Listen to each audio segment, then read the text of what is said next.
Valery Stolypin. Because it's witchcraft. Sweet bait.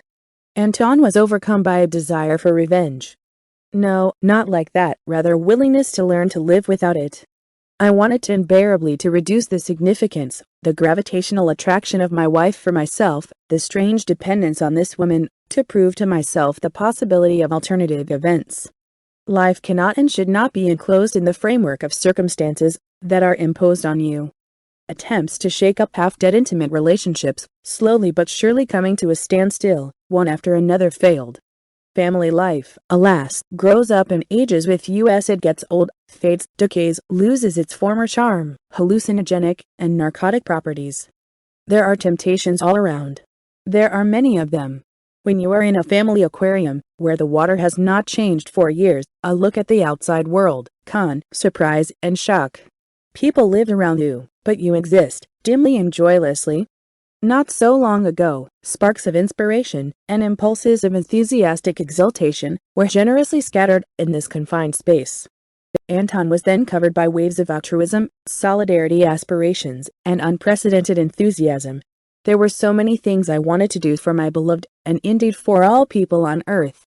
Lisa from the very beginning of family life was irritable, unreasonably nervous. She was constantly visited by depression, boredom overcame. Anton was able to cope with these ailments. Love easily gets along with discontent, claims and accusations. How can the offense of a cute girl, whose touching sensitivity and excessive emotions make her impressionable and vulnerable, cause a serious conflict? Anton tried not to notice the strangeness of his wife's behavior, because Lisa was different. When melancholy and irritation passed, she became a sweet Candide. The girl knew how to love passionately. At least, that's what it seemed to him until recently. However, dissatisfaction with her husband grew. The search for his guilt acquired more and more sophisticated forms. No matter how hard Anton tried to cajole his wife, she found a reason to make a scandal out of the blue. After pouring out emotions and shouting enough, Lisa became loving and tender. Whatever you say, she was a goddess in bed. However, from the moment of awakening, together with the affectionate and generous wife, a completely different personality woke up, eccentric, quarrelsome, scandalous. Lisa considered the closest person to blame for all the virtual troubles and hardships Anton. She was convinced that he and only he was the cause of everything that was happening, mostly negative, pulling into the quagmire of ordinary vulgarity, habit and boredom. Who else? Once, on the street, Lisa, very conveniently, winked at a wonderful-looking boy. He encouraged me with a compliment and a joke, walked me home. Before the hateful house, where the boring husband and the children who turned life into hell lived, Lisa saw and knew that there was another, a colorful and tempting, better and more interesting life, where fun and celebration, and not this joyless gray routine that leaves no time and effort for herself. The carnival man, so it seemed to her, appeared and suddenly took over her whole being, dissolved in irrepressible attention, appearing with a smile and flowers, which she accepted with gratitude. When she reached home, Lisa gave the bouquet back. This is evidence. Why does she need it? The woman is glad not for the flowers, but for his attention, which was becoming more and more. Her heart sang and exulted, jumping out of her chest with overflowing joy. Inner light streamed into the ecstatic being. I wanted to hug him, feel his touch, smell. Alas, this is taboo, haram. Must not. But it's so desirable. Lisa left a new friend around the corner of her house. Do not allow her to accompany her further. The town is small. Everyone knows each other. They can tell such a story. And what, exactly? What's wrong? Well, a man saw me off, talked, smiled. And what? Maybe it's a childhood friend, or a friend of her husband. Just a relative, the woman thought.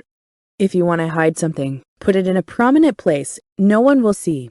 They notice more often what you hide intentionally, and if you behave naturally, no one knows. Let him see me off, Lisa decided. It won't take away from me, but how much fun. Not to say that the guy is handsome, but he came to my heart attentive, interesting, romantic, gives flowers. So not greedy. Lisa is sitting with a book and seeds in a comfortable chair, but she does not notice the text, as well as the children playing on the unwashed floor. She's not up to it. She's dreaming. The voice, what a nice voice he has. The speech is smooth, she can joke. The woman closes her eyes, feeling a new friend physically. This step is easy, confident. Does mine have one? All he knows is work, work. When he comes home, he takes care of the children, and I? Lisa looks with annoyance at her son and daughter, who are left to themselves, sighs in resignation. Children, work, sports. Anton only remembers about me at night. No, whatever you say, it happens well with him, but the same thing, day after day. Tired of it. He's boring. And Sasha? He's different. From his gaze, the heart freezes, and there is a fever inside. Something big, strong, kind grows in my chest, expands, bursts. I feel like a little playful girl, a teenager who wants everything at once. The world around becomes colored, huge, accommodating an indecent lot. The woman rolls her eyes, feels excited. And what? No one bothers. We need to see him, come what may. I really want to go out to him right now. Probably standing around the corner, waiting. Why am I so sure of that? Did you really fall in love? Run! Hurry up and run. Let everything burn with a blue flame. Sasha! My Sasha! The magnet worked. Lisa loves Sasha, and all that. Corny and old as the world. Meetings, hugs, kisses. Every day the fire of lust and passion flared up hotter. Short-term fleeting dates turned into long walks, later into lying down conferences for many hours. And after all, such a thing should happen. Anton caught them. Completely by accident. Now he's suffering. He sits with the kids pressed to his chest with a frozen expression and a stone in his chest. From time to time he feels the young branched horns. What to do? How to live on? Get a divorce? Let Lisa go with this Sasha. There is no move to maintain the appearance of a prosperous family life, after what I have learned and seen. And what's next? I have children, right? Lisa doesn't really need them, and I'm too amorous to have affairs on the side. Any fleeting affair can end in a serious feeling, then it will turn not into a means to distract from the problem, but into a new global puzzle. Apparently, it has boiled over a lot if a young man is thinking about divorce. He had enough problems without that. Lisa did not let me relax. Anton had been carrying the house and the children for a long time. My wife never grew up. Sometimes it seemed to him that family life was like a pyramid of cubes built by a small child who had not yet learned to coordinate movements. Each subsequent detail complicates the design, makes it ridiculous in its random ability to maintain balance. It is clear that an unbalanced relationship is doomed to frailty, but contrary to logic, I want to prolong the usual instability, at least for a while. The convolutions in Antoine's brain usually move in the direction of the positive now. 1. Will do this, and that for her. Demonstrate my attention, charm with a generous giving gesture, conquer with tenderness. An illusion. A person, alas, does not change during life, only sometimes tries to adapt to the circumstances that we see and feel differently. We just think we know the partner. Regardless of the number of years he has lived, he remains forever a mystery, consisting of countless mysteries that we cannot comprehend. Anton is a master of delusional dreams, ghostly hallucinations, a specialist in clouding his own consciousness. The censorship department and the Ministry of Propaganda were firmly established in his brain. It is remarkable that positive agitation has won so far. The family idol was based on it. Do you think it's hard to believe in a chimera or a mirage breaking up into fragments with each subsequent step? When you really want to drink, and Fata Morgana importunately offers an illusory source. Does it really matter what you dream about? The main thing is that the dream grows to the verge of insanity, when fantasies become more desirable, preferable to reality. But even dreams sometimes require satisfaction, retribution for violated feelings. At such moments, we are capable of any nonsense, although they do not seem to be. Anton knows that he is able to change, and take revenge without adultery. To do this, life provides enough options. For example, to commit copulation mentally. No, this is not the way out. Every man fills his inner life with such scenes, without suffering even a shadow of remorse. To undress an attractive woman casually or with concentration, with pleasure, most men consider acceptable, normal. Consciousness provides crazy possibilities for fantasies and dreams. This option is good and interesting, but it's not revenge. It is not a fact that women do not engage in such imaginary adventures in silence. Maybe take advantage of a public friendship with an attractive woman. Frog. In fact, such an alliance most often ends tragically. I'm familiar with that. The breakup of unassuming friendly relations with Angelica, once at the very beginning of our family relations, caused scandals, sleepless nights, loss of mental balance. Then the family almost fell apart. Anton vividly imagined Angelica, a sweet girl who loved him, but did not have even the slightest chance of a reciprocal relationship, because he was already married, and Lisa was carrying a daughter in her womb. How strangely fate outlines restrictive lines that cannot be stepped up. Who knows, maybe it is there, beyond the events that are impossible for social reasons, that real happiness hides. Alas, it is impossible to find out or verify. And what thought Anton, now the family ties have become stronger? This is not the time to talk about the past. It is what it is. Even the wrong choice, when already made, loses the possibility of countdown. Time and events that have already occurred do not, and cannot have a subjunctive mood. Angelica has her own life. I hope it is interesting and rich. We stopped with her without entering the restricted area. It is wonderful. There are not so many unambiguously bright spots in my life. Angelica is one of them. Probably the soonest. Anton had been talking to her a lot lately, especially when he felt particularly bad. Like now he consulted, argued, discussed the past and the present. Several times I was so sick after scandals with my wife that I managed to mentally confess my love to Angelica. Their short-term friendship seems to be a fantasy with an endless continuation. It is not surprising if many people practice such inner romances. Anton tried to choose another, rather the most unreasonable, but safe action. He remembered that there is self-satisfaction, by and large the same betrayal. He decided that he would not touch Lisa again. It turned out that the skills of provocation of excitement, invaluable youthful experience, were lost and forgotten, as the secret of creating damask steel, although in his youth it turned out great, gave satisfaction and relaxation. How much water has flowed since then? For this kind of betrayal, at least an object of lust is needed, which was not at hand. Long and painstaking efforts did not lead to any result. Change, as in his youth, do not work out. I had to invent something else. What if not to change, but to change? For example, circumstances, a picture of events, entourage, scenery. To take and create the appearance of what is not really there, but it may well happen to play. To fool, in short, to make you think, suffer, be jealous, suffer. It's a good idea. What if it works? Anton stayed at work several times. For a long time. Later I stayed the night with friends. Lisa didn't just notice, got upset and excited. It is one thing to treacherously attack, to present, even mentally, the right to the left to yourself personally, and quite another to recognize the injured party. Such an embarrassment for Lisa turned out to be unacceptable. She began actively collecting information. Everywhere at her husband's work, at friends and girlfriends, finally, rumors that grew and multiplied. Of course Anton himself had a hand in their appearance. Despite the tiny size of need ears, the ability to hear more than is said, women have a core, fundamental quality. The process of the birth of jealousy was launched, and much wider and deeper than intended. The lack of experience of such intrigues affected. Lisa began to stay at home more often and longer. Began to get up early, cook breakfast, accompany Anton to work, meet with her. Moreover, the woman remembered that she was a mother. Suddenly there were changes in her appearance at home, a new hairstyle, a thoughtful style of clothing. Instead of a washed robe, an elegant dress, tights with an intriguing pattern, neat shoes. It's been a long time since Anton enjoyed the beauty and grace of his wife, the qualities that were lost for him personally, not to mention kisses and hugs. Yes, she's just lovely. Anton was surprised. Wow!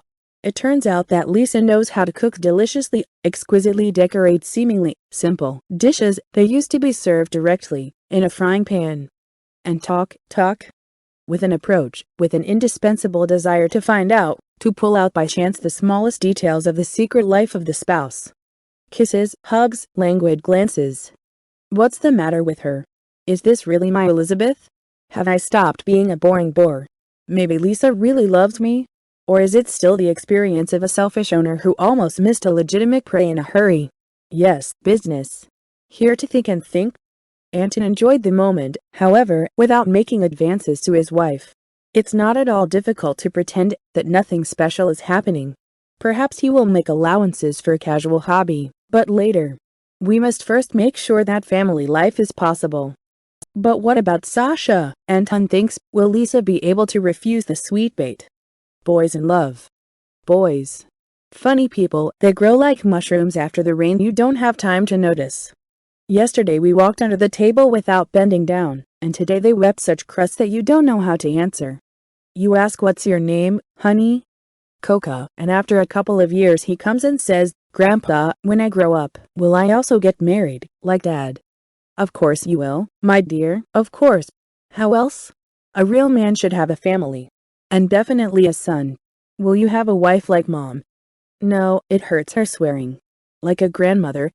Not for 5 years, and he already has serious questions. And he notices everything. A year later we are going from the sea by car. We have a second grandson with us, 2 years older. He already has a dream and idea by all means, and urgently, to get married. And they are discussing this important issue, in all seriousness. The elder says, my wife will be the first beauty. She will earn a whole lot of money, and cook better than her grandmother. And what kind of wife will you have, Kalia? I need a healthy, normal, ugly Gina. Just not skinny. No more, no less. In kindergarten, he offered his girlfriend to play a wedding. Make-believer as adults. For real. Then I won't go. Why? You earn little. When we left for the south, the elder, while my grandmother went to the pharmacy, tugged at my knee, grandfather, look out the window, but hurry up. See, the girl is coming. Do you know how I fell in love with her? I'm just dying. She's old, I say, she's probably 12 years old, at least. You can't order your heart. At least stand, at least fall. My elder brother, when he was about 6 years old, came one day and demanded. He does not ask, but in a commanding tone, give me to soldiers and for boards, Tanya, and I will get married. We need to build a house. In what way? Boys are serious people. It's still small. Furthermore, they will not have time to ripen. The head does not cook yet. Instead of it there is a pumpkin, but there. This is already love with meaning, and give something else, forbidden. Adults read books and suffer from an incessant erection due to an internal discrepancy between physiology and psyche. This is from the age of 14. I was reminded of a story that happened in the last quarter of the last century. I was already in my 20s with a small tale. The first love ended tragically, stormy and very painful parting. The times were vegetarian, pre-internet things did not progress beyond kisses, moonlight walks and lyrical sufferings, but sexuality managed to wake up thoroughly. I dreamed of more. Desire was bursting day and night, making it difficult to live normally. We walked together once. It was fun. The table was bursting with food. Vodka Golovanov had got a moose the day before he handed over the meat, as it should be, to the cooperative for sale and left a whole ham for himself. Successful fishing, and wished. There is a lot of vodka, but it does not take hops for a good snack. There was a widow among us. Her man had been beaten by a bear a year before. The woman was left alone with 2 children. Not to say that she is a beauty, pretty, dressed strictly, and her age is only 23 years old. The skin is smooth, clean like a girl's, the face is ruddy, the hair is pitch black, the eyes are brown, the figure is chiseled, the bust is tight, high. Her dress is loosely cut with a collar at the throat, slightly below the knees in length. It is not clear why no one has seriously leaned against the widow until now, after the tragedy. She turned out to be with Vodka, because he had previously gone fishing in the taiga with her husband. Now it helps in any way I can. Taiga solidarity. A woman was playing a guitar. Mentally. The voice is strong, sonorous, the songs are unfamiliar, probably very old so they squeeze out a tear. Men, then a glass, then a smoke, and I, as if fascinated, could not tear myself away from her songs. Sings as if for himself alone, does not notice anyone around. He looks with a detached gaze into the void, does not drink vodka. Eyes are closed, every word is accompanied by facial expressions, and the songs do not end. We sat for a long time, it never happened again. Almost in the morning I put down the instrument, bowed to the owner, and got ready to go home. He lives very close, about 50 meters from Vovkin's house. I'm going, guys. Maybe the boys peed themselves, you never know what, and it's already late, you need to sleep. And you, Anton Petrovich, if it's not difficult, show me out. She's talking to me. I already felt uneasy from the name with the patronymic. Of course I will. At the same time, Kurna, while I was listening to you, I didn't smoke a single cigarette, only now I realize that the body lacks a haze. Got dressed, went out. Nastya immediately took me by the arm, pressed her shoulder. Good, nice, but at the same time awkward. In my head, Victoria's fanfare sounds, pictures of erotic content are spinning. The chest is full, the hand burns in the irrepressible imagination, the sensual lips open by themselves. Dreams and daydreams for a voluminous story, but they didn't promise me anything, they didn't even hint at it. Adolescent fantasies, fuck them all. Intimacy, oh, how I want intimacy. With such a tempting, completely free from obligations to someone, the beauty is ready to move at least to the end of the world. In short, a sweet fairy tale. But it's scary, there have already been several romantic failures on the love account. None of the fail girlfriends seriously shamed, they never said an offensive word, but they were all afraid of one thing. Suddenly a puncture will happen again. Before such a woman it will be shameful. However, the pictures in my head are alive, moving, making me tense up. Would you kiss me? Or don't you like me? After all, I want affection. I forgot how a man presses to his chest. The taste of a kiss with tobacco, dreams at night, the trembling in the whole body pierces. Nasty took my hands, looks into my eyes. Although it is dark outside, but the moon allows you to see the sparkles in your eyes. Meanwhile, the legs vibrate like a jackhammer, the heart jumps out of the chest. It was a long time ago, the widow continues, as if in another life. And just a little over a year has passed since my darling was gone. After all, we had a wonderful family. Oh, how I loved him. Loved him. Yes. You don't need to listen to this, only there is no one else to cry. The woman runs her hand through my hair, snuggles. I wouldn't dare to call you now. I liked how heartily my voice was listening. You had tears in your eyes. A good person is immediately visible. Don't be offended by my girlish weakness. Bitterness and resentment have accumulated inside, and who should I be mad at, the bear? So my hubby pretty much crumbled their brother. Maybe the answer was from the beast god. No one knows whether he, God, exists or not. Nasty put her head on my chest, which made me feel cold inside. There was a smell of something remarkably unusual, sweet and at the same time tart, intensifying desire. But I don't dare to press my companion myself. People pray, so they believe that there is, only he's not my assistant. I don't believe in anything. I doubt it, but I still don't believe it. Come to me, do not refuse. You're young, hot, you look, and I'll warm up a little near you. Kiss me, don't be shy. You can do anything today that you can invent. I can see you're still a young boy. That makes it even sweeter for me. Don't be offended. It's not offensive at all. Everything has its time. Apparently yours only fits. I was shy, but I didn't refuse to kiss. And Nastenka was really sweet. Everything turned upside down and swam in my head. I'm rocking on a wave of bliss, I'm squeezing my supple body tighter, I don't notice how my hands have crawled under the girl's blouse by themselves, and they're tugging at my full breasts. You have a sweet kiss, Anton. My husband couldn't do that. My head was spinning. Don't be afraid of me, to be honest, I'm afraid of you myself. Do you think, if she asks for it, is that the case with everyone? Don't think about that. Pure me. You don't have to worry. The little kids don't let me roam and the work is hard. Nothing, I can handle it. You kiss. Kiss. I want to remember. I understand that you need a young woman, pure, ripe, virgin, your own, the only one. Just don't refuse me either. I see you're generous. Give a little happiness to the widow, you will be counted. Fate can play a cruel joke with anyone. The night is already coming to an end. Come into the house. Don't make too much noise. I don't want the kids to wake up. I want you alone now. And you? Do you want me? I see you want to. I promise you won't regret it. All the sweet things that I have accumulated over the year, I will give without a trace you alone. The widow brought her into the house, quickly checked the children, and sent them to her room. The decor is almost urban, the furniture is good, modern, wallpaper, chandelier, double wooden bed with twisted legs. I made the bed, taking out an iron set of underwear from the chiffonier. I brought a large basin, a bucket of warm water, a towel, soap. Wash up a little. I'm going to take a shower in the kitchen. I don't like it when a man smells like sweat. Yes, do not be shy. I did not invite you to pancakes. I will love you. I will love you very much. I have accumulated desires, unbearability, shucking all over. I came in about 5 minutes later. Rosy, delicate skin with a moist sheen. A nightgown on a naked body. Nasty put out the chandelier, turned on the night light by the bed, threw off the last veil, twirled around, let her examine the fine young body, and came close. I have goosebumps all over my body. I just checked my soldier. He stands like a sentry on duty, but as soon as she pulled the towel off me, he immediately decided to sleep.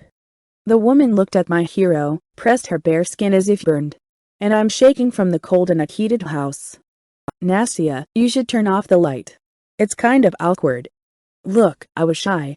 I don't suppose you've ever seen a girl's nakedness. That's right, the kid is still. Are you cold? Let's get under the covers. I'll warm you up in a moment. We jumped under the blanket with our heads. The widow sealed my mouth with a kiss, to caress. After a minute, I was sweating from the tension, an excessive desire. I want to explore every piece of the fragrant body, but my hands do not obey. Then the widow took the process into her own hands, gentle, soft, so affectionate. Your skin, Anton, is quite childish, like my son's. You're so cute. It's nothing that a cucumber isn't worth. Scared.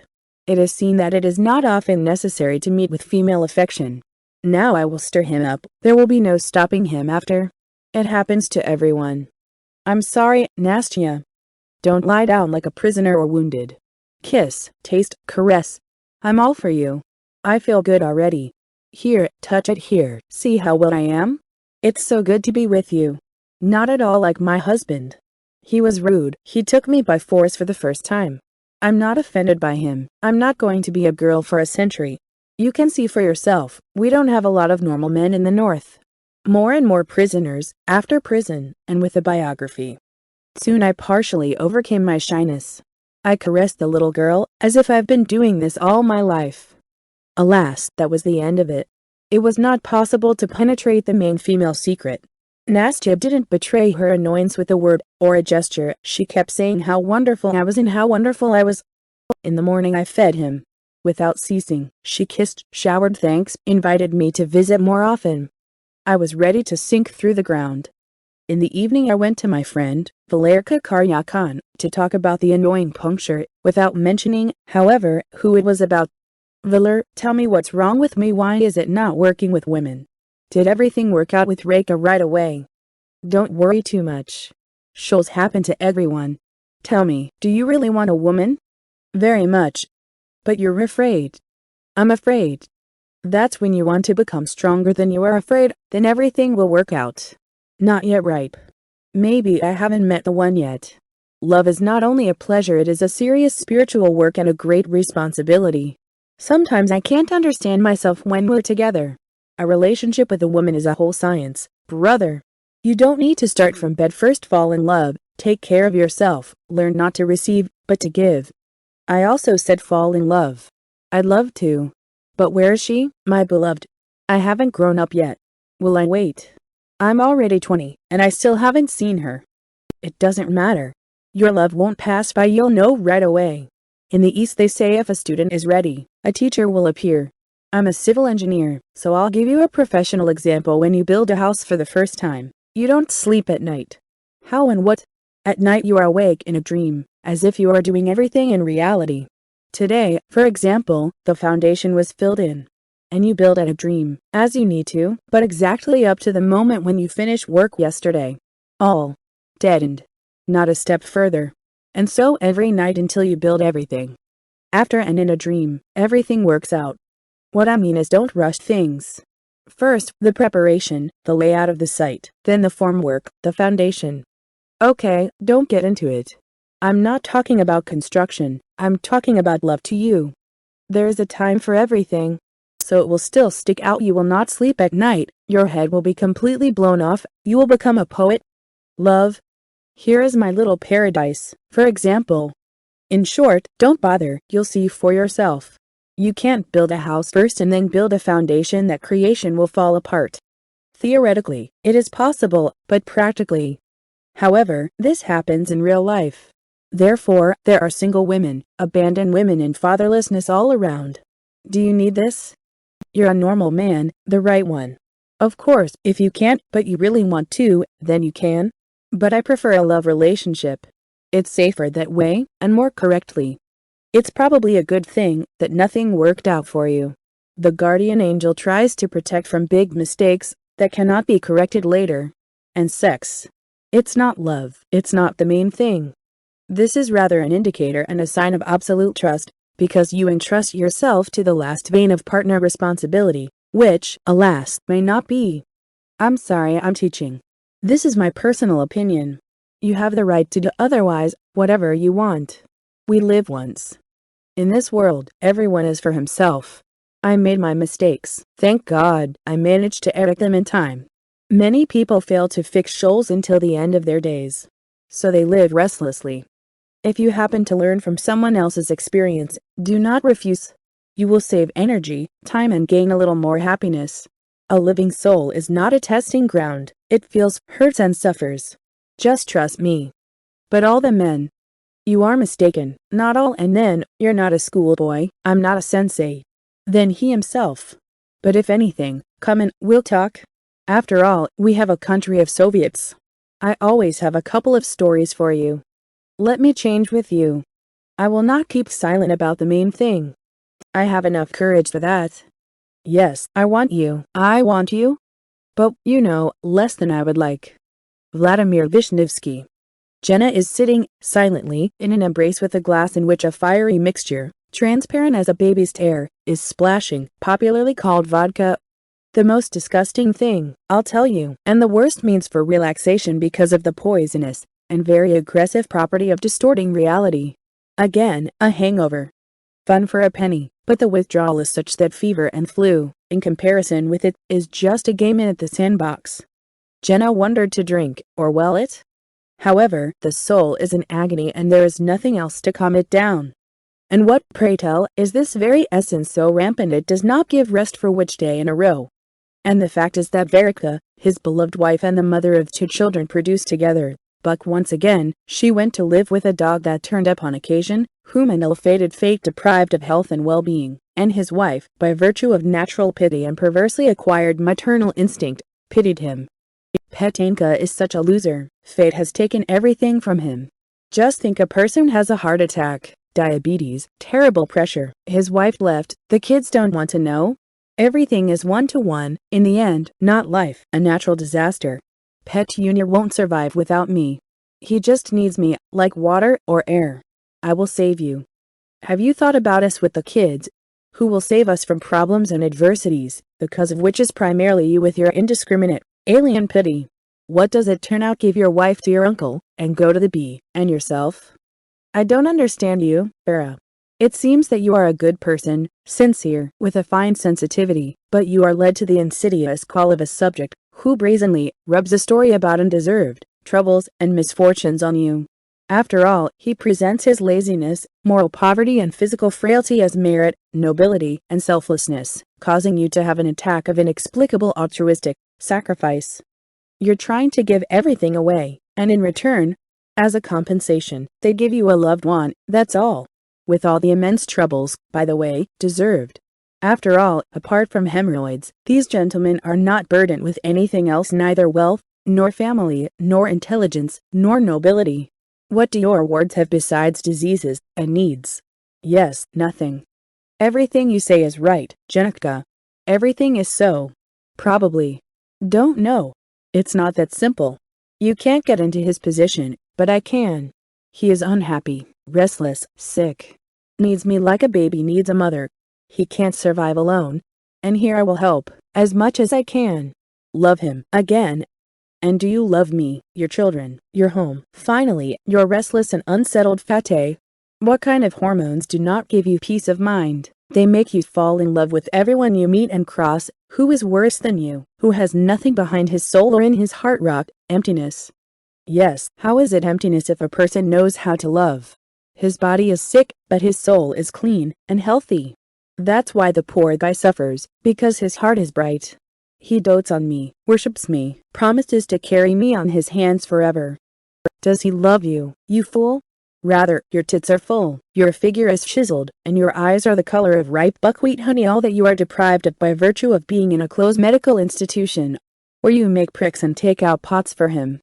And your beloved also lists for the cherished piece of sweet pie, which is hidden under the hem of a white hospital gown. Everything is simple and clear. He needs sex-free, safe, because you belong to the regular medical staff, and positive emotions for a speedy recovery, and everything, and no love, naked commercialism, rough calculation. And if so, he can't answer you, so you can talk about him freely, whatever you want. But that's not good. You're not like that. Fuck me, I'm going to live with him. Don't talk me out of it. Yes, and I'll love you very much. And kids, tell them that the mom is on a business trip or something, you know. They're not as small as they used to be. They will understand everything themselves. And I'll tell you again, you're stupid and unprincipled. You don't know what you're changing for. What? To this orc, your inner world is sideways. He is an opportunist, a ladies' man, and a banal Alphonse. He'll find a more comfortable woman as soon as he gets on his feet, and he'll throw you out of his worthless life like a dirty used rag. Mark my words. Goodbye, Jenica. And don't be angry with me. You're still the best. If it wasn't for you, then what drives you into this hell? Is this a profitable exchange, purchase and sale? This is life. My life. She's just like that. Jenna picked up the glass, looked at it with unseeing eyes, and tipped it into his mouth, not feeling the taste or bitterness, like spring water. The snack does not fit into his mouth. Why is he so weak-willed? What made him put up with her abnormality before, and now forces him to put up with it? It is necessary to consult with a psychiatrist suddenly. Is it a disease, or mania? Maybe you need to treat Jank. It does not catch up with how a person can be so unscrupulous, just in no way. What kind of love they had, soulful, tender, boundless, not feelings, music. He couldn't get enough of Vera, but she couldn't get enough of him. They licked each other like a lollipop, savored tactile sensations, unfamiliar tantalizing smells, sweet unforgettable taste of a kiss lasting an hour or even more. After all, they went crazy, from attraction and affection at the same time, to languor, to exhaustion. When one day it came to eroticism, and later sex, they flew to other galaxies. For hours and days they were not able to return to the sinful earth. The first time in the first class is always unforgettable. Erotica was incomparable and truly magnificent. They had absolutely no practical experience, which was obtained by joint efforts through trial and error, by the method of scientific, so to speak, poke. The physiologically unprepared organism was then attacked by the superior forces of hormones, causing a reaction as to combat toxic substances that simultaneously affect the heart, brain and nervous system, paralyzing the resistance of the parties. Every touch caused euphoria. Similar to narcotic, it was not only impossible to compete with this scourge, but also did not want to. Who would think of throwing out wings and stop flying if nature has endowed this unique ability? Only an abnormal person can refuse the best of what life has to offer. Of course, it is preferable not to eat delicacies, but to savor them. But when there is an exquisite sweetness on the plate, it is simply impossible to resist an extra candy. The heated body, bypassing the brain, is in a hurry to taste a new, tempting, albeit superfluous, portion of yummy. Let it get worse later, but now we will eat everything. The erotic dish did not end, no matter how much you draw, as in any story with a happy ending, as in a fairy tale about a wonderful Malenka. The completion of one circle of bliss turned into the beginning of the next, a source of new and new pleasures, the variety of which is innumerable. And who considered this incoming cash coming in the aggregate, which Erotica always confused with the word copulation, which caused Janka to laugh uncontrollably, and an inextinguishable attack of iron erection. It all happened, if you think about it, then not so long ago, less than 10 years ago. It's like an eternity has passed. Once upon a time, soul to soul, and on you. A surprise. It's not the first one already. How many of them there were? Since Vera was transferred from the children's department to surgery, everything began. Almost immediately. Vera's sensitivity was initially beyond the limit. It happened, and more than once, when a kiss made her head go round, hugs ended in a deep faint. This did not prevent her from rushing into the pool of erotic dreams with her head, and she is an opponent of gradualism. If you want pleasure, jump right away, plunge, do not think about the consequences. She never thought about it. Jenna was doing it, correcting her left jumps over and over again. Another peasant, whom she nursed with love and affection in the clinic, stuck to her, the deliverer, and promised manna from heaven, forgetting that there was nothing to buy cereal for this porridge bankrupt. And it is not because he has no strength and health that he has squandered on altruism, but only because of wounded pride, cheating, and the immeasurable magnitude of ossified egoism. All for yourself, for yourself. And he uses Vera in the same way, tying her not with love, but with needs. How is he hopelessly ill, abandoned by everyone, struggling with the injustice of the universe with the last of his strength? We need to rescue urgently. Well, then throw him a lifeline, force him to be treated, conduct procedures carefully and in a timely manner. Then he himself. So now these patients love when everything is done for them. They take care of, suffer, contain, and as a reward for responsiveness and sensitivity, they offer poor feeble sex, the price of which is 3 kopecks on a market day. What else can a weak-willed peasant, an eternal lover of sweets, who has been worn out in search of a better life, have? But he wants to have everything all at once now for nothing, and even with a gift in the form of gratuitous, one might say premium, intimacy. Verka perceives these erotic exercises as a pacifier for an infant so as not to cry, or even better, let her sing and hoot, and her sides lie on a soft sofa. Meanwhile, the savior will earn money for his life. It doesn't matter how hard it is for her. Having come home, Vera will calmly listen to the claims. Why was she gone for so long? Did she go on a spree? She brought not enough prey in her beak. It means she is trying badly, and if so, she will be left without sweets today, and there is no need to talk to her at such a time. But these are excuses. The reason is different: a complete lack of potency, attraction, and energy. The peasant played love and nepotism while he had enough strength, and sailed to the old place from where his previous spouse asked him to leave. For the same reason: laziness, spiritual and physical, narcissism, and selfishness. Jenna can't help but think about Vera.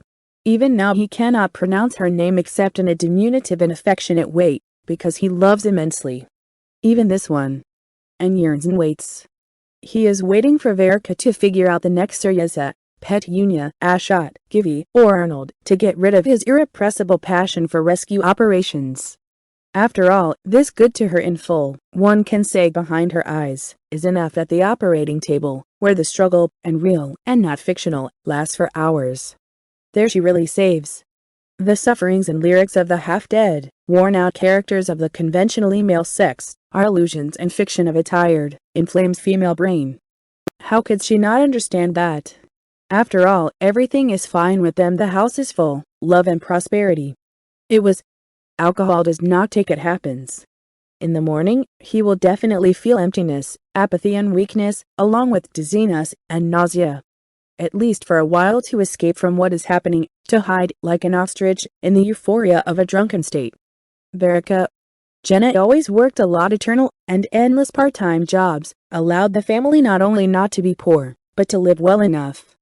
He tried to the best of his ability. He worked part-time at a vegetable base, at a freight station, loaded wagons with bags of cement, dragged metal blocks at a sheet rolling plant, dug trenches and foundations. He managed to do everything where workers were needed, and did not ask for a workbook. There were not many such places. He mastered almost everything. It's not easy to get into part-time jobs. There is a stable, specific contingent everywhere, rollicking men with a past. These are characters decorated with blue tattoos, drinking recklessly if there is no profitable outfit, and dragging ladies of easy virtue into the back rooms, who love their work selflessly, do not refuse even when customers are out of money they lend. Ladies are not at all shy about giving sex in unsanitary conditions, in full view of everyone. They groan and wave without hiding, while other peasants drink bitter, play cards, and wait for their turn. Jonka is sickened by the sight of them, although sometimes there are quite fresh specimens that are still shy of their difficult business and don't give everyone a choice. But even they, in his understanding, are only an instrument of base satisfaction of lust. Verka is not like that at all. Jenna could not even mentally afford to compare her with these fallen women. Yes, she definitely slept with all these Peter and Pauls, but only because she considered sex an inalienable right of the man with whom she lives, and also a necessary need for discharge, due to the absence of which many unsatisfied men very often fall under the surgeon's knife. Vera sees such sufferers who are operated on in batches every day, and the reason is banal: a woman does not give. It is clear that the opposite happens more often when men are skittish, sometimes not only from laziness, but tired in the arms of an alternative passion. It's not about her. Vera watches over the health of each of her men invariably, tries to the best of her abilities, which nature has not deprived. One-time sex is not for Jenna, and he will not succeed without love. He knows that for sure. Jenna felt like a mature young man quite early at first. His mammary gland swelled and became ill. Before that, he did not know that such a thing could be. I had to experience discomfort and pain. Soon after, he woke up in the middle of the night in a sweat with vague but distinct feelings of euphoria and happiness, finding a sticky substance with a pungent odor on the sheet. Of course, the boy was scared, at the same time puzzled by the question, if I did something bad, why do I feel so good?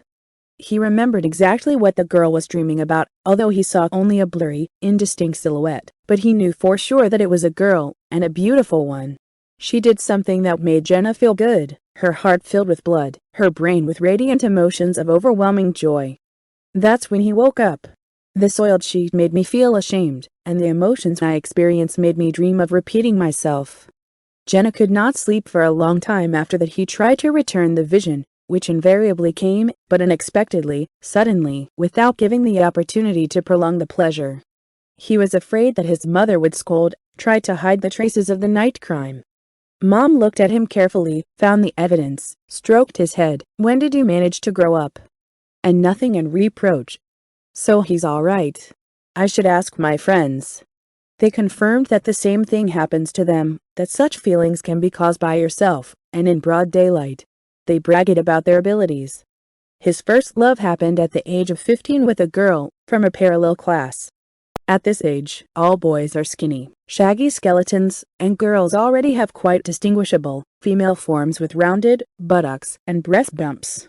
Naturally, Jenna stared, then at one, then at another, sometimes at many at once, and dreamed about what he himself did not understand, having no information on this subject, but certainly about love after all. All the boys are raving and dreaming about it.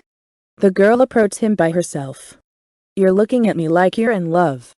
Come on, I'm just... Don't pretend. You're nothing either. Carry the briefcase. I have a heavy one today. I'm Tanya. I know. What do you know? You don't know anything. The boys only pretend to know the girls, but in fact they are making it up, my mother told me. And they always say that they fell in love, but they just want to kiss. You want it too. I know. I don't know how to kiss. I haven't been friends with any of the girls yet. My name is Jean. And your briefcase is not heavy at all. You made it up on purpose to get acquainted. But I'll carry it anyway. I really like you. I like a lot of girls, but nobody likes me. You were the first to pay attention to me. Let's try to fall in love. You don't even know how to kiss, but you're going to fall in love there. We haven't even been on a date with you. Let's be. What do you want? On a date, you need to give bouquets, say all sorts of words about the eyes, lips there. What is the most beautiful? Only then to kiss, if the girl allows. You came up to me yourself.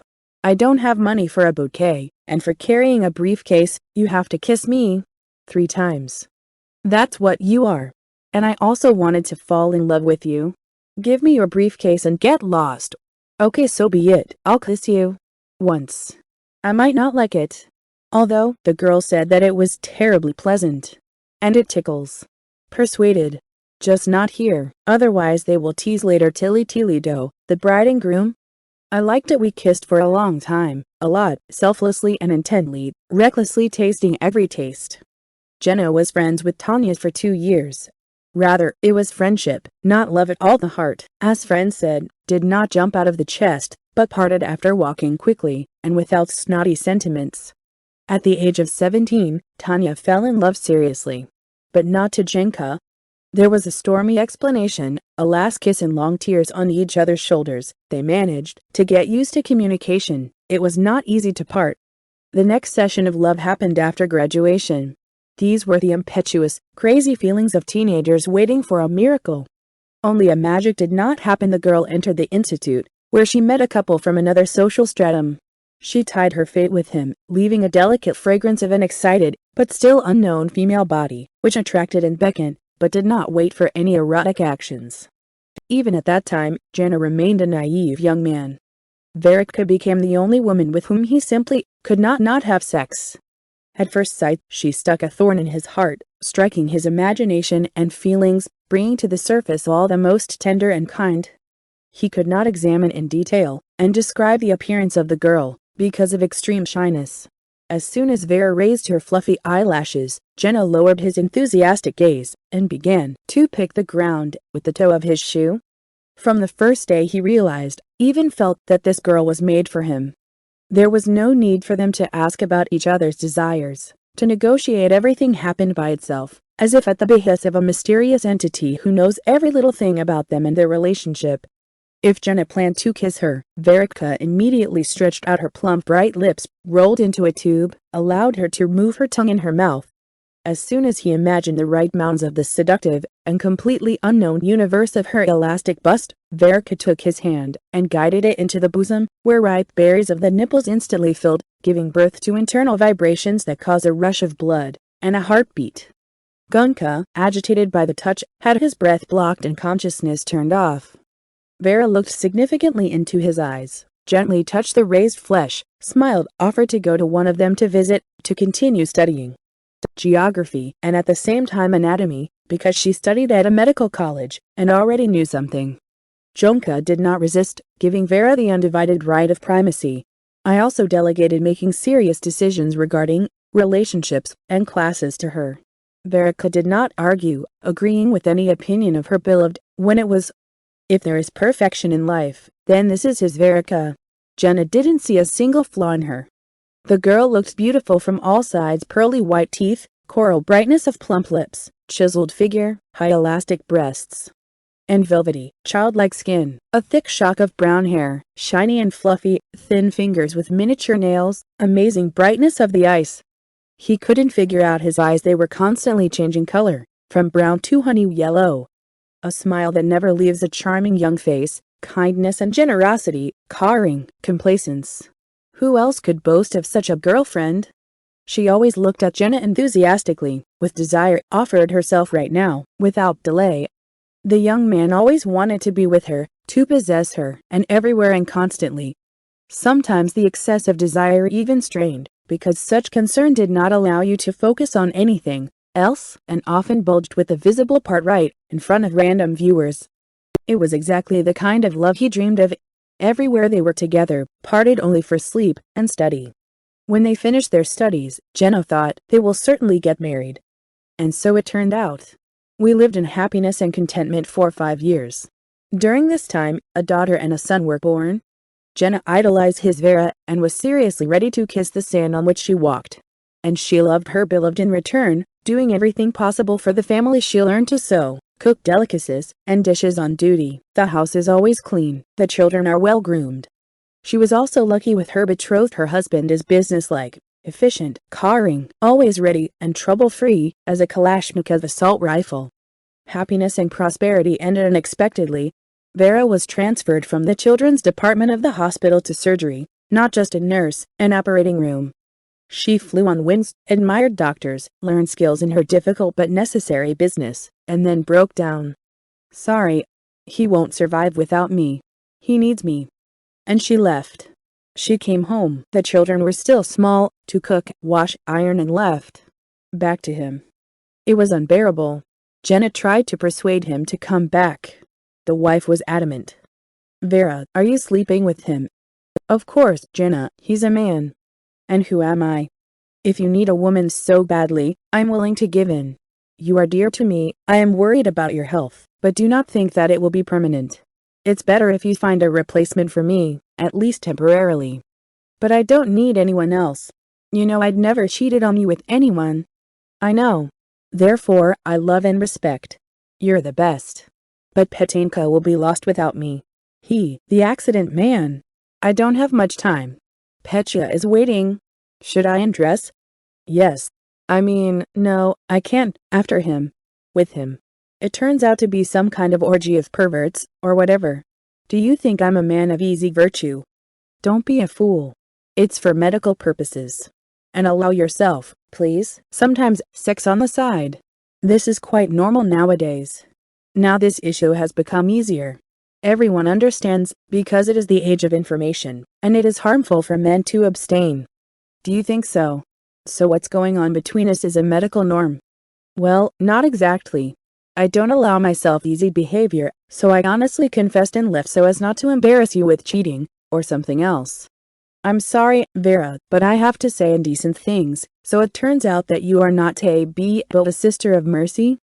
Don't try to offend me. I have nothing to say to you. That's how it looks from the outside, but you know I've always been exceptionally honest. I can assure you I haven't changed at all and I still love you. I'm asking for the last time, should I undress? I guess so. But you still didn't convince me. It's just that I want you a lot more than I despise you. Although, what am I talking about? What contempt, resentment, indignation, a sense of loss of something most important in life. You see what you've brought me to. I'm already ready to share you with a poor bum who stole my present and future.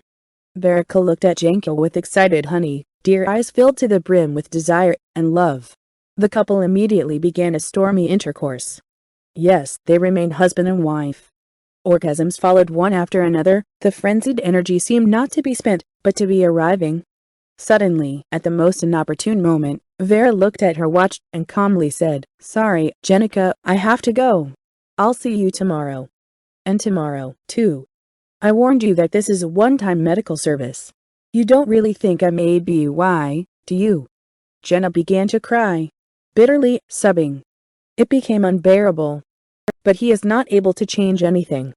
Maybe to spit on everything, to flog a stupid disobedient woman, really, with a soldier's belt, to the point of blood, in order to discourage the hunt, to wander around other people's men. No, he can't offend his Vera. I want her to change her mind, and come back on her own. After all, what a sensual sex they just had, even better than before. Verica returned as unexpectedly as she left. I hope you will accept me. I have returned to you and the children because I have fulfilled my mission. He cheated on me. I found this asshole in our bed with him with another woman, quite young and attractive. It turns out that he has recovered. He no longer needs support. Now I'm come for him. Jonka's joy knew no bounds. Verica was back. Happiness is what it is. The old measured life began. Very briefly. A few months later, she came out, returning from the other world, another loser, then another and another. She took custody of each of them, leaving her husband and children. And she loved everyone without exception. Jenna ate the last drop of the transparent fiery moisture, thought again and said, and fuck it all. It's time to change. Tomorrow, yes, right tomorrow, I'll oversleep, shave and go to change. With the first comer, if he gives. Ha ha! And where will she go from the submarine? Or am I not a falcon? Having overslept until lunch, Jenny got up, shaved, sprayed himself with cologne, put on his best suit, however, he has the only one, and wandered off to hunt. The first counter, in principle, I didn't really want. As luck would have it, there were ladies either not his age, or not at all in his taste. Unexpectedly, in fact, as a result of the search, she appeared. The one I was looking for. The girl was standing not far from the bus stop with a lost, extremely sad and obviously upset face. Despite the sad mood of the lady, Jenna rated her attractiveness above 4 points, but slightly below 5. He examined it meticulously, clicked his tongue contentedly and resolutely moved towards her. Girl, I have a serious problem. My wife cheated on me. Imagine, with some strange subject. He even has an abnormal name as Shot. Could you help me take revenge on a treacherous woman by cheating? The girl measured Jenna with a strangely interested, studying look. A smile suddenly lit up her face.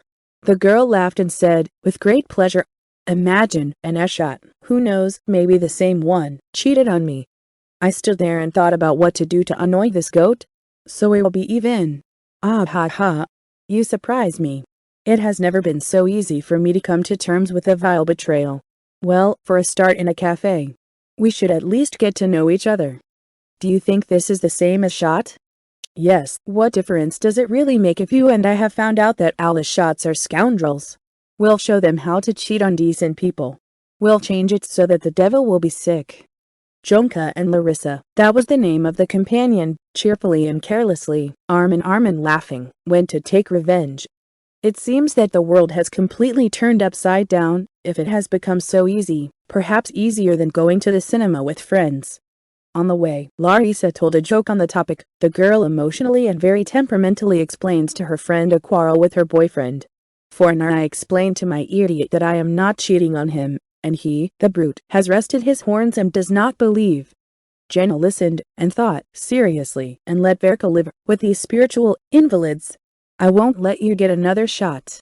I'm not cheating, I'm just trying to change. How much can you drink in a herd from one dish? Faith, of course, is the only one, but not the only one. How long can you be sick? It's time to take a pill from addiction, get cured, and move on. Later, he cursed himself, his character, his painful attachment, and jumped up from every unfamiliar rustle in the entrance, hoping that Vera would knock on the door. Tasting treason. I hate and love. I'm mad at you, but I miss you so much. I'm begging you for one thing. Go away. But right there, I return. Natalia Garbaz. It may seem surprising, but love cannot be killed immediately, with one shot at point-blank range. Even mortally wounded, she dominates the mind for quite a long time, makes you suffer and hate loving. A strange composition, isn't it? Irreconcilable, contradictory feelings combine in mobile proportions, displace and complement each other, create a terrible emotional cocktail that makes you do stupid things. Lisa and I are still divorced. Although we still live together, we don't have the opportunity to run to different corners. We are still renting one tiny wing for two, because other options are excluded for a number of reasons, including financial reasons, and because we do not want the divorce to be publicized. I calmed down a little after Lisa's unexpected and brazen betrayal. Not that he forgave or resigned himself, he just built a new, somewhat detached model of behavior, without lisping, indulging whims, with a minimum of time spent together. Sometimes, however, you have to go together to visit and invite people to yourself, but this is only for appearances. After all, we decided not to let anyone into our family problems. However, what kind of family they are, if we are officially divorced, and the document about it is in the folder with the documents. I had free time and personal affairs, sports in the morning, sometimes in the evening, a steam bath on Friday, and from time to time meetings with a girl. Why not? I'm not a monk, and Lisa needs to be taught. Let the cat know whose meat she ate, let her see that cheating is painful. I decided recklessly, presumptuously, having tied up an affair in revenge for my ex-wife. Sometimes I purposely anger Lisa, solely out of vindictive harmfulness. One will leave home when she comes home from work and walk just like that, rather winding myself up with these actions than hurting her self-esteem. In fact, I have no idea what this woman is feeling or experiencing at all. Outwardly, Lisa is upset and worried, but knowing her insidious and inventive nature, it is impossible to judge her state of mind by external signs. Yesterday, on a day off, a friend from Lisa's work with her husband asked to visit us. It did not work out to refuse. The agreement on this visit has been hanging since spring. To pull further, to refuse is inconvenient. We have to prepare a festive dinner, although there is no serious reason for this. Agree that doing anything against your will, without a mood, is violence. In the morning I ran to the market. I bought vegetables, fruits, meat. Lizka cooks salads. I'm a barbecue. The owners have a stationary barbecue in the yard. We live in a rented living space. I had trained the firewood in advance, even before the divorce. For a real holiday, a completely different reason was supposed. The meat is almost ready, but Olya and Kirill still don't come. It will be a shame if the meat is overcooked or even cools down. Everything is fine. What happens in a timely and correct manner, and so. The shish kebab should be slightly undercooked and extremely juicy. It is served with a mandatory dish of fresh herbs and tomatoes. It is impossible without tomatoes, they are the whole point. But this is my personal opinion. I'm getting nervous. I don't like optional people who spit on agreements. Well, nothing. I will continue to prepare, as if everything is going according to plan. I take a 3-liter can of fresh cold beer out of the refrigerator. I pour a glass and drink it in one gulp to cheer up. The beer is divine. I have never tasted anything better than what they do at the local brewery. I drank, it lit up in my stomach. It started playing in my head, life seems to be getting better. That's right, because it says if you live, you want to drink. If you drink, you want to live. Then the guests arrived in time. Well, the play begins. The table is ready. Everything is fervent with heat. We hunt a little for order, exchanged pleasantries, sat down at the table. Immediately a glass was slapped, then another. They had a snack. After the third toast, communication improved. Stories and anecdotes poured out of the cornucopia. Life, even if fate-directed events off-road, is not a bad thing. You can also have fun divorce, spend time with taste, despite the fact that you have to hide the fact of termination of family relations by mutual agreement. A little later, the record player was started. I probably shouldn't have done that. After all, he was the beginning of our serious relationship with Lisa, from which there is almost nothing left today, just an appearance. I immediately remembered the candy bouquet period. That was life. But the past cannot be returned, only you can remember. Sorry. A popular dance tune sounded. Lisa invited Kirill. They spin around, pretend to dance. Whether they depict a shake or a twist, you won't understand.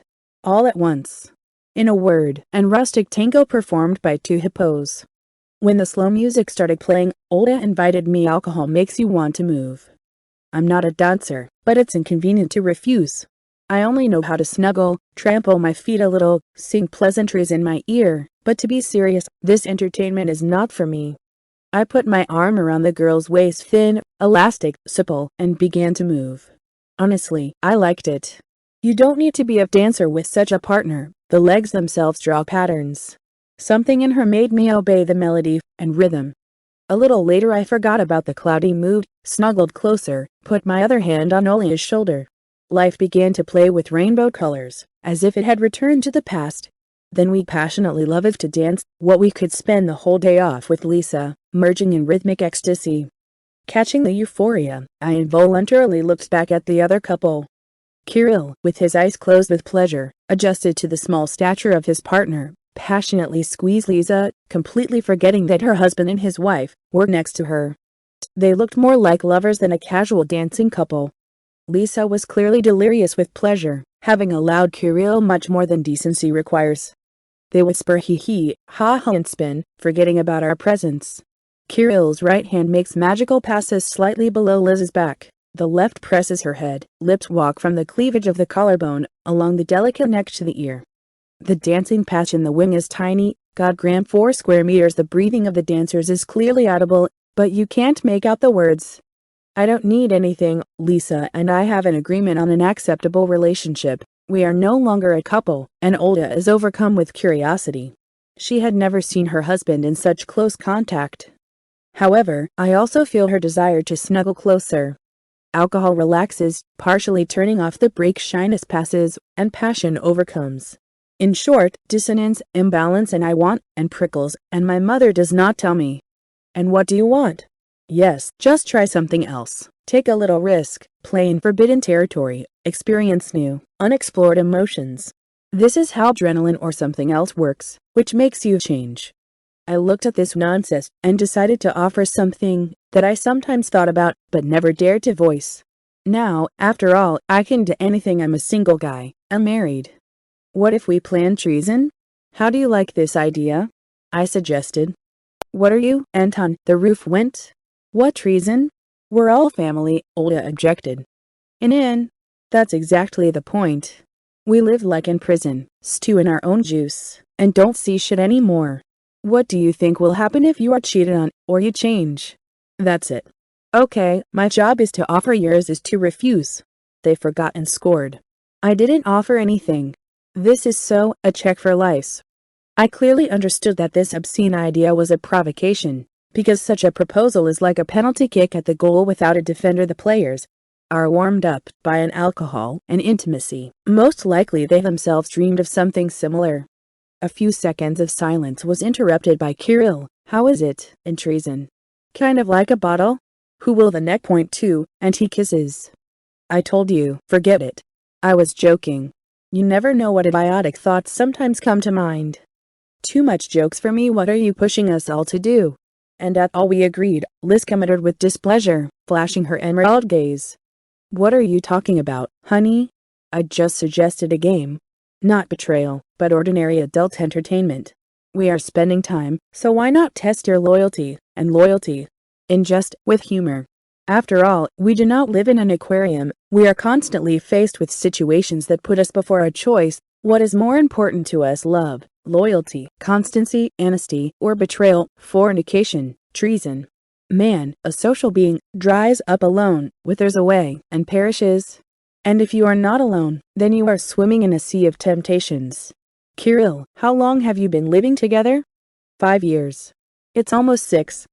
Haven't you met anyone during this time? I mean a girl, a woman that you liked and with whom you would be happy too. Well, say, hug, kiss in the ear, like my lick now. Kirill looked at his wife, and blushed. There was a slight smell of sulfur in the air. Didn't you have any fantasies? Temptations, obsessions, carnal desires. Have you never undressed the beauties you liked in your fantasies? That's it, that undressed. And not only. That's the way man works. Lisa clenched her fist to a crunch, trying to burn through me with her eyes, but I was carried away. The brakes burst. I pretend not to notice her indignation. But we somehow live with these temptations, cope, do not cheat on our spouses. We have been faithful for years, decades. There are couples who live happily to death. How do we manage without cheating? What does it cost us? I suggested creating a similar situation intentionally, trying to find a way out of it by playing everyone has their own, to the best of their depravity, the power of fantasies, perseverance, and moral principles. Anton, Lisa protested, barely managing to control the tears. It's not fair. Come on. That's just me. Don't take it into your head. As far as possible, it's better to take it between your legs. A joke. Why are you so tense? No, that's not it. Let's spend our time differently. Now we are still having a glass and changing partners, otherwise it turns out awkward. I have used my beloved on you, Kirill, and your beloved is rubbing with some extraneous subject. Disorder. Everyone should walk their soulmate. Or am I wrong? No, why not?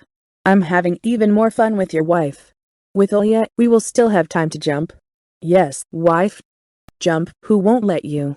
Lizka will provoke you, make porridge, and then I'll eat all the yummy myself. Everyone looked at each other warily, unaccustomed. By the way, an anecdote, I thought it was funny.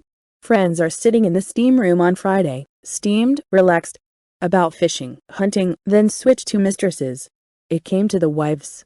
One of them tells me that I'm going on a business trip. I repulse the telegram to my wife. To get ready, cook up something delicious. I have romantic fantasies, desire over the edge. I arrive and find her in the marital bed with her lover. Almost kill them both. That's a whore, I think. And maybe not a whore. Suddenly she didn't get the telegrams. Eh? The guest laughed out loud, and Lizaveta raised her eyebrows, looks at me as an enemy of the people, feels like I'm teasing, but she doesn't consider herself guilty. And really, what did she do so indecent? Just think just once and tried. Maybe not just once. Only these are details. Minor. Sort of like a decor embedded in a uniform pattern. Once, as they say, not. Okay, why did I break up? Past. We're divorced. To walk, so to walk, as they say, is a waiter, a cake. The weather is wonderful, the guests are interesting, the table is plentiful. What else does a person need to meet his old age with dignity? Yes, we still need to live until autumn. I propose a toast to our faithful wives. I shout, where would we be if it wasn't for them? Wives are our everything, housewives, mothers, keepers of the hearth, beloved. In short, we cannot do without our loved ones. Who, if not them, will cement the family hearth? To our wives who sacrificed everything to make us happy. Kirill happily kissed Olya on the cheek, knocked over a glass, had a bite. Let's really play. In the end, it won't hurt us. You just need to mark the edges so that no for them. I wonder how you are going to control this process. The terms of the game suggest intimacy, how far adultery can go, only under personal responsibility. Self-control, loyalty and fidelity, nothing more. Love, do not love, trust or not, change your conscience will not allow. That's the only way. This is bullshit. What the hell is self-control? The frames need to be designated, a step to the left, a step to the right, escape. It's your business. And yet, if you decide to take the risk to pass such a test, you need to immediately decide and give your word. It is clear that oaths are violated, but still no one then makes claims to anyone, no matter how far the game has gone. And then do not conduct reconnaissance. As it is, so it is. We played and forgot. In a word, an exam for the maturity of relationships. Better yet, let's dance.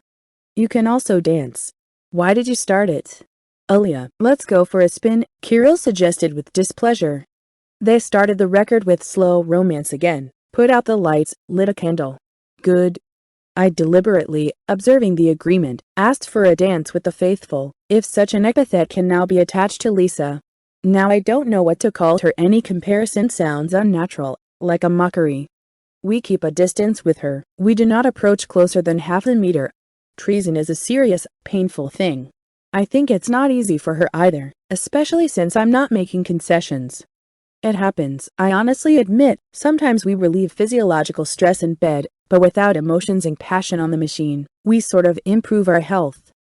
It looks like you are working with the hand tool, for example. You are applying plaster. What is the pleasure of such a relationship? Mita is alone. I can't decide anything yet. She made me very angry. I endured her pranks for a long time. Now I want to recoup. That's why I'm so cynical and suggest playing obscenity. I really have no need for such a performance, just a prank, nothing more. I'm confident in myself. In any case, I won't feel guilty. Here are the guys. How would they not break their lives? After all, these are our greats and troubles with Lisa. They don't even know that we are divorced. I do not know how their marital fidelity is. What if they are with no one and never suddenly like it and rushed? It's creepy. However, the bridge has already been thrown to the other side. Here and now there is an internal struggle. Resistance competes with lust, dreams with reality. Everything is like in real life, without discounts and benefits. The outcome is a foregone conclusion. Or is it not? I feel that I have thrown a serious, sweet bait. I'll bet they'll agree. Look how Kirill's eyes lit up. He was offered a legal, non-punishable opportunity to change slightly. Not to play, but to really eat from the forbidden fruit, without risking running into trouble. Or still taking a risk. Every day, many times a person is faced with a choice. How does he cope with this? Interesting. Open connections are always fraught with the danger of temptation. Some live happily with it, without crossing the line. Others manage to sour in the stinking swamp of infidelity, wasting themselves on a double, triple life. Some become a convinced multi-touch. The features of the relationship are configured individually, you can say manually.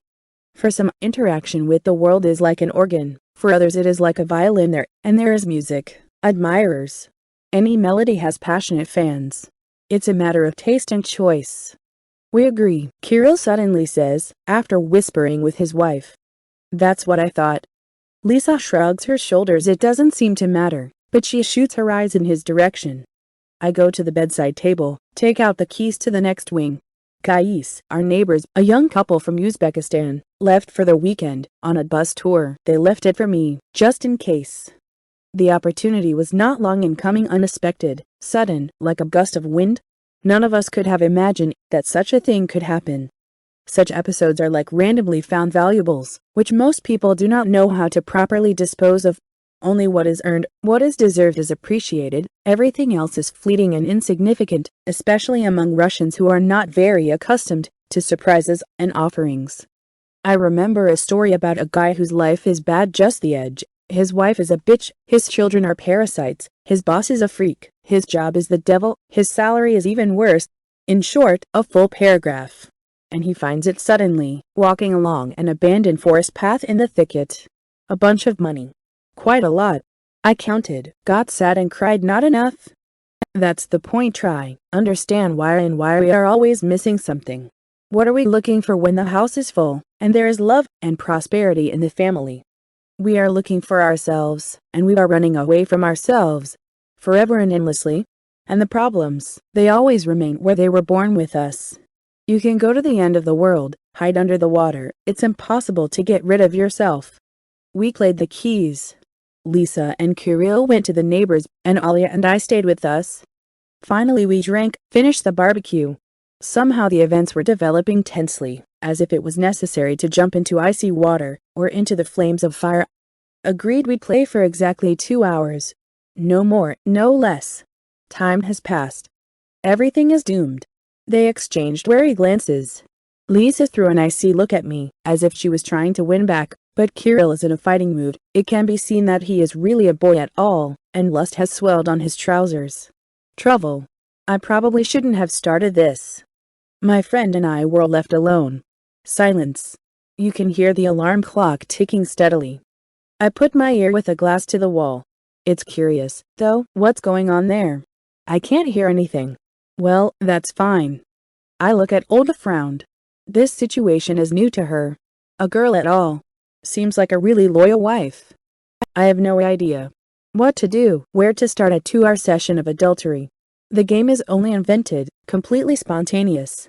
Any rules, as the card will fall. Or will not fall. However, I have to start. Well, girlfriend, are we going to play peekaboo or are we going to start cheating? Time is running out. What are you, Anton, a complete fool?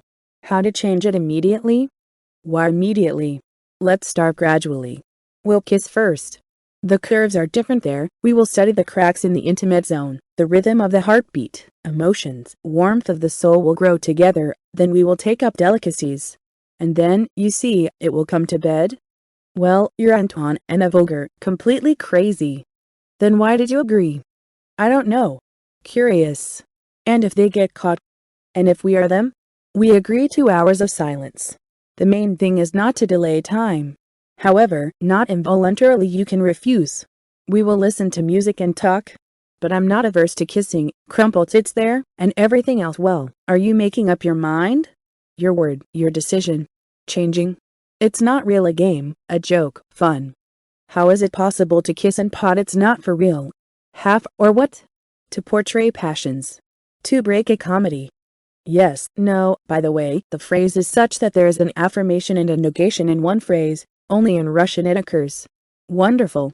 So are you substituting scarlet lips or not? Are we going to fornicate or are we going to drink coffee? 15 minutes have already passed. Your kid'll probably got into Lizka's underpants for a long time. I saw in their eyes that the kids were ripe for debauchery. What makes you think that? He's not like that with me. Such. The conditions of the game suggest an experiment that is impossible in another setting.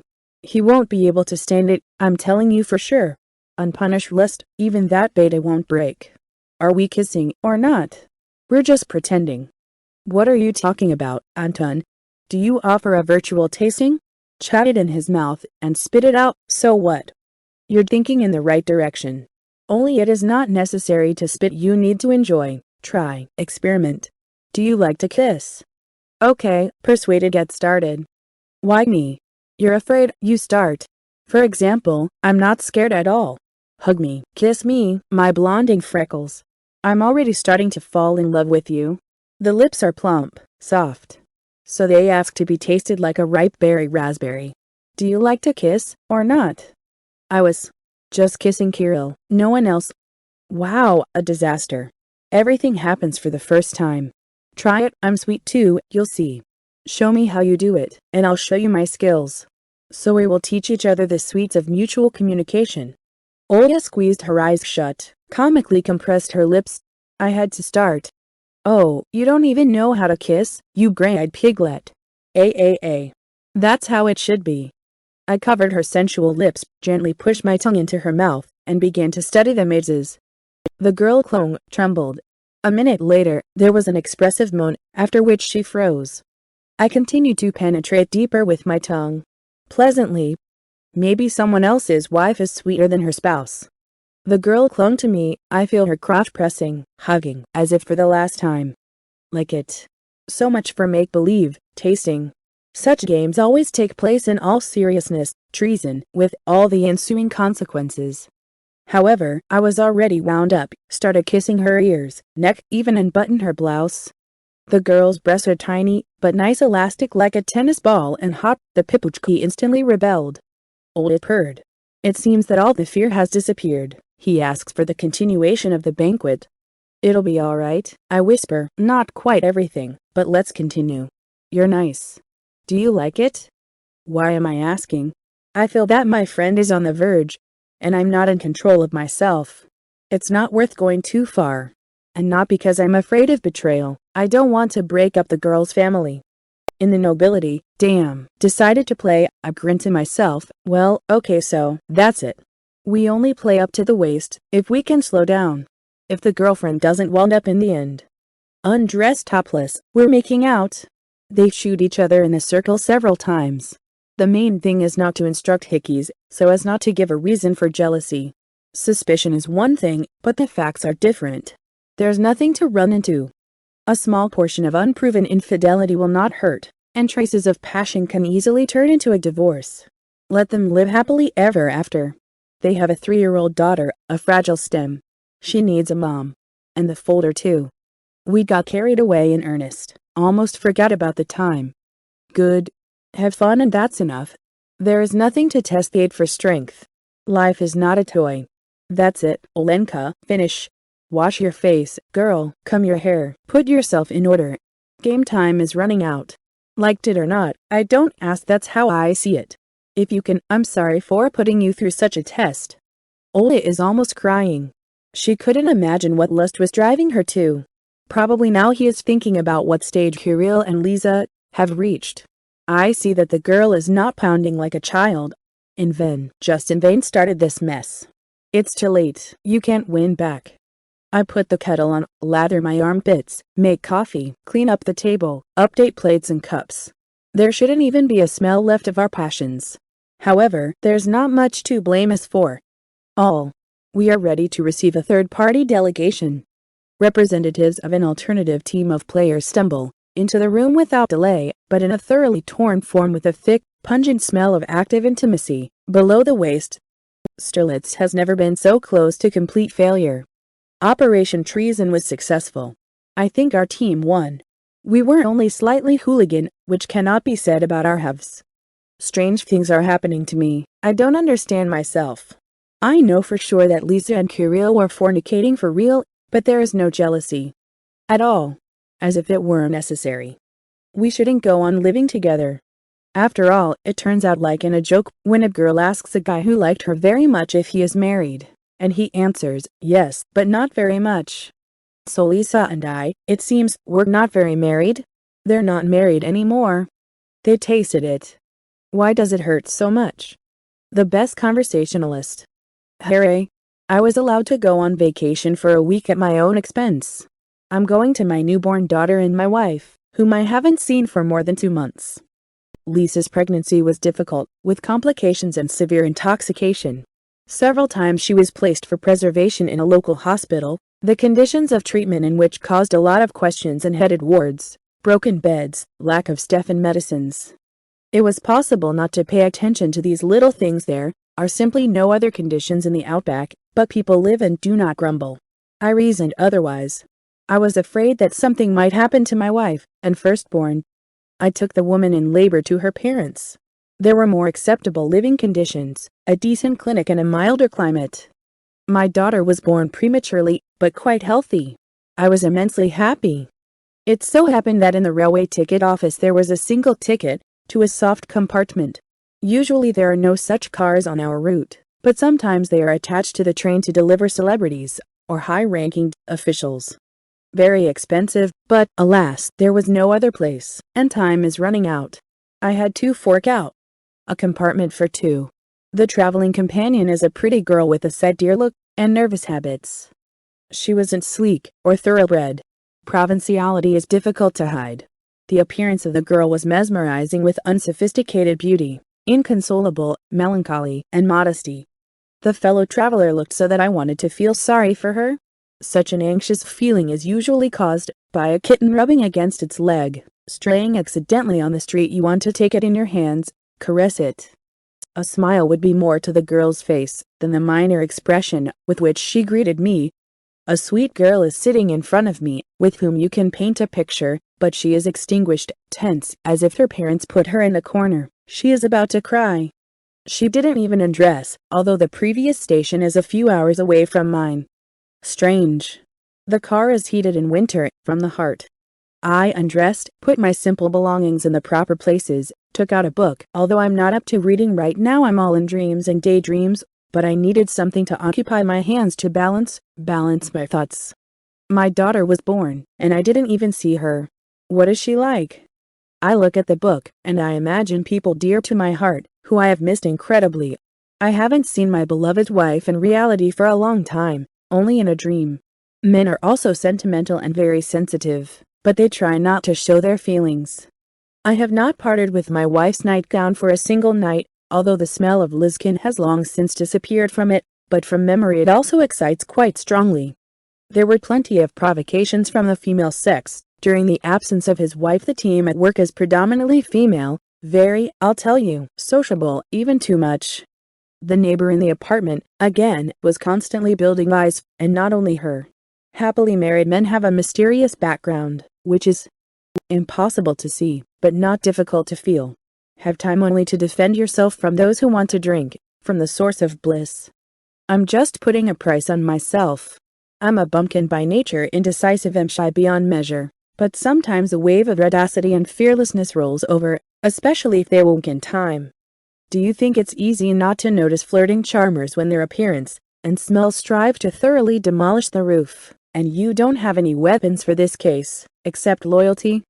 If there was a loved one nearby, most likely it would not be at all difficult to fend off inappropriate lust. In her absence, the flow of hormones so infect the blood that you begin to feel the vibes of passion for a kilometer.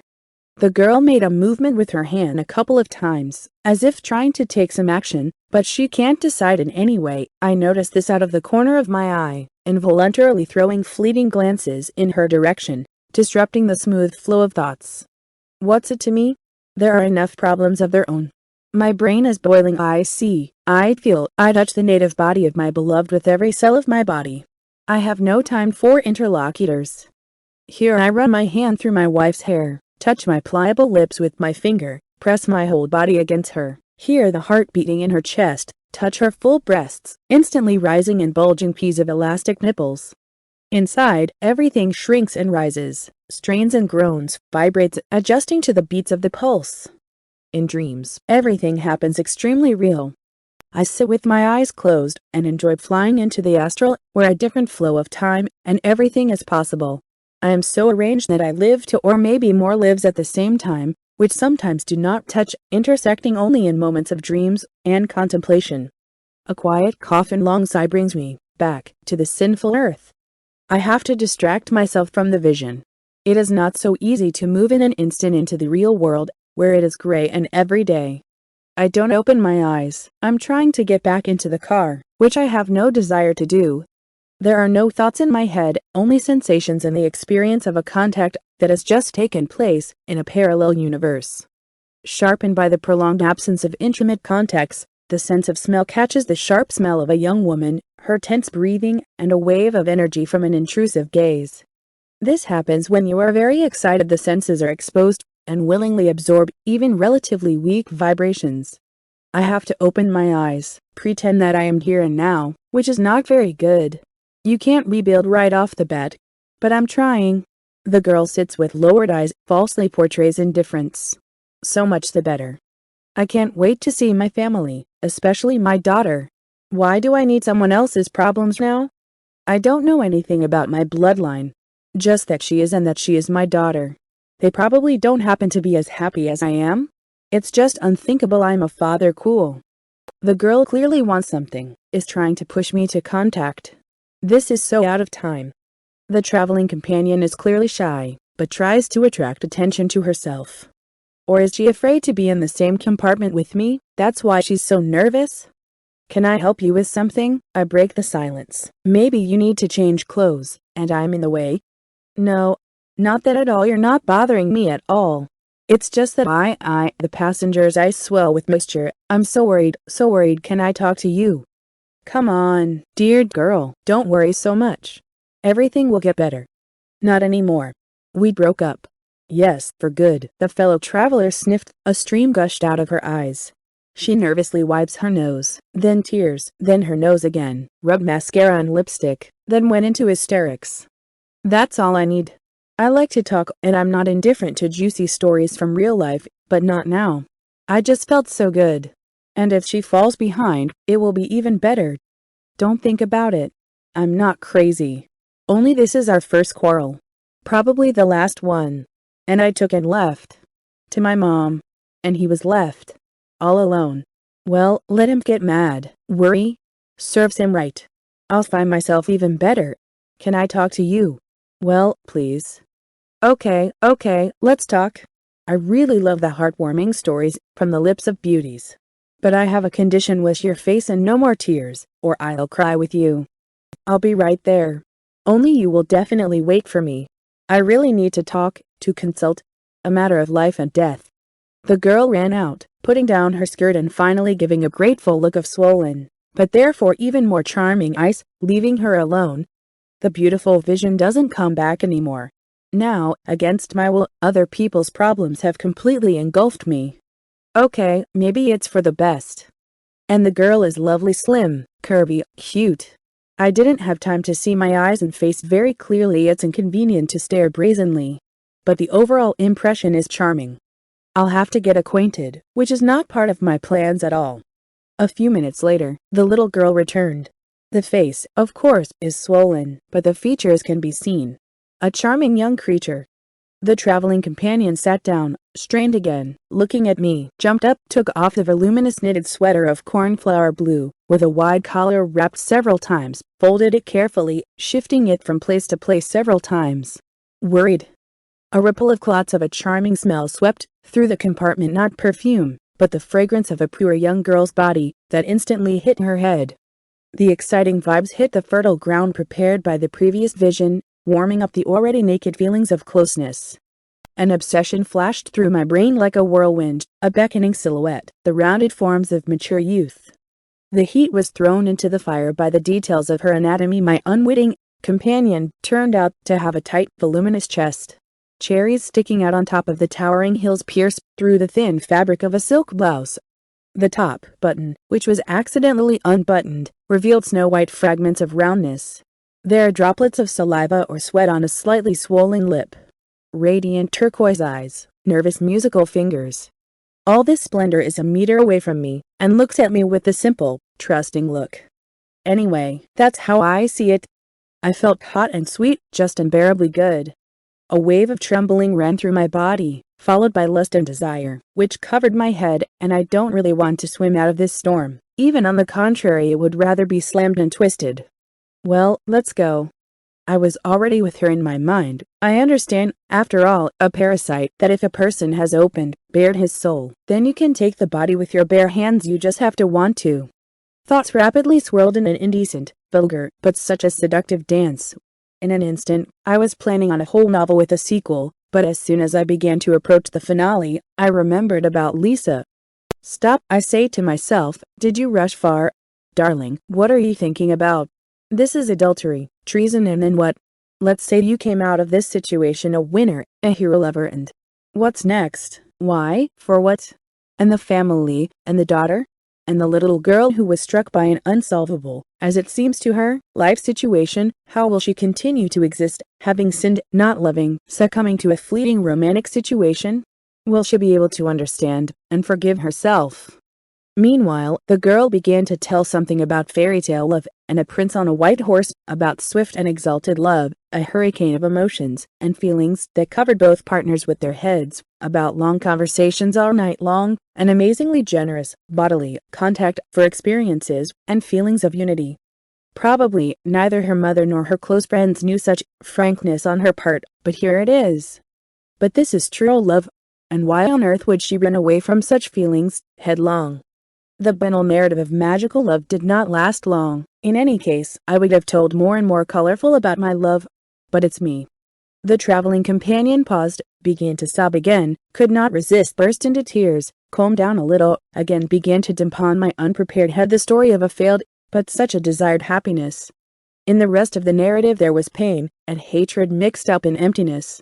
Personally, I could not find the reasons for what happened. How quickly one state of mind turns into another, and where have the Mexican passions and vows of love and loyalty gone? What did this idiot manage to do that she ran away from eternal paradise so easily and swiftly? After all, I've been listening to my interlocutor for 3 hours, never interrupting. Actually, I didn't understand almost anything. I just felt that she needed to speak out.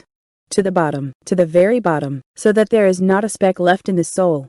The girl is in a hurry, chattering, sometimes breaking down into tears again, sometimes laughing like crazy, and all the time twisting a lock of hair on the right side.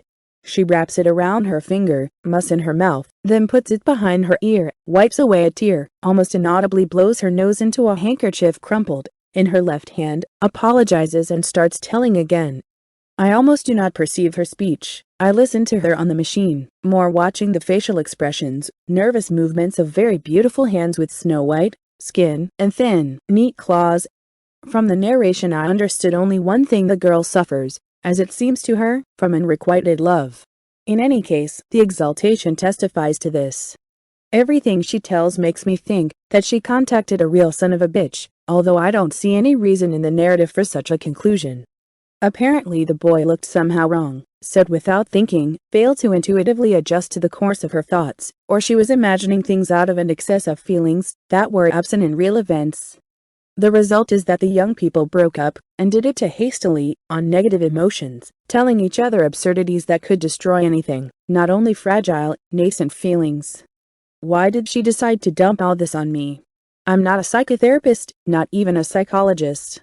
I myself suffer from insolvable problems no less. Sometimes it becomes unbearably sick of Lisa's antics. What if you still try to calm the girl down like a man, plugging the flow of revelations with a kiss? An invisible buzzer buzzed in my brain. My head was spinning. Visions galloped by again, making me sweat and feel an erection. Not a fig of a thought. Why not go straight to bed? Did he really swim after all? Decided to take advantage of a girl's weakness and someone else's grief? Of course, a few months without female affection. Such a situation, and even in a state of suspended animation, will turn anyone on. Trying to do it unnoticeably, I held my breath, tensed up, trying to get out of an erotic trance in this way. I moved my thoughts from my unexpected lust to her problems, which is given with great difficulty. Is it a problem if you really understand? The man is a blockhead. He failed to extinguish the trifling conflict. This happens at every step, and immediately cut down flat, break into a run. Well, a fool and only? He can't cope with himself. Let him learn to choose. After all, he's not the only one. For such a theft, they will lay down in stacks, they will line up in columns, and she was worried. My thoughts went back to the recent past, when such conflicts almost destroyed my relationship with Lisa. It's funny to remember those events, but then even minor trifles seemed fatal. I'm not an advisor. Let them clean it up themselves. They will cope. I think the boy has already understood everything, and will do the right thing. Or break up. That's what life is for, to find, to lose, to make mistakes, to correct them, The path of fate is usually zigzagged and circled. My thoughts jump from the girl's problems to my own, turning them into a stream of unsolvable contradictions. A casual acquaintance does not let up. However, the intensity of passions gradually subsides. There are no tears in my eyes anymore, and the sniffling has stopped. The handkerchief has moved to the pocket. The hair is left alone. My name is Larissa. Thank you. You're the best conversationalist I've ever met. Larissa straightened her hair, took a mirror out of her purse, examined herself, grunted with satisfaction, brightened up instantly with her gaze, jumped up from her seat, fist bent over my face, kissed my forehead like a baby, snuggled up, causing a wave of lust to run through my body again. Excuse me, I am so grateful to you. You told me the right way out. I'm probably wrong. Yes, that's right, it's my fault. Well, why did I need to make a scandal, break down, go somewhere, spoil a wonderful relationship with a man I love very much? I'll get off at the next stop, and go back to him. I know he's waiting for me. But first you need to call so that you don't worry. He's so impressionable, so affectionate, so... Thank God, it got through, I noted with relief. I almost broke the lives of idiots in love, and myself at the same time. And for what? Yes, you never know what kind of dear eyes are looking at you. A man was crying out for help, and you almost offered him sex. Or so it seemed to me. What cannot be imagined in an attack of acute empathy? Why did she think I was a good conversationalist? Because during her narration I didn't say a word? Wonders. At the next big station, Larissa got off, hugging me and kissing me, now on the cheek. I stood on the footboard of the vestibule and waved to her until I could see the silhouette. For some reason it became very sad. It would be better if she went to the end, I thought. I've already managed to get used to her. Parting is always so difficult. What is fear capable of? In the northern village, life without habit is depressingly maugre. In order not to tell for a long time what and how, I will only say that radio and television did not get to the places where the events discussed in this narrative took place. Naturally, people living in the Russian outback are not up to fashion. What clothes, what shoes, no frills. The main thing is to be comfortable, to wear warm, dry and not sorry to get dirty, because there are no roads there in principle. As soon as it rains, a short trip even along the main street becomes a dangerous enterprise. The main details of the wardrobe are rubber boots and a padded jacket. But sometimes we go out into the light. We go to the village for various reasons, and then we have to preen up. However, we also look peculiar in formal clothes. The possibilities of rural life are very limited. Recently we went on a shopping trip for a small economic need. Lisa, my girlfriend, recently was awkwardly stepped on a boot in the store crowd, which immediately flew off the heel and sole entirely. The shoemaker's shop told us that the case was hopeless. Sadly, there was not enough money for new shoes. We were just learning to live on our own. I am a novice animal technician, she is a trainee salesman. Our salaries were more like unemployment benefits than the means to purchase something. I had to tie the boot with a piece of cloth and hobble around in such an unpresentable form. In the absence of a change of shoes, a considerable nuisance. I borrowed money for new boots for my girlfriend, but I couldn't go in the middle of the week. We weren't waiting for the day off. We both went in rubber boots. I didn't want to upset my friend once again. In principle, nothing special, no one paid any attention. In any case, I didn't see any sideways glances. The bus passing by the village, crowded to overflowing, arrived late. We barely squeezed into the back of the slot and bounced all the way on every bump. There are no roads in the north, only directions of movement. Lisa and I were shaking in terribly uncomfortable poses. From time to time we crashed into the low ceiling of the cabin, although we are both short in height. A thin red-haired girl of 15 or 17 was standing close to us. A fiery mane of loose hair spilled over her shoulders, almost to her waist. Snow-white skin, dotted entirely with freckles, plump baby lips, and a wary look for some reason. The child is somehow strangely huddling with Lisa and me. Perhaps it seems so in a tight place, but it is so tightly lapped that I can feel its warmth and smell. Nothing. We'll be patient. Familiar already. Probably afraid to fall, although it is problematic to fall in such a crush. The girl is nervous, maneuvering, trying to get behind us. After a while, I begin to understand why the men behind her back seem to be rude-blooded. I looked closely at these fellow travelers. Gloomy, surprisingly unpleasant subjects are definitely and clearly from the breed of cedars. On all fingers there are tattoos with rings, shiny fixes, and arrogant self-confident look. One of them has a ragged scar across the entire cheek, the other is missing the lower part of the ear. Both are a head taller than the girl, although she is normal for her years of growth. The jerks cackle, whisper obscenities to the neighbor, and cheekily paw the girl's body, causing her to have an unaccountable fear and convulsions. The child silently, with a look, asks to take her under protection, but everyone around is silent. Like water in your mouth. Look away, breathe in every other time. Scary. I slowly push the girl behind my back. One of the young men brazenly grabs her by the hand, pulls her toward him, smiling at the whole mouth. We're from the Cavaliers, the redhead. You're ours now. You'll get off with us? Do you have any tits? The second one hisses, trying to pull the girl to him. In principle, it doesn't matter, as long as the holes don't get overgrown, right? Period. It's been a long time since we ate fresh meat, we miss the female caress. It's good that you're afraid, you'll be more accommodating. And you, Farrukh, they turn to me, do not climb if you want to live. Your business is a party. Watch your chick, or we'll invite her to visit. We have accumulated potential enough for a month. What's your name, Maruya? No longer shy, says the one who was called Pirat, not Iona, by any chance. I had Alyonyushka before the zone, a noble slut, insatiable, narrow in all crevices, hot, brisk. What a card ballet we had with her. Yes, you don't hit the counter sinks, otherwise the sharpener will fly into one of them unevenly. He turns to me, I'm kidding. I'm a funny guy. I should laugh. Turn away, he said. So I didn't hear your name, Proshmundovka. I'll ask you again. If you don't answer, you'll regret it. So, I'm listening. Irina, the girl whispered, stuttering and trembling all over. Louder. Ira. That's it. To teach you. Her, it is necessary. Nothing will break it off. Lisa began to pull my hand impatiently, feeling hotter. Her face was filled with blood and fear. Her eyes were round. The audience is silent. The inmates are no longer hiding. They felt and saw the fear that bound people. The air is filled with clumps of black energy. The scar, whose cheek is cut cheekily, cynically unbuttons the top buttons on the coat of the piglet, and launches her tattooed hand.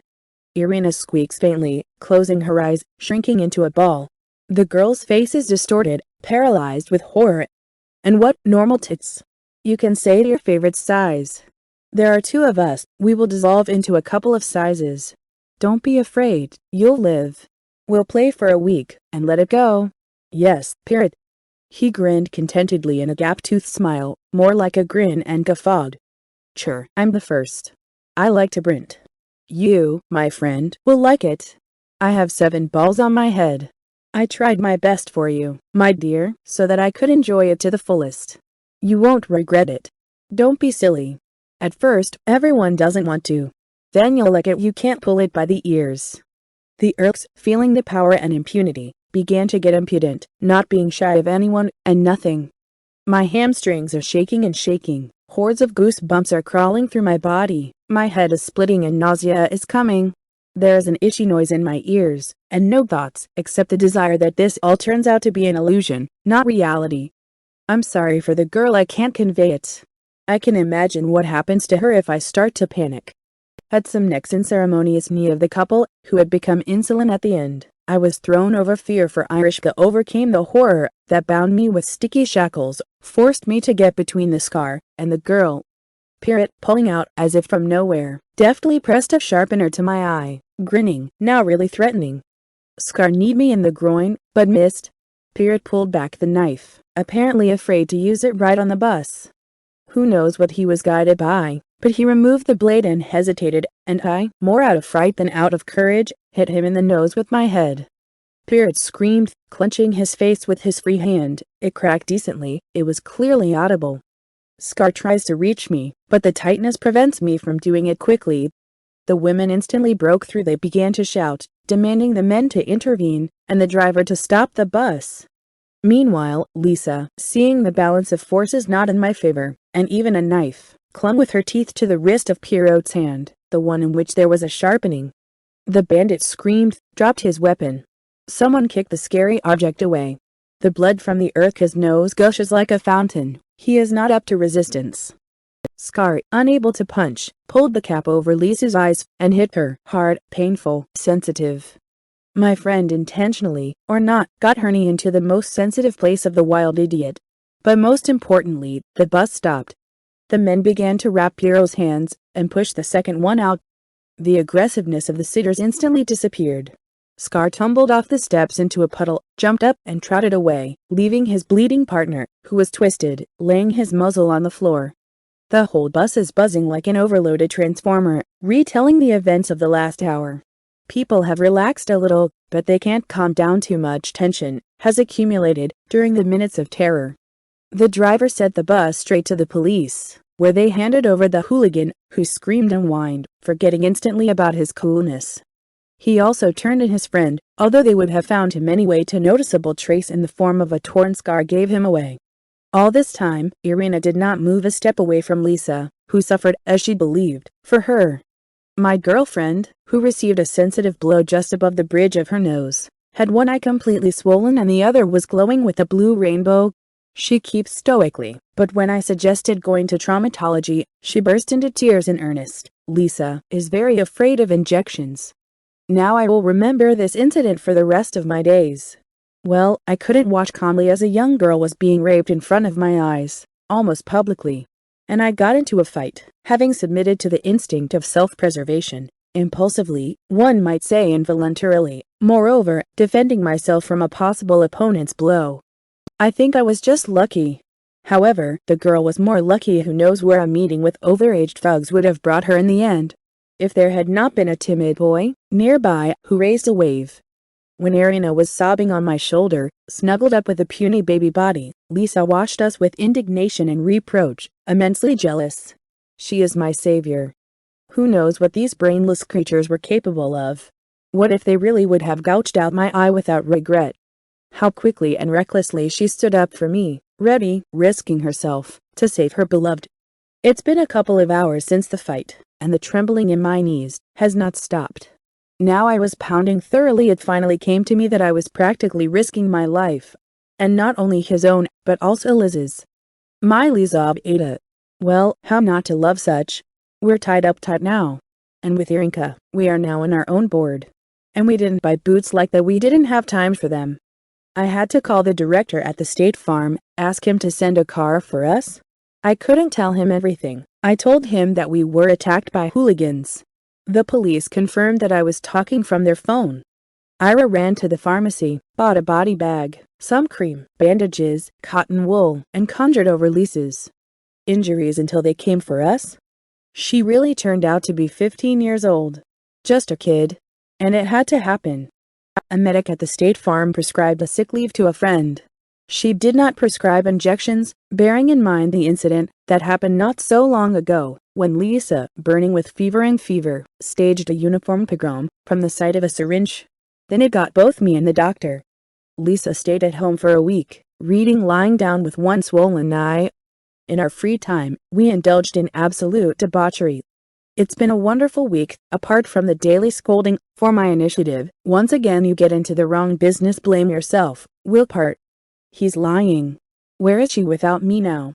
And I will be completely lost without her. Then who will protect me from bandits? There are so many of them. Divorced. Verification of loyalty.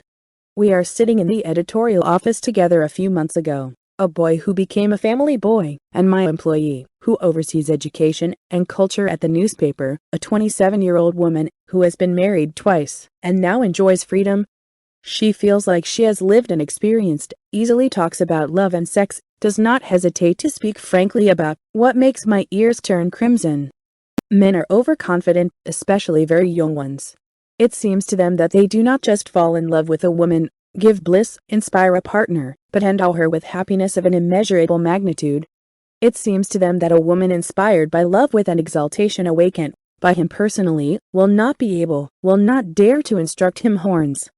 How wrong they are. Feelings, passion for the subject of passion in women are much stronger than men's. This is true, but her head is free for analysis, despite the excitement and desire, whereas a man's brain slips or turns off altogether when it receives an impulse of lust. Unlike males, a woman does not drown in the incoming wave of lust, but bathes in it, enjoying, but does not forget that the purpose of communication always has mundane, everyday, practical goals. A woman is looking not only and not so much for excitement and romance, but for a father for her children, an exemplary husband, responsible and successful in everything. A man is not a toil or entertainment for her, but an important tool, which she assumes to use for quite a long time. If a woman feels strength and energy in a man, then you are exactly the one she needs. A man does not participate in the decision-making process about the future of a relationship, although it seems otherwise to him. Naive? You are not up to reasoning. You are talking, enjoying the moment of complete, unconditional happiness, which gives a flurry of hormonal inspiration. A man is a dependent being, a drug addict, whose actions are mostly controlled by chemical processes, and we, women, I got a dose an admiring romantic, no an unhappy, lost corner dear. This is how Galilajinova instructs me. We often have conversations about love and friendship. She probably really likes my youthful embarrassment and total ignorance about the subject of the conversation. All women, as one, are twirls, without exceptions and exceptions. You can take my word for it. Some are skillfully camouflaged, but still regularly flirt. This is in the most vegetarian version. The birth of a child is not at all a trait for a taboo woman. Quite the contrary, everything is just waking up, sensuality, excitement, willingness to burn, merge in ecstasy, and paroxysms of intoxication with excessive feelings. It's about us women. They say they burn with passion. Yes, we are. Mature femininity implies mystery, capriciousness, dreaminess, impermanence. Are you listening? We need an ioness. And this is not banter. This is a normal balance of relations between an average man and a decent woman. What did you think? Treason can also be decent. Decency or depravity is not in cowards, but in the soul. Spiritual adultery is more dangerous than physical, believe me. To a good partner, it does not matter whether it is her own or someone else's, a woman sticks tightly if the soul and thoughts are one. And when there is a mess in your head, discord in your soul, confusion in your thoughts and feelings, and there is nothing else besides physical love and carnal pleasure with your husband, right, it is gone. Your darling will definitely fly away. Are you able to look into her thoughts, touch her dreams with your hands? That's it. That's not it. This territory is terra incognita. A woman is always a mystery and no one will ever solve it. However, we are an eternal and endless surprise for ourselves. Gail, let me disagree with you. My wife is not like that. She loves me, and she doesn't need anyone else. Me, by the way, too. Don't tell the cop. To me a monogamous man was found. And if I show you naked breasts now, try on new panties with you, start building ice, sigh artistically, give signals of readiness to take your guest inside, let a tear, start banging my head against the wall, and screaming that only you and no one else, then how? Okay, just kidding. You're not exactly my type. Although, I'm clearly, frankly, purposefully, cynically focusing your attention on this phrase to show how it works. Well, just in case, to tie a hypothetical knot on your manhood. It seems to you now that loyalty and loyalty are the essence of your character and the basis of happiness. Time changes everything. It's not for nothing that I was engaged in spiritual exhibitionism in front of you. I shook my soul to the bottom. Maybe when I need your strength and energy, and what, I'm still that berry, you just didn't look closely. In a moment of hopeless loneliness or overflowing joy, a person comprehends and overestimates a lot. You never know. Well, boy, are your pants still wet? Everything. Calm down, relax. Take care of your wife for real, seriously. Don't leave one for a minute. Don't trust him, he will feel that you are a deer, the horns will grow back in a moment. Don't trust anyone. Ha ha! I can. I have the impression that you, Galia, are not living your first life in this world. Too experienced. Of course, I understand that I got married twice, but this does not mean that I met exactly these with whom I would not want to cheat. It is human nature to make mistakes. I live a long time, read a lot, remember, analyze.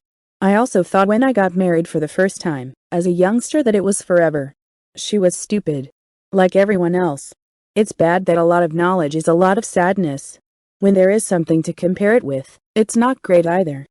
Who knows, I would have endured, got used to his shortcomings. Maybe something good could come out of our love.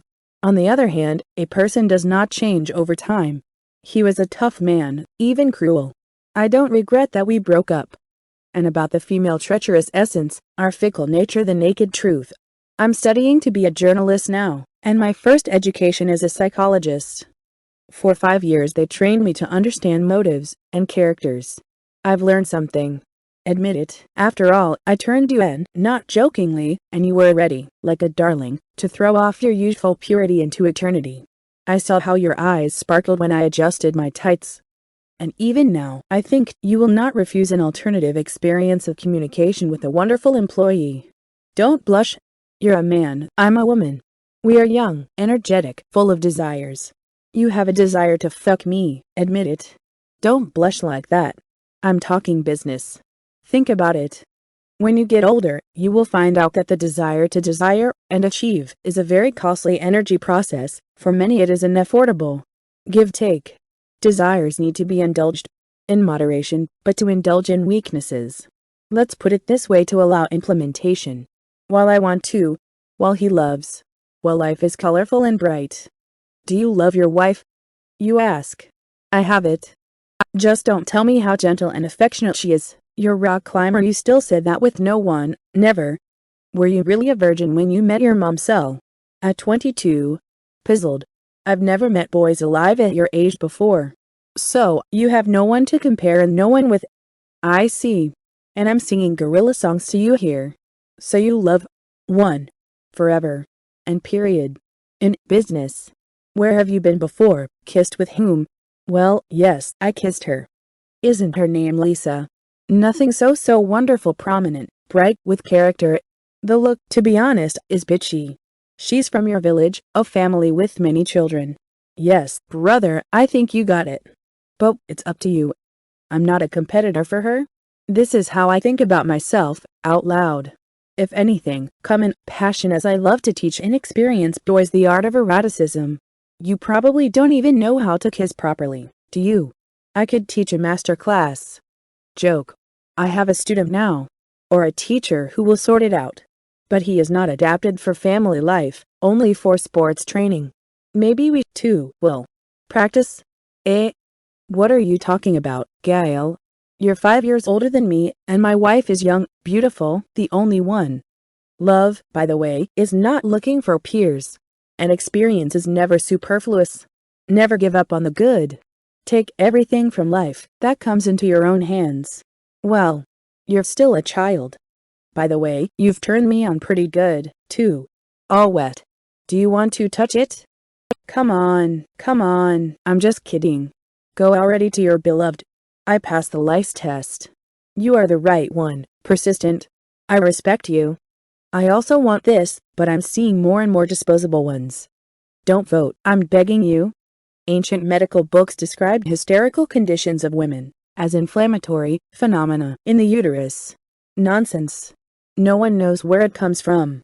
I listened to my friend's confession and was hysterical myself. Linda, I still can't figure out how you can call a girl by that name. A woman, no matter where, but a child. You'd be surprised, but that's my wife's name. When we met her, she was an angel in the flesh. A gentle, affectionate, caring girl. She could have easily spent the scholarship up to a penny on a gift for me. I understand that such a detail does not mean anything to you personally. Linda did not live for herself for a second. She gave herself completely to her family and friends. I was the happiest man in the world. When we first looked at the sky in diamonds, you know what I mean, it seemed to me that the sector had won a prize. Linda is a sincere, gentle, loving being who cannot help but fall in love. She was adamant when I offered to live in a free relationship, in order to get to know the essence of family, life, and understand whether our souls could enter into resonance. Our love for my stupid proposal did not crack, did not tremble, did not wrinkle. Linda smiled, pressed her cheek sensually and said, "Understand, Igor, I have parents. They will not accept such a free interpretation of family unity. Let's stick to customs and traditions. First the wedding, then the rest. If there is no patience, my dear little man, I can offer alternative methods of fulfilling desires that do not affect morality, chaste but sensual." "You're lovely, Linda," I said, and took the bride in my arms. I couldn't imagine a day or a minute without her. If you want, I can show you her picture. I haven't met anyone more interesting and sensual so far. This gentle creature captured my essence, leaving free the only right to breed. How could I disagree with her arguments? Linda was always right about everything. Such women are not capable of lying. I confessed my love to her, laid the banners of male valor at her beautiful feet, and offered not only my hand and heart, but also my soul into the bargain. Linda graciously accepted my ridiculous offer. How could I be worthy of such a woman? A state of euphoria, happiness of immense magnitude. How else can I describe my feelings at that moment? I kissed her senseless, with the last of my strength, keeping myself in check of friendly relations. It's hard to believe, but until the wedding day, or rather until the night, I never touched her breasts. I only dreamed of touching, gradually going crazy with lust. I dreamed about her inflamed butt at night, but I had no idea what it really looked like. My happiness fell into the abyss of hopeless darkness, even before the first merger. Linda was jealous of me, first to the witness, then to a close friend. We spent the whole night figuring things out without hugging. My dream of intimacy was not destined to come true the next day, or even a week later. The young wife, whose flesh remained an unattainable mystery to me, remained a mystery, despite the fact that very strange customs concerning the first night were adopted in her family. I did not understand what and how her relatives were doing, but the sheet with the symbol of chastity was solemnly presented to the guests. This ritual meant that my wife remained a virgin before the wedding, but I could not make sure of this. No, I can't say anything like that about her. Within the framework of my knowledge, most likely she was innocent at the time of declaration, which I am not completely sure of due to ignorance. Linda squirmed, screamed, cried, and threw a terrible tantrum. It happened 2 months after the wedding. It's good that it is. I already thought that in this life I would not be able to taste the forbidden fruit. By that time, I had already learned the charm of family relationships. Linda was jealous of every pillar, threw tantrums several times a day, which it was impossible to stop. Then the spiral of my wife's oddity spin, and completely famously. Everything infuriated her. It was impossible to please his wife in principle. But the list of needs grew, which could only be satisfied by an Arab sheikh. Linda squandered money as if she had a secret account capable of satisfying any desires. The sexual ration was given out in strictly limited doses, when she could place a certain number of banknotes issued by me on her palm. Intimate hunger was such that I had to constantly use the bathroom and the fist of my right hand. And yet I loved her. He loved her, despite the fact that she did not want to take care of the child, do not clean the house, do not cook lunches and dinners. I was glad of the crumbs of love that I got when my wife was in a good mood. Attempts to somehow change the vector of relations, or the order in the house, were in vain. Linda began to sob and pour out accusations. After a few minutes of the psychic attack, I was so exhausted that I was ready not only to agree to its terms, but also to pay extra. As soon as I tried to talk to her, to call for a fragile family harmony, Linda began to shake. She immediately fell into prostration, rolled her eyes, started screaming. Then came the attacks of accusations, which followed one after another. My guilt spiraled exponentially, reaching the point of deadly sins that can only be redeemed with blood. I was guilty at the same time that I brought little money and that I was always missing at work. I was accused of total infidelity with references to certain personalities, most of which I didn't even know. Linda listed dozens of defendants who provided their wives with everything they needed, being near them around the clock, while satisfying their material, spiritual and physiological needs in unimaginable volumes. Not only were these accusations offensive, they were a reason for excommunication from sex, which was not in principle. Will you ask how I didn't go crazy? Don't know. Sustained. Was I cold-blooded? Alas, no, my nerves were twisting into knots in the sea, which it is impossible to untie even now, when this woman is not alive. Linda systematically arranged concerts based on applications that were not submitted by me at all. What I did not do: counter-hysteria, clarification of relations, a call for reconciliation, and debriefing. Nothing worked. Sometimes I couldn't stand the pressure from inside and outside, gave Linda a slap or a slap in the face, then tore her clothes, and fucked her like the last bitch. No, I didn't rape her. At such moments, she unconditionally obeyed and asked for more. Every time the nerves finally gave up, the relationship was improved for a month or so, after which the whole range of nightmarish relationships was repeated. Sometimes it seemed that Linda was deliberately provoking me to physical influence. For me, this method was unacceptable, and she was clearly enjoying it. When there were periods of quiet, measured relationships, she preferred sex when a woman is on top. At the same time, she absolutely had to squeeze her nipples, so that even my testicles turned to stone, feeling pain. After the orgasm, Linda struggled for a long time in silent hysteria, demanded to squeeze her breasts again and again, after which she began to sob. I couldn't figure out when she was good and when she was bad. Even after rough sex, she could scream for an hour or more, until I guessed to squeeze her in my arms so that it was impossible to breathe. Immobilized, she became quiet, could easily fall asleep, even smiled in her sleep. After each tantrum, the wife felt like a small child. She loved being bathed in hot water, washed with shampoo, penetrated with her fingers into secret limits, massaged.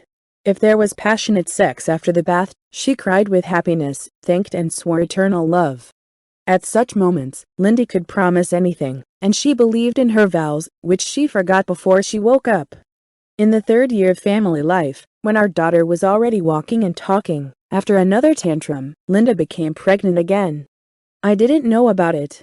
My wife secretly went for an abortion from me, after which she made claims for more than a year that she did it under my pressure. Imagine how I felt. Linda was extremely emotional. I endured. A little later, I began to study the causes of her inadequate states. In the manual on this terrible and strange topic, it was written that women throw tantrums for 3 reasons: stress, sexual dissatisfaction, and premenstrual syndrome.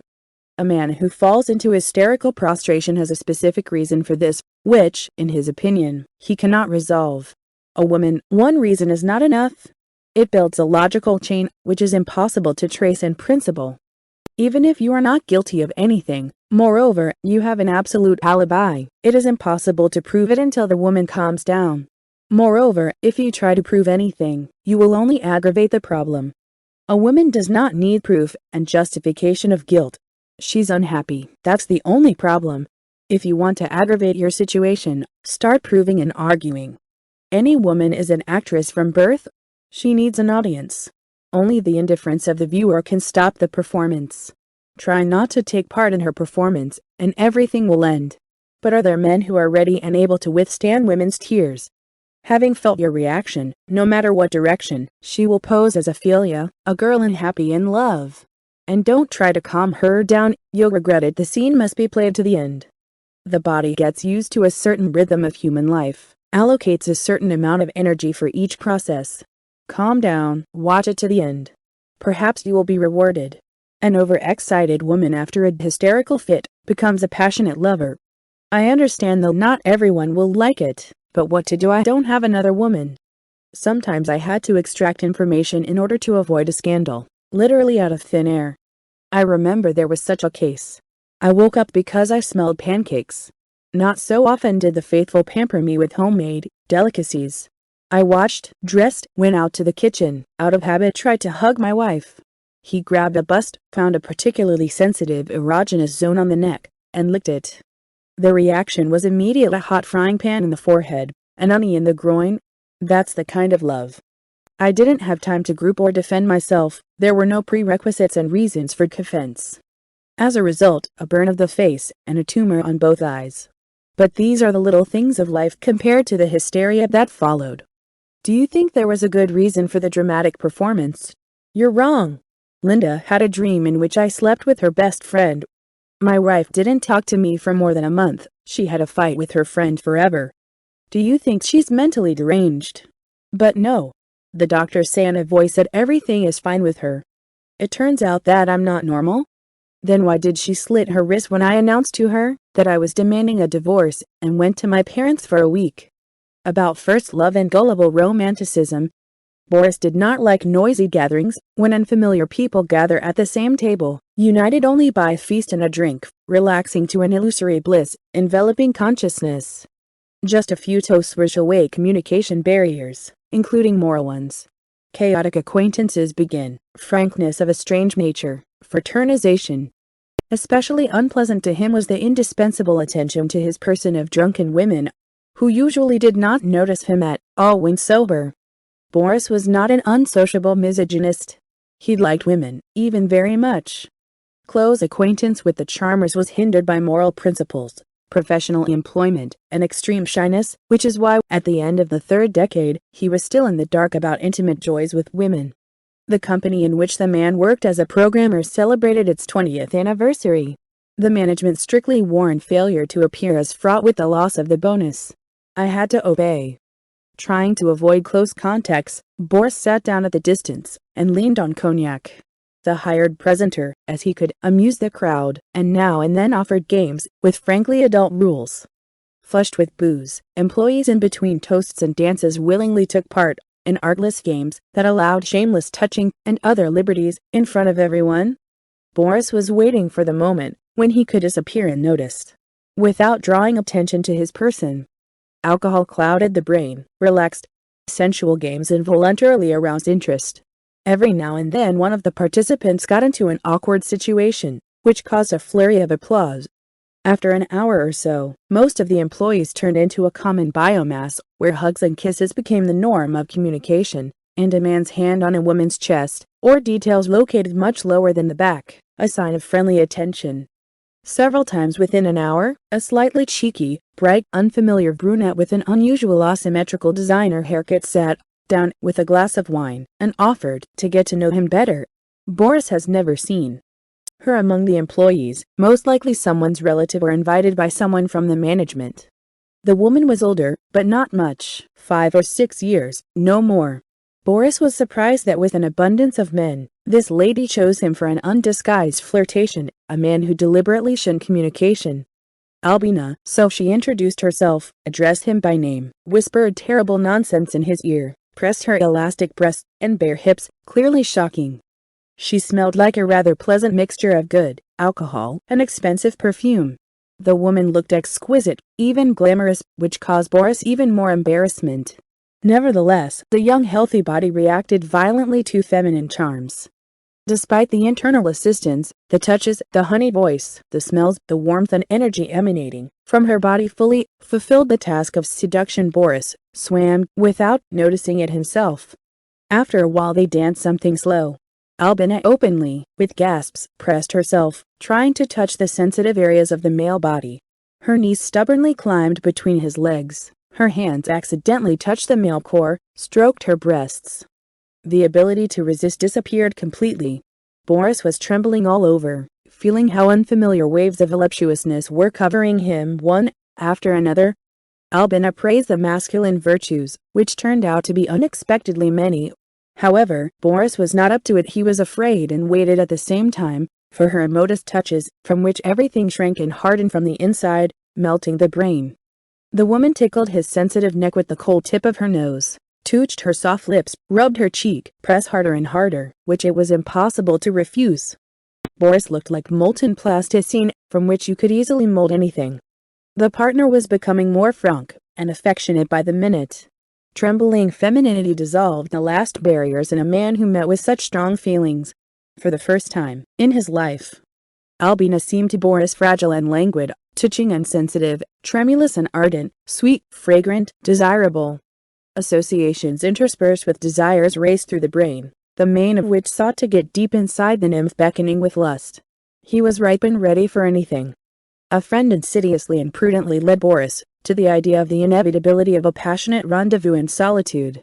She talked in a languid, passionate siren voice about how good and desirable he was. Albina was frank, telling about the not very successful relationship with her husband, about his lack of those virtues that he, Boris, has, so charming, courageous and completely unspoiled. "You're the man of my dreams." I immediately realized, I'm sure, that an inescapable fate brought us together.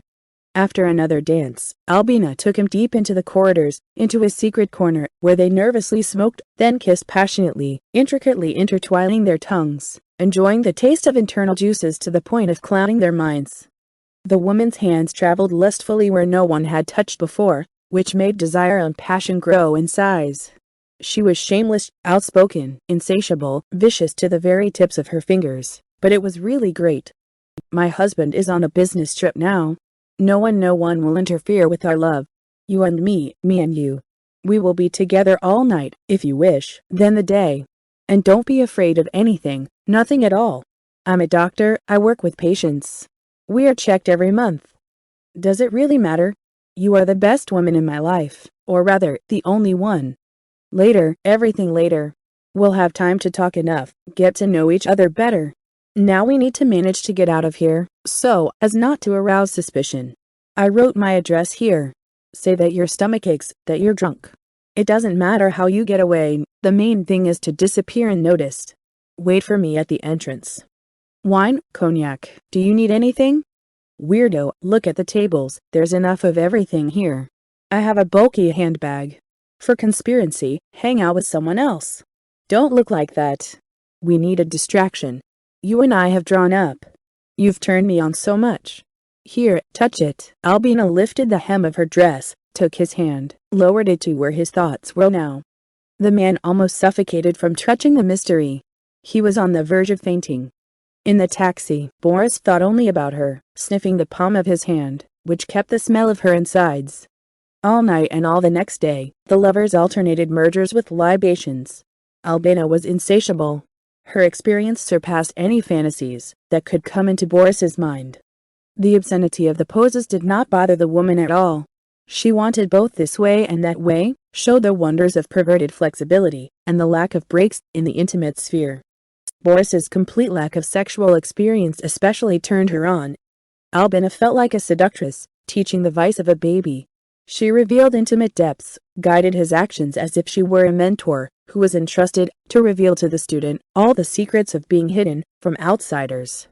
The mistress showed her counterpart all the subtleties of passionate intercourse, every millimeter open and secret in the body, excited by lust. During the day Boris heard the call and demand, "Love me, Borenka, love me," probably 20 times. I had to change the bed linen several times, wash a dozen times in the shower, and in the bathroom, where the process of intercourse continued. Boris was happy. Several times he started talking about how they needed to be together. Albina languidly looked at him, covered his mouth with her hand, which smelled unbearably of unrestrained sex, merged with him in a prolonged kiss. Several times the lovers tried to break up. Unsuccessfully. They fell into bed again, trying to give each other even deeper pleasure, which was simply impossible to do, since they had exhausted an unknown set of means. Albina's apartment, if someone happened to enter it now, would seem to him a brothel, so its air was saturated with lust. However, the forces of even the most ardent passion sooner or later come to an end. Our lovers were also tired, promising to continue communication at a convenient combination of circumstances. The lovers' aspirations were not destined to come true. Something up there, or here, in the routine, interfered with the fate of our characters, abruptly and irrevocably changing the scenario of love to something else. 2 weeks later, Boris felt unwell, which spoiled his mood for a long time, and generally changed the idea of love. It all started with an itch in the most intimate instrument, an unexpected object of his male pride. Then the sensations became sharper, strange secretions appeared, the nature of which was frightening. It became painful to go to the toilet. Boris wound these circumstances as much as he could. Then I had to share my problem with a friend, which turned out to be unbearably embarrassing. He laughed in his face, patted his shoulder paternally. Welcome to real life. Next time, wear a condom if you don't know who you're dealing with.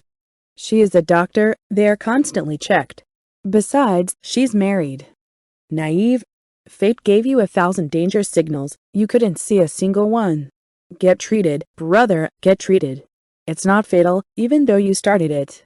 It was necessary to apply immediately. I will destroy it. And if someone finds out.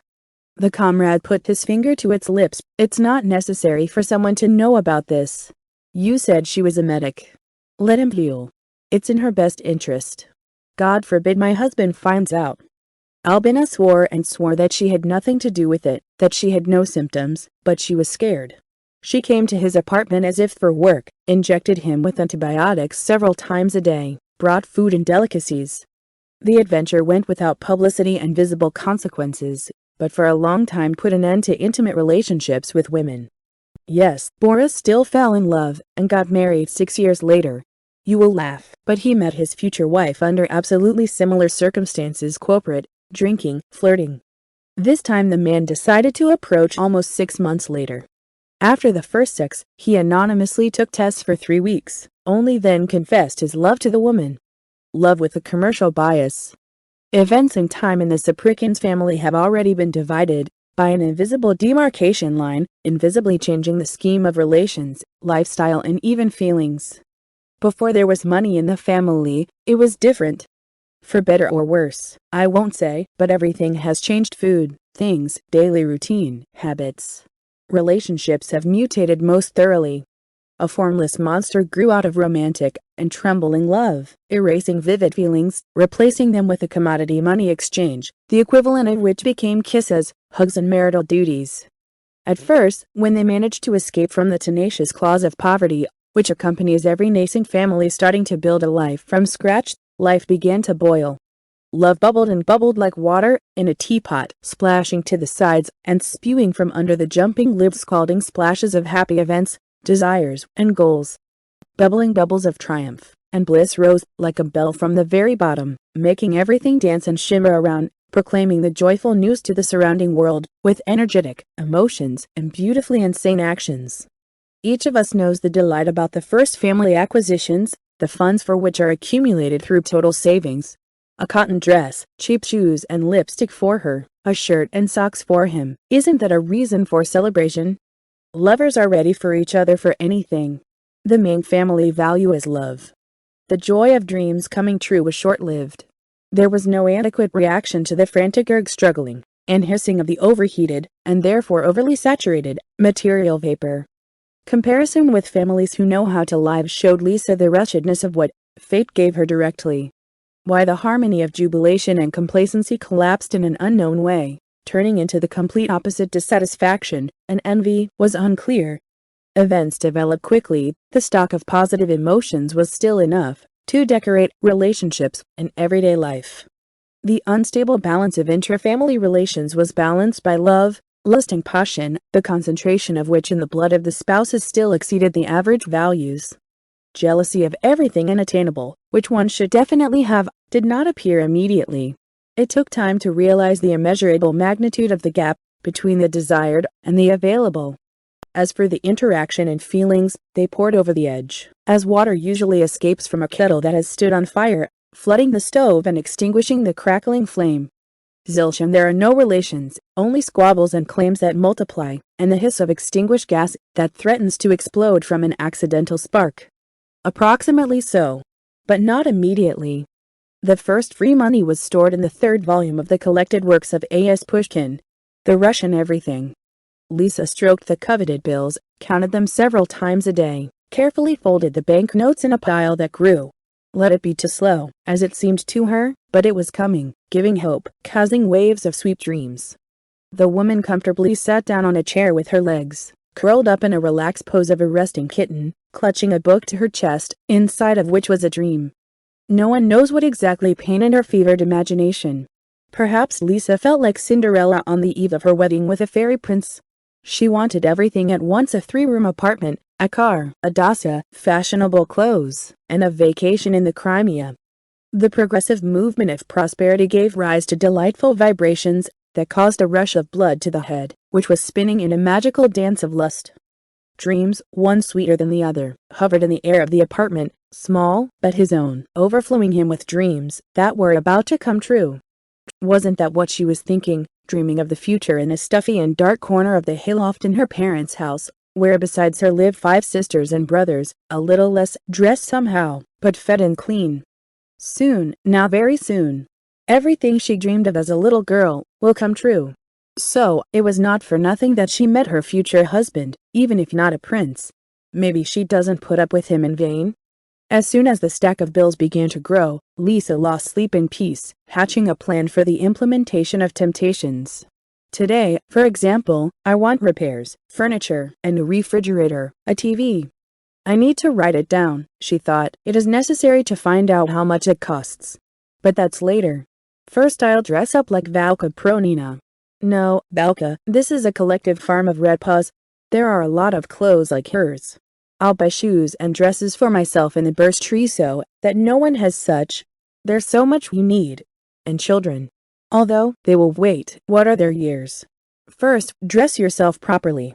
Maybe this wasn't exactly what really happened, only every time after the shift, his wife wouldn't let Anton fall asleep, long after midnight. As soon as the exciting adult games in bed ended after dinner, prepared by Anton who came from work, Lisa dragged him to the kitchen, where for a long time, until their naked bodies finally froze, she painted what and how much they would soon have. The couple sat with lit cigarettes in complete darkness, a woman excited by dreams, and a man falling asleep after a 15-hour shift. Lisa, in a dreamy, melodious voice, more suitable for love dialogues than for discussing prosaic material requests, enthusiastically, temperamentally, as if about surging romantic feelings, talked about what wonderful outfits she would have to buy, how she would look in them, and who would have faces from impotent jealous anger. At this point, when rivals and friends were dying of envy, a spark from a cigarette butt, and a drop of moisture, perhaps a tear, would flash in her eyes. Lisa threw herself on Anton's neck, kissed him anywhere and whispered how much she loved him, until she woke him up completely falling asleep, nodding his nose at the table. It is clear that it is easier to provoke, excite a young nature than to force him to go to bed later, without having tasted the desired delicacy. Anton's dream was like a hand shot. Ripe apples of women's breasts lay comfortably in the palm of their hands. The lips themselves found the cherished corners on the neck of the wife and behind her ears, the touch of which caused a desperate desire for intimacy. What young man would refuse a dessert that irritates all the senses at the same time, forcing the heart to pump a concentrated stream of stimulating hormones through the circulatory system? The hands stretched themselves under the hem of the translucent nightgown, extracting the edge of juicy hot pulp from under it. Anton presses the tense buttocks, impales the supple flesh on the rebellious core of manhood. At this moment, he is ready to literally throw everything at the feet of the charmer. Lisa guesses about it, while subconsciously. Over time, she catches the essence of what is happening, begins to deliberately apply crafty tactics and strategy. My beloved, You are the best, the most precious thing I have. I love you too. Very, very. Can I spend our money on new clothes? You still ask? The whole world is for you, honey. I feel so good. You get. When a loved one is inside bliss, temporarily disabling the brain, which is usually thought of, pre-planned manipulations are most successful. Thank you, dear. Don't stop. Oh, mine. Only mine. Forever. You're so sweet, so generous. We can assume that today and now she has received, almost palpably, what she previously dreamed of. Lisa caught this invisible connection, the transformation of desires into real benefits, through sexual terror. She involuntarily noted the speed and effectiveness of the method. Anton catches something insidious in her fleeting glance that escapes direct contact, the realization of triumph, and a sarcastic smile, but he cannot comprehend, connect into a logical chain. He is too carried away by the penetrating movements of the intimate pump. Lisa celebrates her victory. She deserved it. This is a sex holiday for Anton. For her it is only a means of influencing his brain, a tool for the realization of personal desires. Anton understands that what has just happened looks like a commercial contract and has nothing to do with love, but he is still grateful to her for the pleasure.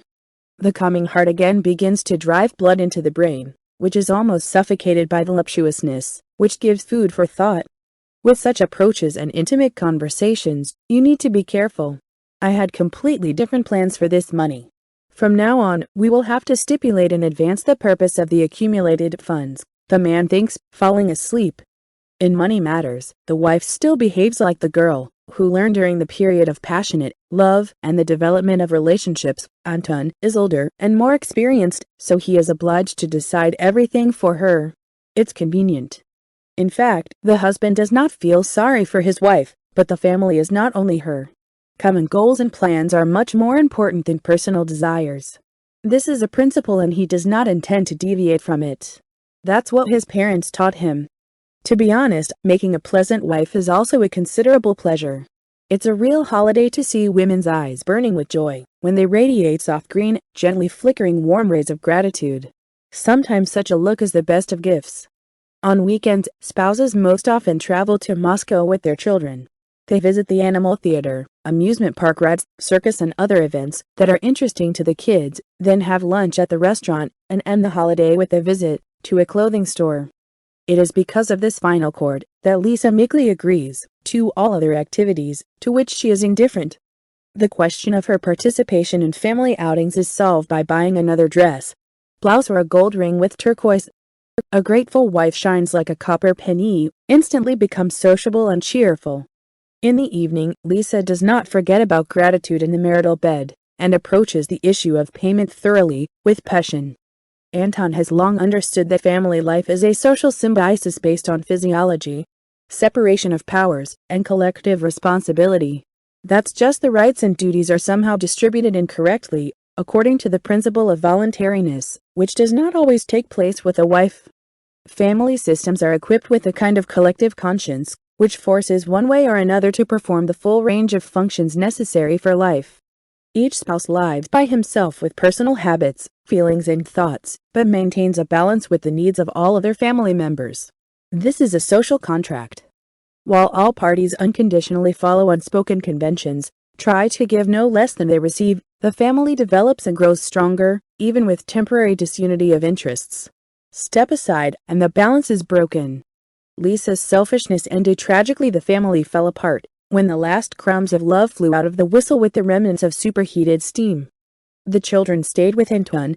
Lisa's plans did not include taking care of the offspring. After a short time, it turned out that the prosperous life of the family was provided exclusively by Anton. The ex-wife degraded at an unprecedented rate. Her commercial abilities and conditions of complete independence simply stopped working. Sex without love did not give the desired profit. Concerned males paid with snacks and drinks, while Lisa kept her attractiveness and freshness. After a while, her wishes ceased to be taken into account at all. Unfinished dispute. How I hate spring, especially summer. Everywhere you look, there are half-naked women around. Specifically, in order to hurt a person, they demonstrate the hellish temptations of anatomical bulges, exude odors that can deprive not only consciousness, but also life in general. So thought Vitaly Korbko, walking irritably in the direction of the house where his school friend lived, barely moving his legs. It was the only, one might say the last stronghold of his calm. Only he alone, Jonka Krupchednikov, still kept afloat, ignoring female society. Only with him it was possible to talk without hiding his gaze, without being afraid to hear in detail another story, how a real man voluptuously had such a glue chick. Vitaly does not like such conversations, as well as purely male narratives about drunk leaders and football. Its purpose in this world is mathematics, and its practical expression, in the form of programming. Only these classes give him vital energy. It wasn't always like that. At school, he fell in love with Lisa Sokolova, a smart red-haired classmate. The girl smelled comfortably of chocolate with cinnamon, and when you kiss, the air was filled with the smells of citrus, or rather essential oils, which sprinkle crusts if they are squeezed hard. Her sweet lips, the juice that gets on the tongue when kissing, the spiritual warmth exuded by a girlish body filled with secrets, the elastic touch of the resin nipples felt through the thin fabric of the blouse, a melodious voice. She was perfect. That's right, it was. They stayed together for 218 days. Then Vitaly suffered for a long time, when the girl reported that she had fallen in love. He never understood how this was possible. He suffered for a long time, even opened his veins. Since then, Vitaly believes that all the evil in the world comes from women. And not only the young ones. They are all smeared with one world. He was lucky to find a job where he did not have to communicate with the bearers of temptations. The thin soul of the young man will not stand the second betrayal. At night, Vitaly often dreams of the same thing, Lisa, kneeling in front of him, begging for forgiveness, while he inflicts fatal wounds on himself. Blood, the sharp smell of coffee with cinnamon, gushes from the holes inflicted by a huge knife, flows down the girl's face disfigured by horror. She cries bloody tears, wrings her hands, kisses his feet. Let her suffer now, thinks the dying Vitaly. I will take my love for her to the grave with me. This dream the young man never watched to the end. In the same place, he feels sorry for her, for himself, for love, which is forced to die in agony. Every time he wakes up in a sweat with a strong heartbeat, after which he could not fall asleep. What Vitaly just did not do, he destroyed photos, burned poems dedicated to Lisa, and the name written on pieces of paper 1,000 times, even went to church, although he could not bring himself to believe in the reality of God. The young man felt even worse when he recently saw the object of sorrowful torment, with a little girl in his arms. Lisa smiled guiltily, even wanted to say something. Vitaly turned away, ran away, then cried for a long time. That day, for the first time, he got drunk to unconsciousness. The young man went to Jenka Krupchadnikov for consolation and advice. He had no one else to lean against. Parents don't count, they don't understand him at all. The last time the friends saw each other was more than 2 years ago. Jenna was glad to see him. Listened. However, contrary to expectations, he did not calm down. Everything is Vitaly's, heard to sulk and cry. Your Lizka sailed away on another steamer. Forget. She and I are not on the way, you and I will go to the Crimea to console ourselves. I recommend it. I've been trampling chickens for 2 seasons in the archaeological party. Imagine, brother, a whole season in the raspberry garden. What are you talking about, Jenna? I can't stand these women. From them only famously. They will be questioned and thrown. An eccentric person. Do you know what working with images is? For example, what are you thinking about? Do you have dreams? I want to go to a desert island. I'll make Lisa's doll and burn it to hell. Here. And I mean the same thing. So many years have passed, and you still can't forgive her. Images need to be developed in a positive vector. Listen, friend, have you ever seen a lady in dress? How's that? Usually. In the costume of the primeval Eve. Yes, even if Baba Yaga. It's vulgar. How could you think that? I have only one love in my life. I don't need another. Yes, Jenna, you are still that fruit. In short, the programmer psychs. Let's go. I will teach the basics of eroticism. I'll cheer you up now. That's why I came to you, right? A friend is called. If not me, then who? You were stuck as a child. At the age of 27, it's time to start evolving, if it's not too late. You've never held on to a boob in your life, let alone anything else. Do you know how a woman smells when her? Okay, I won't tease myself. Women, girls, that is, it's a storehouse of positive images. What's at the bottom? What's at the top? However, from behind, too, there is something nice to hold on to. Anyway, buddy, we're leaving in 2 weeks. Where to? To the Crimea, you idiot, for excavations. Imagine, man, 40 beauties, and 3 or 4 men, and even those are constantly on the move. You and I will be carried in our arms, in line to make an appointment with the doctor. If anyone refuses, tell me. I will carry out explanatory work among her quickly. I don't need anyone. I've already been to hell. I don't feel like it anymore. You were in paradise, Vitalis, in paradise. You can still imagine the taste of Lisa's juice, and smells. It's happiness to love. Others are so unlucky. I didn't realize that until I was 25. I won't miss my chance now. Get ready, the refusal is not accepted. I'll teach you the rules of behavior. And occurrences too. Ha! Right now I would rush in like the first horse, forward and with a song. More precisely, in front. Or in the ass. But with a song. I'm treating you like a friend. Well, what about me? Asked for help. He asked. We will conduct therapy in the field. You'll forget about your lick in a moment. There will be no time to grieve when you smell the real female body, in its original form, as nature has muddied it. A woman, it's a woman, brother. She has so many secret corners, never to explore. Come on, I'll explain it in pictures. In what pictures? On the naked, Vitalis.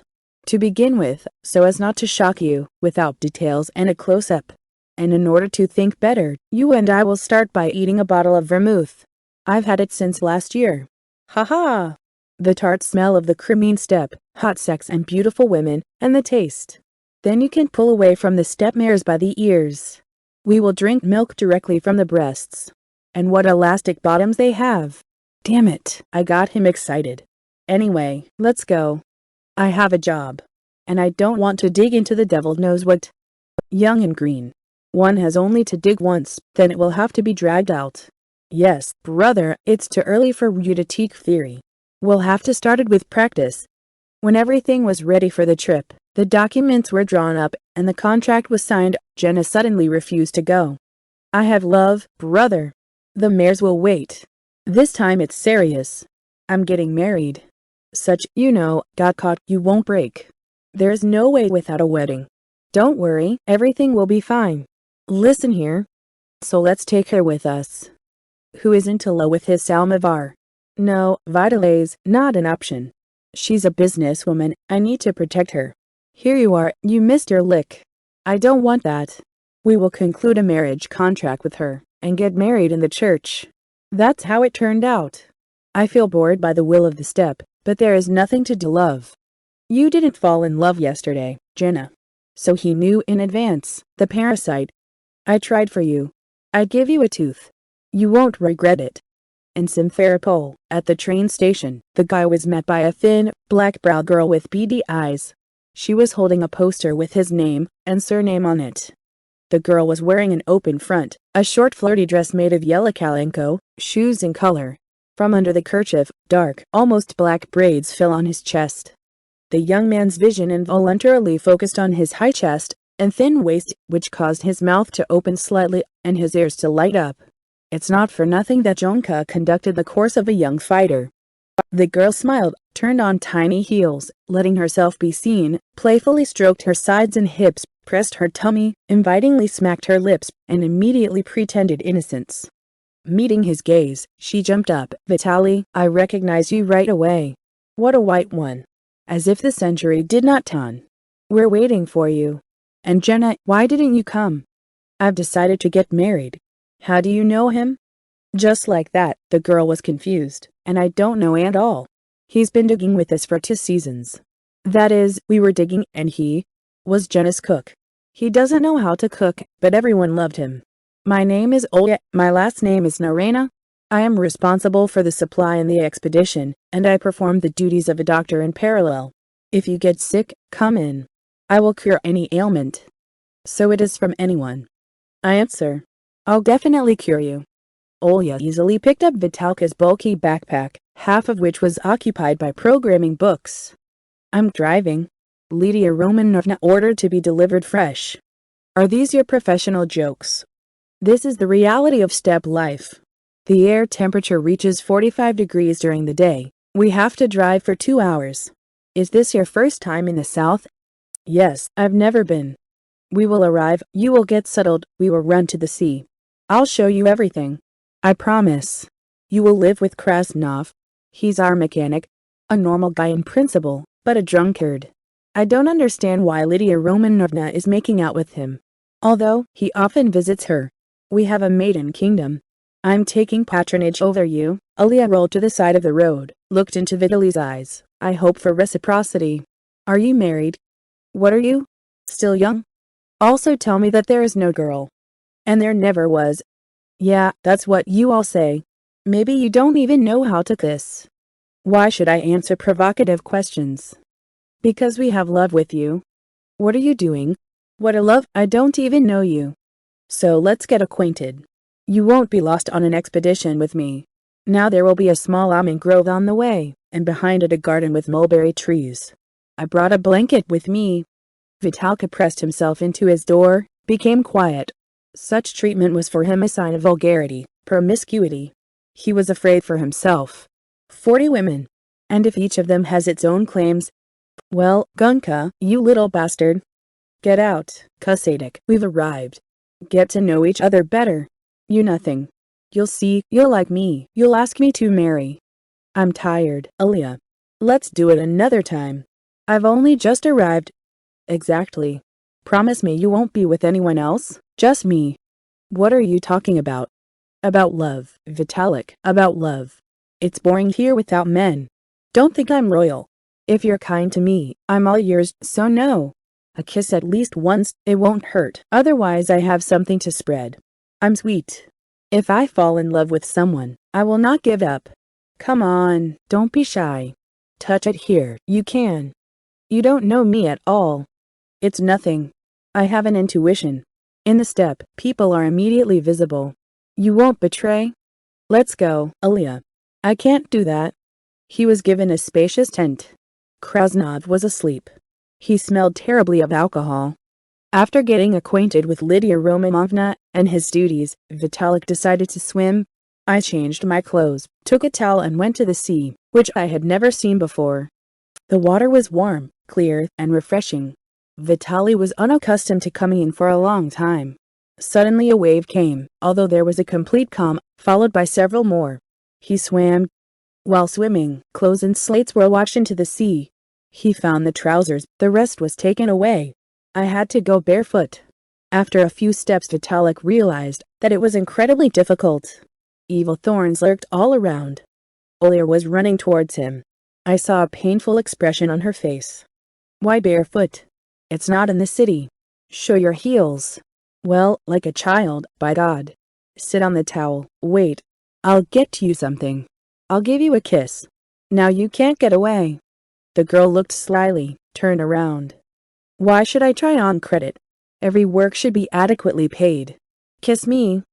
Vitaly closed his eyes, pressed his lips together. Olia grabbed his shoulders and head, pressed her hot body, bit into his lips. She was strong. Soon her tongue was in his mouth. It was unbearably sweet, it hurt in the lower abdomen. So I'm this, said the girl when she finished the dadding procedure. Maybe I'll bring a blanket? Let's sunbathe? Not today. I need to be alone. As you know, I'll wait for you to mature. Remember what you promised me. What are you talking about, Alia? Just me. If I find out you're running around with girls, I'll kill you. Okay, wait.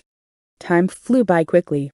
Vitaly got used to it, got used to the heat, inconveniences, dirty jokes, and flirting with girls who vied with each other to show him signs of attention, tried to free him even from purely male duties.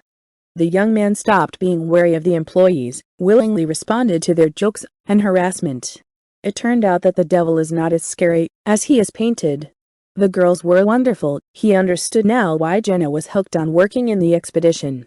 In the evenings and in his free time, Vitaly wandered with Olya along the shore. Sometimes they went far into the steppe, where herds of horses and flocks of sheep grazed, herds and flocks of quails ran.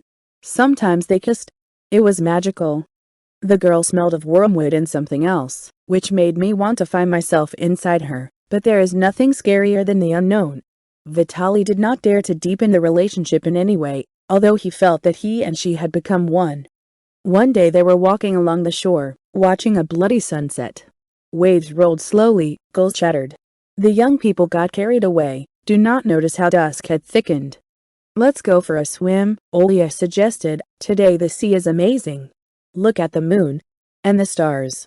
We'll swim, we'll wait for one of them to fall. Then we'll make wishes." "What are you dreaming about?" "Although, what am I, a fool, asking? You dream about me." "I don't want to wear my pants. We're naked. There is no one. You don't need a swimsuit at night." "And you?" "Me too." Aliyah threw off her dress in one motion, took off her panties, twisted her braids with a bagel, tied up with a kerchief. Her breasts were standing up. Vitaly stared. "Do you like them?" And so, Olya twirled, bouncing her ass, pulling up her tummy. "You get. We'll swim, we'll like it even more." They swam. Aliyah ran, wagging her ass funny, immediately dived. She looked and swam amazing in the water. The bluish moonlight added romance and mystery. The girl seemed to be a mermaid.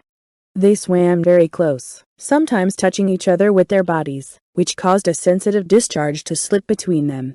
On the shore, Olya threw on a man's shirt, pressed her body against Vitaly. He could feel the nipples touching his chest, and something else, tickling his lower abdomen. The guys stood motionless, listening to the beating of their hearts, and the slow, deliberately restrained breathing. Herds of stiff goosebumps ran over the bodies, causing chills, although the air was still hot.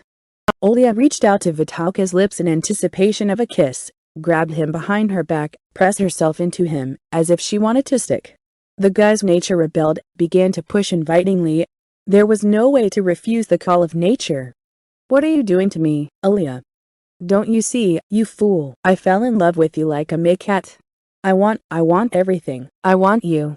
You feel my lust, my sweet. I'm going to suffocate. Take it all. Come on." Vitaly carefully laid the girl on towels and trousers. The momentary confusion passed immediately, as soon as the young man remembered Janka's words, that they would drink milk directly from the teats. Neat breasts almost fit in the palms, were dense. Touching them caused euphoria. I wanted to touch everything that was hidden under the covers of clothes until recently. The guys were concentrating, each doing their own thing, not noticing that they were moaning in unison. Everything turned out by itself, although Vitaly had absolutely no idea what to do. The genetic memory worked. Olya screamed so much that I had to clamp her mouth with my palm. When everything was finished, Vitaly fell next to the girl on the sand, unable to even out his breathing. "I love you, Olika. I had no idea it was so great. Can I still?" "Honey, you can do anything." At the end of August, Jenna unexpectedly arrived. Something was wrong with his fiancée. Well, her, Vitaly's. "He wants to fuck. I am a free man, a step man. One horse is not enough for me, even if it is elite. I like to live in a herd." "Yes, brother, is Eleonarina here?" "Why do you need it?" "We have an unfinished dispute, my friend, an argument. The man should always have the last word." "Okay, I'll go introduce myself to the general. Lydia basically knows that I'm coming, but I still need to report. We'll sit around the campfire in the evening. I brought some bubbles. Let's live, brother. I feel the infused step smell, the neighing of fillies. How I've missed them. I just want to shout, 'Girls, I'm here with you.'" And in the evening, half of the camp residents grouped around the campfire. They fried kebabs, drank vodka and beer, sang to two guitars. Olya brought out sensual roulades in a honey voice. Vitaly almost burst into tears, the lyrics were so dramatic and sad. Jenna amused everyone. Despite his obscenities and vulgar wit, he was the center of attention. A friend was constantly kissing and squeezing someone, did not hesitate to get under skirts, slapped on steep hips, felt breasts, kissed on the lips. His behavior was incomprehensible and unpleasant for Vitaly. He wanted to leave. He was waiting for Olya. He wanted to walk with her before going to bed, with a successful combination of circumstances, to dive into the depths of the gorge of love, which has already turned into not just a habit, into a need. A noisy, cheerful friend suddenly came up to Olya, hugged her, threw her head back, pressed her to him, grabbing her as. The girl did not resist. "How glad I am to see you, Olyanya. Blooming girlfriend. Let's have a drink at the Bruderschaft. A lump formed in Vitaly's chest, blocking his breath. He was shaking. The young man turned around and went to the camp. After an hour or two, having calmed down, I wanted to talk to a friend. She was nowhere to be found. Gunky too. Something inside made him run to the shore, where he and Olya usually swam at night and loved each other. Laughter could be heard from afar. His friend, ex-friend, and ex-lover, he decided, were walking naked out of the sea, holding hands. Vitaly did not finish watching the performance until the end. The light was on in Lydia Romanovna's tent. The young man knocked. "I'm sorry, I have to leave on family business." "What can I say? Act if you don't change your mind before morning.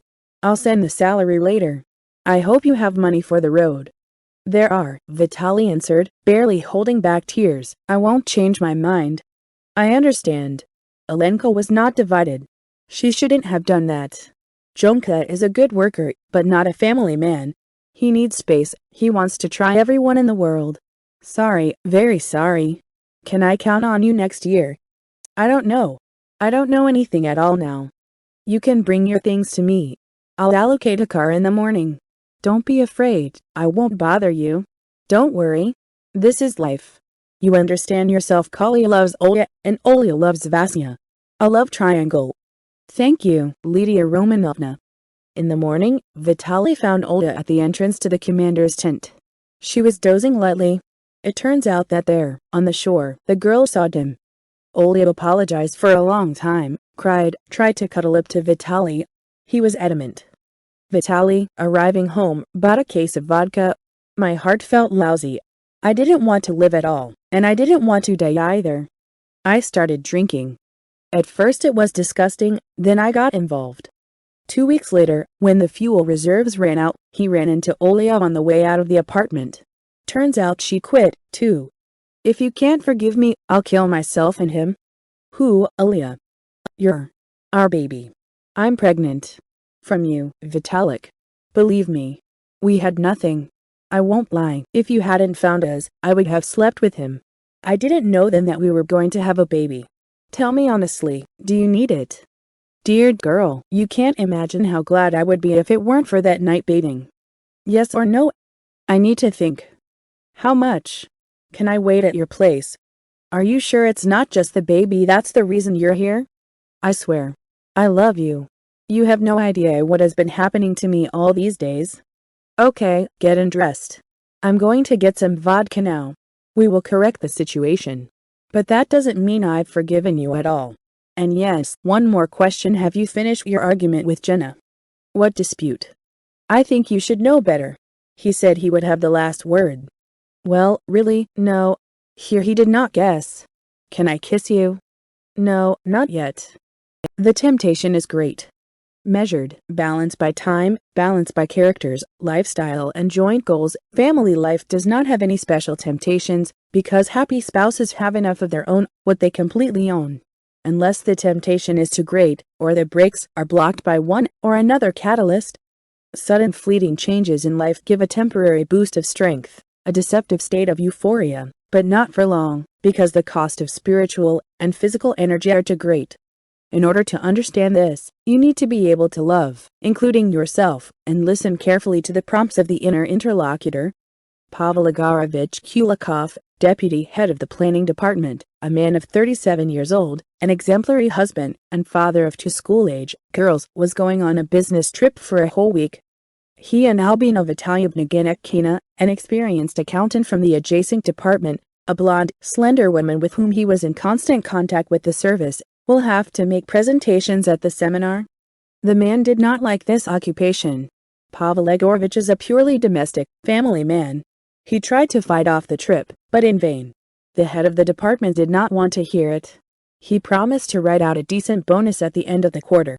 His wife collected dagger as if for a war. Several changes of underwear, socks, shirts, ties. The whole evening she instructed where everything was, gave advice, even prepared a note with what medicine to be treated in case of anything. Albina Vitalyevna wrote down his phone number, just in case. You never know what. I wonder what she meant by that. We met at the railway station. Oddly enough, there were no tickets. They were offered an expensive double compartment, had to agree. The car is hotly heated. I had to undress to my shirt, unbutton the collar. The traveling companion sat down opposite. Pavel Igorovich had never noticed her appearance before. An accountant knows the business, does not make mistakes. It never occurred to him to look at a woman at work. Even her age was not interesting to him. In a cramped compartment, where there was absolutely nothing to do, the appearance of a fellow traveler still attracted attention. Not that right away. A little later, when we got settled, we laid out our things. We didn't talk for a long time. Albina Vitalyevna showed with her eyes, characteristic gestures and facial expressions, that it was time to change clothes, that she was shy. Pavel Igorovich gallantly shuffled off, went out.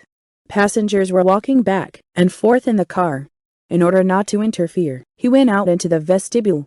It was cold air, the wind whistled through the cracks in the doors. I had to go back. The man knocked softly. Wait a minute. Be patient, Pavel Igorovich, I'm finishing. Yes, you can now. The woman was smiling mysteriously. It was obvious, or so it seemed to him, that she was deliberately preening herself to impress. A cloud of sweet tart foreign aromas slowly seeped into the nose, provoking some long-forgotten tension in the whole body. Pavel Igorovich smiled, involuntarily stared at the slightly exposed area of the décolleté, raised by decent-sized tight balls. This look was caught, even though it lasted only a fraction of a second. The woman instinctively covered the cleavage between the hemispheres with her palms, blushed coquettishly. The blush on the face with the slight exotic tone was barely noticeable, but it gave the skin such an attractive brightness that the fellow traveler swallowed saliva. It was necessary to do something not to attract attention. The man took out a crossword puzzle, grilled chicken, bread and a bottle of vodka. The traveling companion took out of her bag a cosmetic bag, chocolate, a couple of oranges and a book bought at the train station. Pavel Igorovich undertook to solve charades, glancing at Albina from time to time. He was excited by the barely perceptible smell of a woman's secret, located at arm's length. What velvety skin she has! Wow! My Regina also had one when she gave birth to her first daughter, Vera. Why is she silent? It's time to drink to the acquaintance. It's our first time together. Albina straightened her back, crossed her legs. Round knees, beautiful muscles, neat nails of a pleasant color, thin fingers. The cover of the book depicts a passionate kiss. It seems that the traveling companion is passionately passionate about the narrative. I really want to talk. You know, Albina Vitalyevna, I like to sleep on the train. Yes, here, sleep. But first you need to eat, relax, otherwise you can't find peace. I can offer a little vodka, just a little, for a conversation. Something is not guessing today.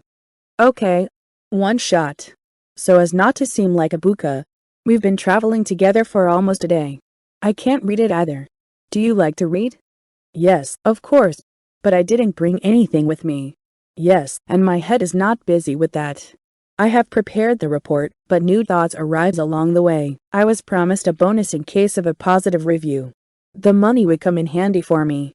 Get it out of your head. The report, the prize in particular, you said yourself, you need to relax. What will we drink from? Alas, from faceted glasses, as in my student days.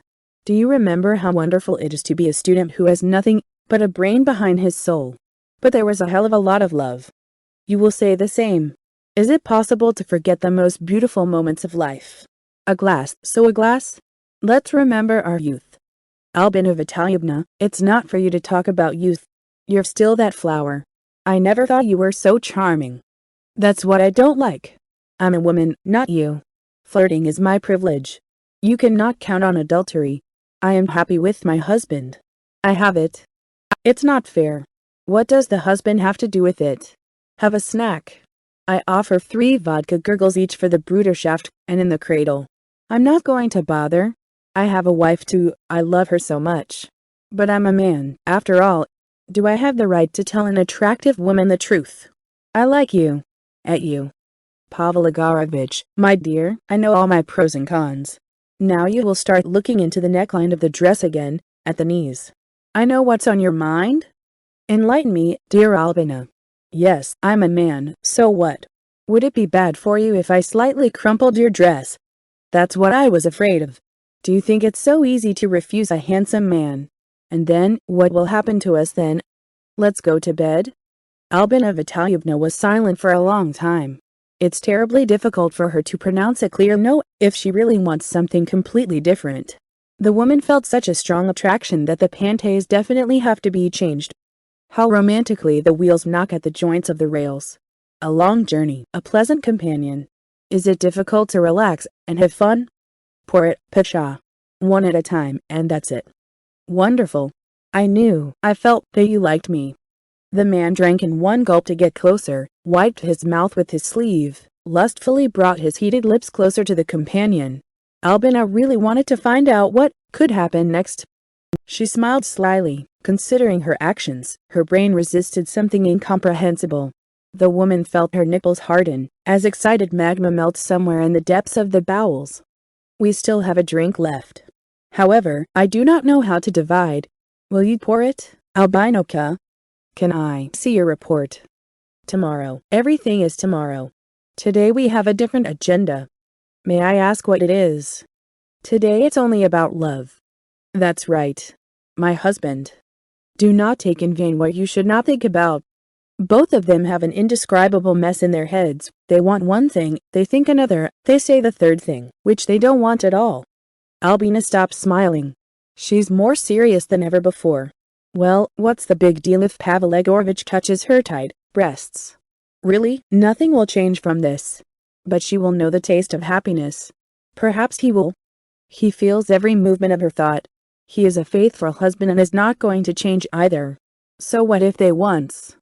The train is running. The vodka is over. Albina picked up her skirt, slightly opening the way to paradise. She's nervous, doubtful. Adultery in her concept is equated with prostitution. But Pasha wants her so much, she's just boiling. This can be seen with the naked eye. The man puts his hand on his soft knee. Albina gets a little turned on, can't even hold back a groan, but after thinking for a moment, gently pulls his hand away. Gets up, kisses on the forehead. Good night. It was very nice to meet you. Yes, mutually. You have nice skin. Ordinary. Thanks for the company. Sorry, very sorry. And I'm on the contrary. I really liked you. Albina is sleeping. Or pretending to rest. Pavel Egorovich is reading her book. He has hot, confused breathing and confused, seditious thoughts. In the morning, a fellow traveler turns away from Pavel a swollen, unhealthy look. They both drink tea in silence. Pavel Egorovich picks up the employee's luggage, stops a taxi, negotiates with the driver. He pays too. Albina thanks with a look, presses her cheek to his face. A blush breaks out on Pavel Egorovich's skin. What if? Albinoka, let's check into one room. In order to save money, of course. We'll skip the difference. We have to do something in our free time. Pavel Egorovich, darling. Let's not get ahead of ourselves. We still have time. Their rooms are very close. They go to seminars together, have breakfast, lunch. Pavel pays. After lectures, colleagues walk around the city, have lunch in a restaurant, dance. Albina's body smells unbearably of desire. She clings to Pavel Egorovich with her whole body, feels lust swell violently. The man holds her waist like a goblet of wine, intending to drink it immediately. Pavel Egorovich does not fully realize what is going on in his brain. Mentally, he is already somewhere inside his counterpart. After the restaurant, colleagues go to the park, where the riverbank has been turned into a huge slide. They're having fun. In any case, it seems so from the outside. Albina is freezing. Pavel warms her fingers, kisses her eyes. The woman opens her mouth. A few hot kisses, a playful hand penetrating the cleavage area, a moan of voluptuousness. The moon in the firmament is going crazy, wanting to see how it will end. Pavel Egorovich offers to drink coffee with cognac. The offer is accepted. One man's hand is on a colleague's knee, the other covers a small palm. Pavel Egorovich feels a tremor in the desired body, the tension in the lower abdomen reaches its apogee. The woman does not resist, allows you to stroke, kiss the neck and ear. There should be an offer to go to the room to warm up. There is no answer. Albina coyly snuggles up to a colleague, allows herself to be kissed on the lips. They're already together. Then it's not even worth making predictions. At this moment, the phone rings in Pavel Egorovich's pocket. He apologizes, picks up the phone. Yes, my love, yes. I took the medicine.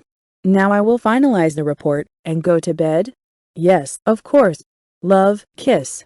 Good night, darling. Albina takes Pavel Egorovich's hand, comes out of a trance, noisily inhales several times. Thank you for a wonderful evening, Pasha. I haven't felt so good in a long time. To you or to me? Everyone to himself. I'm tired. We have to leave soon. That's exactly what I was thinking. Pavel Egorovich tried to hug, met a forbidding movement. Albina Vitalyevna put her finger across his mouth, then pressed it to her lips. A wonderful evening, Pavel Egorovich.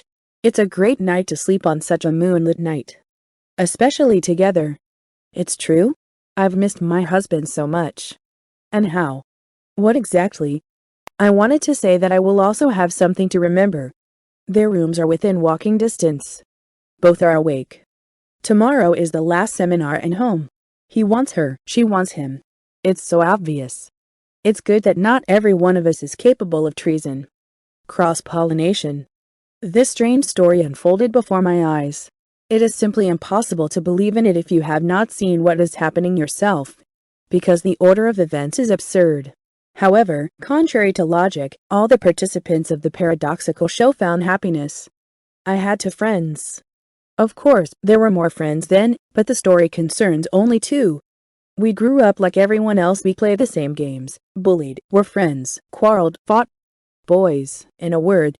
At a time determined by nature, they began to fall in love. Who is earlier, who is later? The very first one got a girlfriend, Andrei Kurokin.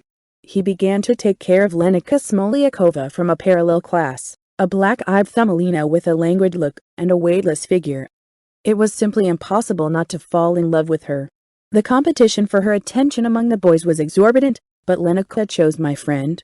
Of course, we all envied Andrei, but not too much. No one had any experience with girls yet. He lived with his mother fatherless. It so happened that he never knew his father. For some reason, my mother lived without her husband and stubbornly concealed the fact of paternity. In short, a dark family secret. Andrei's mother, however, was wonderful, a little strict, moderately demanding, but fair and kind. Only she was always disappearing at work. Apparently, in families with one parent, this is commonplace.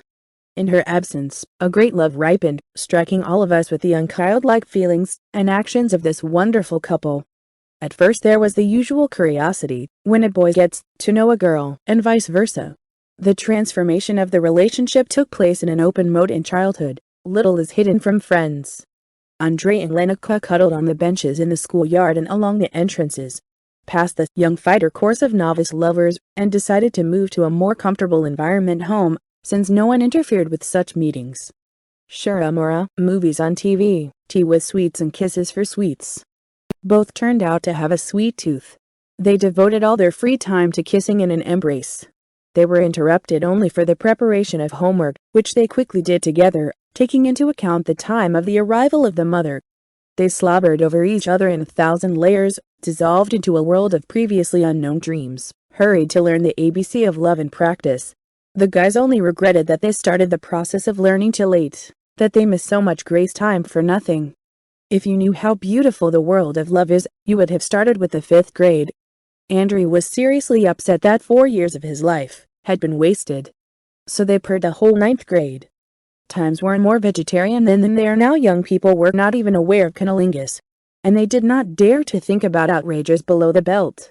But they mastered kissing perfectly. They could play any melody with their tongue, shutting their eyes, or eye to eye. Everything up to the bus level has been kissed countless times. The guys even came up with names for unusual, but desirable caresses. But we found out about this much later. About us, friends, it was almost forgotten. Only rare meetings. There was practically no reliable information about their love relationship, only gossip, silly jokes and speculation.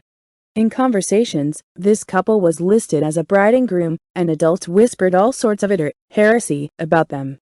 In the 10th grade, Lenika introduced her best friend, Svetlana Sokolova, to my second friend, Sergei Klinov. We jokingly began to call them light gray, according to the consonants of the names. This nickname stuck to the couple instantly. There's nothing you can do. Boys like to hang nicknames on friends, labels, often offensive and not particularly pleasant. This is at least neutral, without subtext, as if stating a random color coincidence of names and destinies. The light grays immediately struck a chord. Their relationship developed progressively to rapidly. What their friends' girlfriends did not have time to explore for a whole year, these learned in a few months. By the end of the year, Sergei and Sveta not only confessed eternal love to each other, but also planned an early wedding in their dreams, including children. In short, they painted the future in their dreams to the smallest detail, almost to the last breath. As usual in youth, we assume that parents have direct leverage. Setka's parents insisted on stopping contact until her daughter graduated from the institute. Of course, mom has a higher education, dad too, and the daughter will have nothing. First a diploma, and then, if love does not fade, everything else. It is clear that the violent separation of a love couple who learn not just the basics, but something more deep, caused hysteria. Tears, sweat, goodbyes, breakups. Sergei was not allowed near the girlfriend's house. The light was kept under round-the-clock control. In vain, the parents thought they were in control of the situation.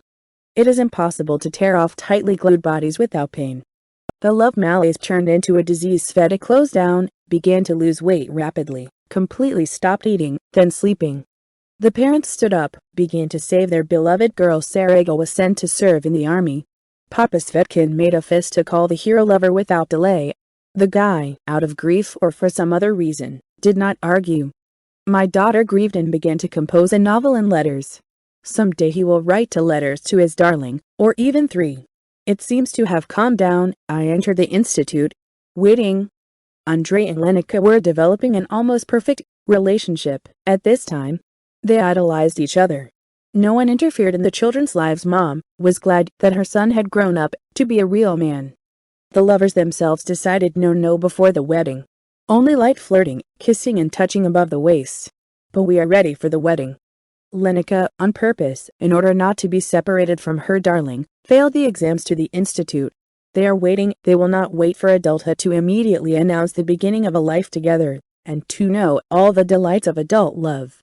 The relationship in their couple was almost perfect. No quarrels, no reproaches, no complaints.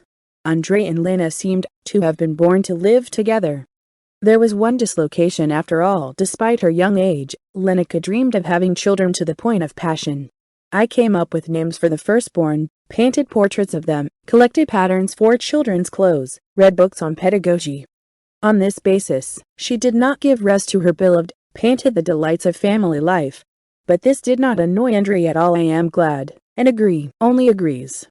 Andrei entered the institute right away, so as not to go to the army. Lenica got a job at the factory. She didn't want to sit on her parents' neck.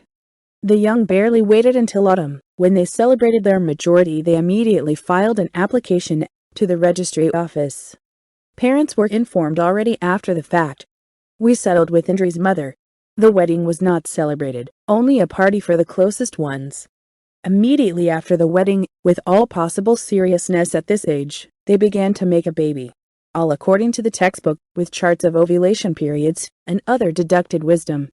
Svetlana had been waiting in the wings for a long time, realizing Lenica's revelations in her dreams. Her friend was more knowledgeable in erotic relationships with a man, quite often told her in detail about the subtleties of adult love. How much Svetlana wanted to experience everything that had become commonplace for her friend, to see her only man in his original form, as nature intended, and here it is, the miracle of unity, interpenetration of 2 loving bodies, waiting for each other, striving for fusion and procreation. She was so ready that the first fireworks in her brain exploded even before Suryeza entered her.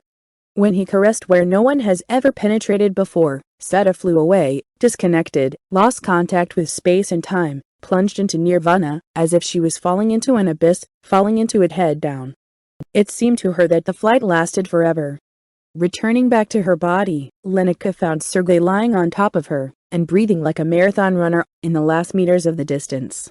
He was already kissing her, and caressing her, hugging, kneading, touching. Everywhere. All this was delightfully beautiful. I wanted more and more. It was impossible to stop and interrupt. The reunions followed one after another, almost without interruption. While Sergei was resting, for a very short time, Sveta licked him with her tongue and lips, not daring to look at the individual anatomical details of her beloved. Lenica has been doing a pregnancy test almost every day since the first day of their life together. In vain. 2 years of Sergei's service in the army flew by in expectations and sensual dreams. Svetlana stacked the letters from her darling in a treasured box, reread them endlessly, and cried. Over the years, the girl has turned from a long-legged weightless gazelle into a slender charmer who knows her worth. The boys at the institute were dancing around her like a herd. Only in vain. She didn't need anyone except the dear Seryezo. My beloved also turned out to be faithful. He did not succumb to the temptations, which abound in dismissals, and retain his loyalty. He returned home, however, only in the fall, almost 6 months later than the statutory deadline. So it happened. Sergei left for the army frail and stocky, and returned a man with a broad chest, pumped-up muscles, and a steel torso. There was no end to the joy of both. Svetlana stayed the night with Sergei on the very first day. The parents tried to make a scandal, but the son clearly outlined his position. He explained that he takes full responsibility for the girl, since both have reached the age when they can make informed decisions. Sutkin's mom is hysterical, Sergei's dad is threatening to rot in prison, and my daughter is silent. She now has her own man, to whom she delegated the undivided, exclusive right to make responsible decisions. Negotiations were held between the parties to the conflict for about a week. In the end, we decided to celebrate the wedding after all. The young, meanwhile, frantically made up for lost time for Lovejoy's light deliberately not being protected. On the contrary, I dreamed that the relationship would develop according to an adult scenario, so that there would be not only him and her, but a full-fledged family with boys and girls. The parents were unexpectedly generous. The wedding was arranged on a grand scale after all. The only daughter, though disobedient. Sergei also worked part-time. Svetlana studied. It's daytime. And at night there is a constant holiday and joint erotic dreams. Here it is, such a long-awaited and such a simple human happiness. On weekends, sometimes in the evenings, Lenica came to visit. The friends retired and talked in whispers. In the voice of a friend there was no longer the same gambling delight, enthusiasm for a long time. There was no endlessly frank retelling of Lovejoy's either. Sadness and hopelessness settled in Lenica's eyes. They have been living with Andrei for the 3rd year, but there are no kids. As Lenica Yalova was, she still walks empty to this day. Something's obviously wrong. But what? Doctors have had countless times. They passed all sorts of tests, procedures were carried out, medications were drunk, even hormones, but there was no pregnancy. And after all, doctors do not find the reason. They say that the physiology is fine. Andrew's too. The diagnosis has not been established, but they reassure that it is too early to despair. If anything, they say, they will do artificial insemination or something. Only she really wants a baby. Just to death, so that I'm ready to lay my hands on myself. Lenica dreams about him. He calls, shouts, demands that his mother rescue him from prison. It won't take long to go crazy? Svetlana calms her friend as best she can, but in vain. Lenica is closing in more and more. She begins to melt before her eyes. There is nothing to comfort a friend with. It is impossible to help. Yes, Seda, to be honest, has the same problem. She can't conceive her first child in any way, only she doesn't suffer from this fact yet. She hasn't fallen in love yet. Lena probably did not fully realize the need for motherhood, or her mental constitution is stronger. Otherwise, the family life of both couples is cloudless. They are not very well off, but they are trying to bring life in line with the social norm. Time goes by. There are no firstborn, at least Krek. Over time, Svetlana also reared up, took over from her friend the anxiety of infertility. Yes, friends are going to a bachelorette party. They skip a glass of wine, trying to calm down. In winter, Andrei went to practice, asked Sergei to look after Lenica. A friend switched to a shift job a day or two later, and he does not have a part-time job every day. There is more time, so he comes in when he can visit a friend's wife, talk, comfort, listen to mournful complaints. Andrei's mom is always away from home, working hard. Lena is always alone. One day Sergei came. Lena's eyes were red. I calmed her down, but I couldn't think of anything better than to run to the store for wine. I bought champagne and vermouth. Lenica prepared a snack in a hurry. They sat down, clinked glasses, sipped. It's prettier. Then another and another under the conversation. The friends got a little carried away. Tears flowed again, and so Sir Yoga felt sorry for Lenica, that he began to calm the woman in the usual way, hugging and kissing. The friend clung to him, trembled, but screamed more than ever, spilling out the suffering for the kids, who had become an impossible dream. They drank again, then again, sitting in an embrace. The sad mood became general. Sarega, a young man, had a flash in his brain. It became hot in the lower abdomen. Visual focus was lost. My head was spinning. When, how and who took the first step towards rapprochement, they did not understand. Sergei began to crumple his girlfriend, and kiss her like a wife. He can't stop. How sweet and desirable she is. Lenica is generally in prostration. Does not participate, but does not drive away. So everything turned out unexpectedly, and so temperamentally, that they themselves did not understand. They were spinning, as if they were supposed to take the championship in a martial arts competition. They rode like crazy. Sergei growls, Lenica moans, bites, scratches. Not at all like with their spouses. With them, the fusion took place gently, with feeling, with sense, with arrangement, and here in jerks, roughly, extremely deeply, even painful, but unbearably sweet. The main thing is that it's not like that. Better, worse. No, otherwise brighter, more energetic, and even the fear of getting caught spurs. Galloping, rushing. They are afraid not to have time. Almost got caught. We came to our senses in time, managed to clean up before the arrival of the mother-in-law, wash up and erode the treacherous spirit that permeated the entire space around in a few hours. Only then did they realize that they hadn't even thought to protect themselves. But there was orgasms and outpourings recovered many times. They remembered till late the train had already left, the job was done. However, it doesn't matter. It occurred to both of them nothing has been growing together for several years. Why would you suddenly get pregnant now, but only once? It's nonsense. We agreed to forget about the incident. There was nothing. And there will be no more. Never. Damn mess up. A week later, Andrea arrived. Everything went into the usual, well-established wit. On weekends, friends get together, when with wine, when without. Talking, dancing, socializing.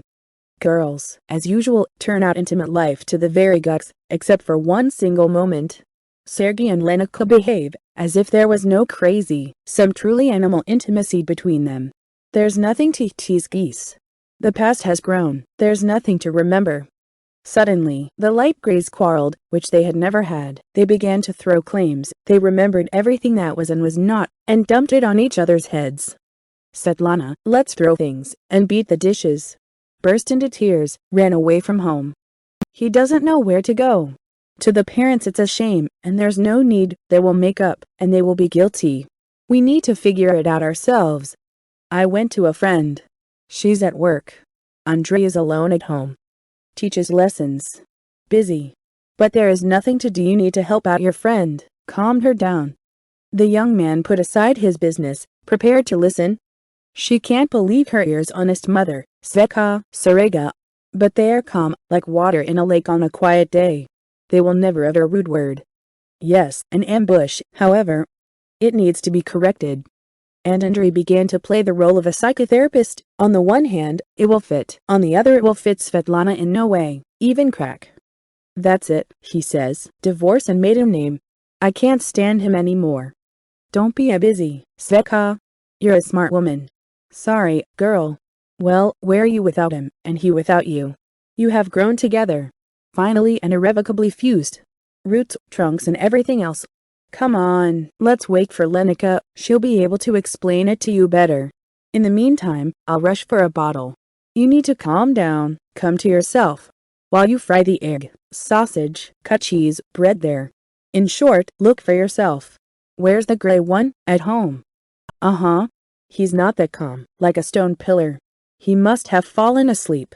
Well, to hell with it. He will regret it yet, but it will be too late. We sat down at the table, rolled a little. Vodka. Alcohol immediately rolled to the very bottom of the soul, spilled warmth. My head felt good all at once, my nerves calmed down. Lenica, of course, will swear, but this is her friend too. She will understand. I hope he will understand, thought Andrei. But if not, the bed will fix everything at night. Not for the first time. Life is striped, there are enough surprises without it. Svet needs to be calmed down somehow. The bottle was slowly almost consumed when the tearfulness piled on the light and the dope at the same time. She cried, dumped all the devils on the earring, then stood up in a pose and said, "What's wrong with me? Everything used to be fine, but now out." "You're a fool," he says. "Too much for me. I found a smart guy from the army for how long I waited. These guys have been hitting on me. Never. I swear to my mother, never with anyone. And now I want to change him, the parasite, in revenge for my angelic patience and his indifference. Let me cheat with you, huh? What's it worth to you?" The girl asks you, the girlfriend of the wife, beautiful, you. Andreyuka. Please, I've never asked you for anything. I want revenge on the bastard. Yes, why should he take revenge? I don't know. He's a bastard, the last bastard. Because of him, we have no children. The girlfriend is fooling. Yes, how stupid it is. However, I would not refuse, to be honest, to stir up something hot with her. So why get married then? Wasn't. Lenica will come only in the evening, lock the apartment with a key and quietly, like mice, play adult games. After all, he often thought about Svetka, tried on, undressed mentally. Good, the infection. Such firmness. Ha. Character, damn, has not happened for a long time. It's decided, I'm diving. With the head. More precisely with the head. Conversations immediately ended, academic rowing began. Swim number 1. Successfully. The participants finished at the same time. They worked hard, they didn't spare a sweat.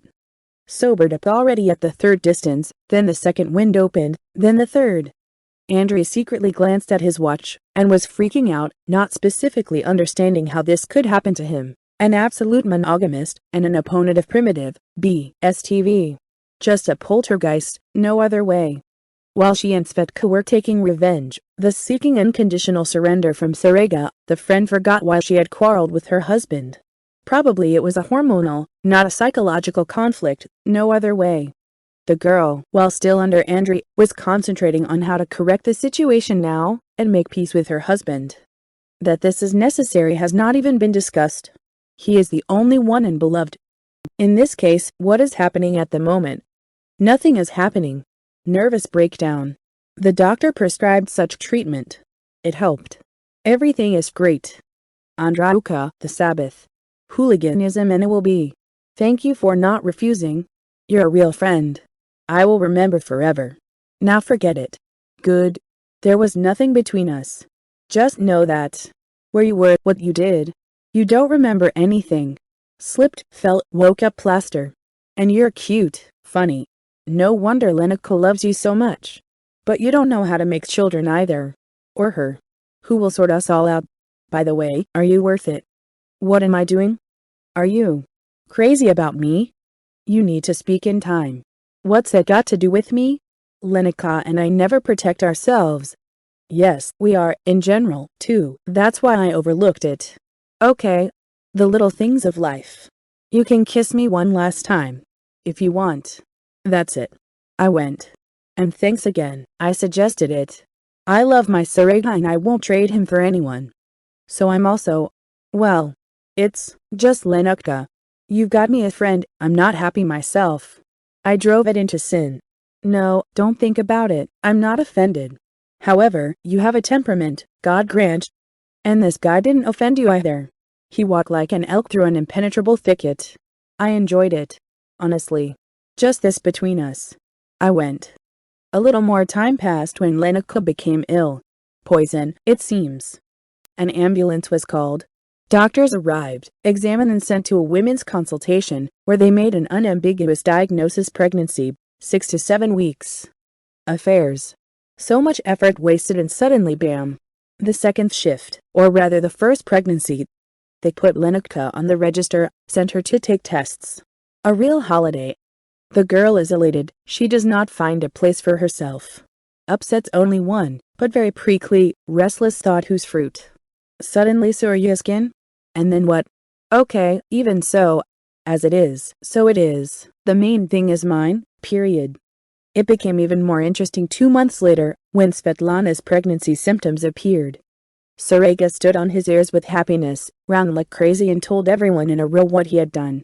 I got drunk on such a gratifying occasion. And celebrated. Barely Sveta calmed him down. The girls gave birth with a short interval. Both in the fall.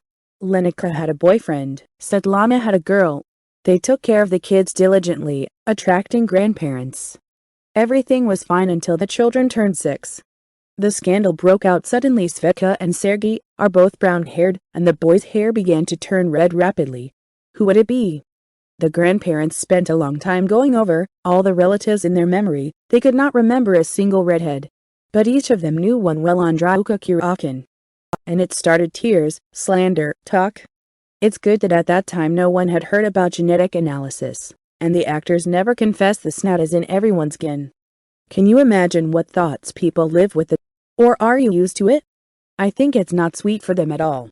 Although, if you think about it carefully, after all, each of them got, in principle, what he wanted.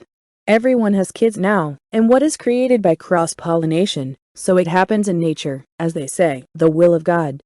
Ask, how do I know all about this? So I'm a friend to them all. There are times when everyone needs to confess. The circumstances came together in such a way that for all 4 of them I happened to be a confessor. It was many years ago, our paths diverged. Now it's time for me to confess that I kept this terrible secret for so many years. Real men. Vitka came home, where he had not been for about a year. I went straight from the bus to my parents' apartment. On the way I met a school friend. How much is connected with him? They played pranks together, bullied girls, fought with boys. However, it was in a completely different life. Now everything is different. 6 years have passed since high school. They grew up, matured, served in the army. Hello, Lik. It's been so long since I've seen you. Like a wife, like Kotinka, and a daughter, Victor greeted a friend who got married right after school. I have a son now, Vityuka, and his wife, the second, is called Alyona. Only we are not scheduled. Whatever you need. You'll never understand what these women need. Fools, they are fools. He will start pumping his rights, and the pens, here they are. He will break off teaching me life. I don't stand on ceremony with them. If you don't like it, fuck off where you came from. Let him feel from whose hand he eats. And Katya, what about Kotia? You had such a love. All the boys were jealous of you. What kind of girl you picked up? And a daughter. I remember how you carried her in your arms. I have a different life now, bro, a completely different one. What happened? Never mind. Everything is fine with me. Are you visiting, though? Native blood. I imagine what happiness it is to communicate with my daughter, to see how she grows. The first word, the first steps. Envy? I haven't fallen in love yet. Army, study, now work. Okay, what are my years? I'll be in time. Oh, come on. I'm talking about a woman, about Katyuka. Whatever he wants. She got into men's affairs, forbade to meet with friends. I didn't force her to give birth. I didn't force it. Fact.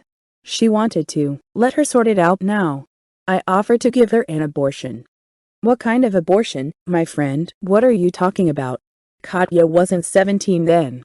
Their womanly affairs do not concern me. There are a lot of them, and I'm alone. If every fool I fuck drunk will give birth. In short, it's not a man's business to choose not. Katyuka, while not performing, lived with her, and as soon as she showed her teeth, he said goodbye. Those who want to sleep with me, at what time? Leshka eloquently passed his palm over his throat. There is no end. I'm generous, I don't refuse anyone, I fuck everyone. What about love? I was at your wedding, after all. I remember how the vows were made together forever. Nonsense. This is so, for force. The current one, Alyona, also turned out to be a fool. I warned you I don't need children. But at least this one is silent, she doesn't show her teeth. And rightly so. My hand is heavy. Teeth won't stop butting heads with me. Are you hitting her? I teach, brother, I teach. This BS tribe cannot be dissolved. They'll sit on your head. Well, how are you with her? Do you love at least? I love them all. I love those who spread their legs.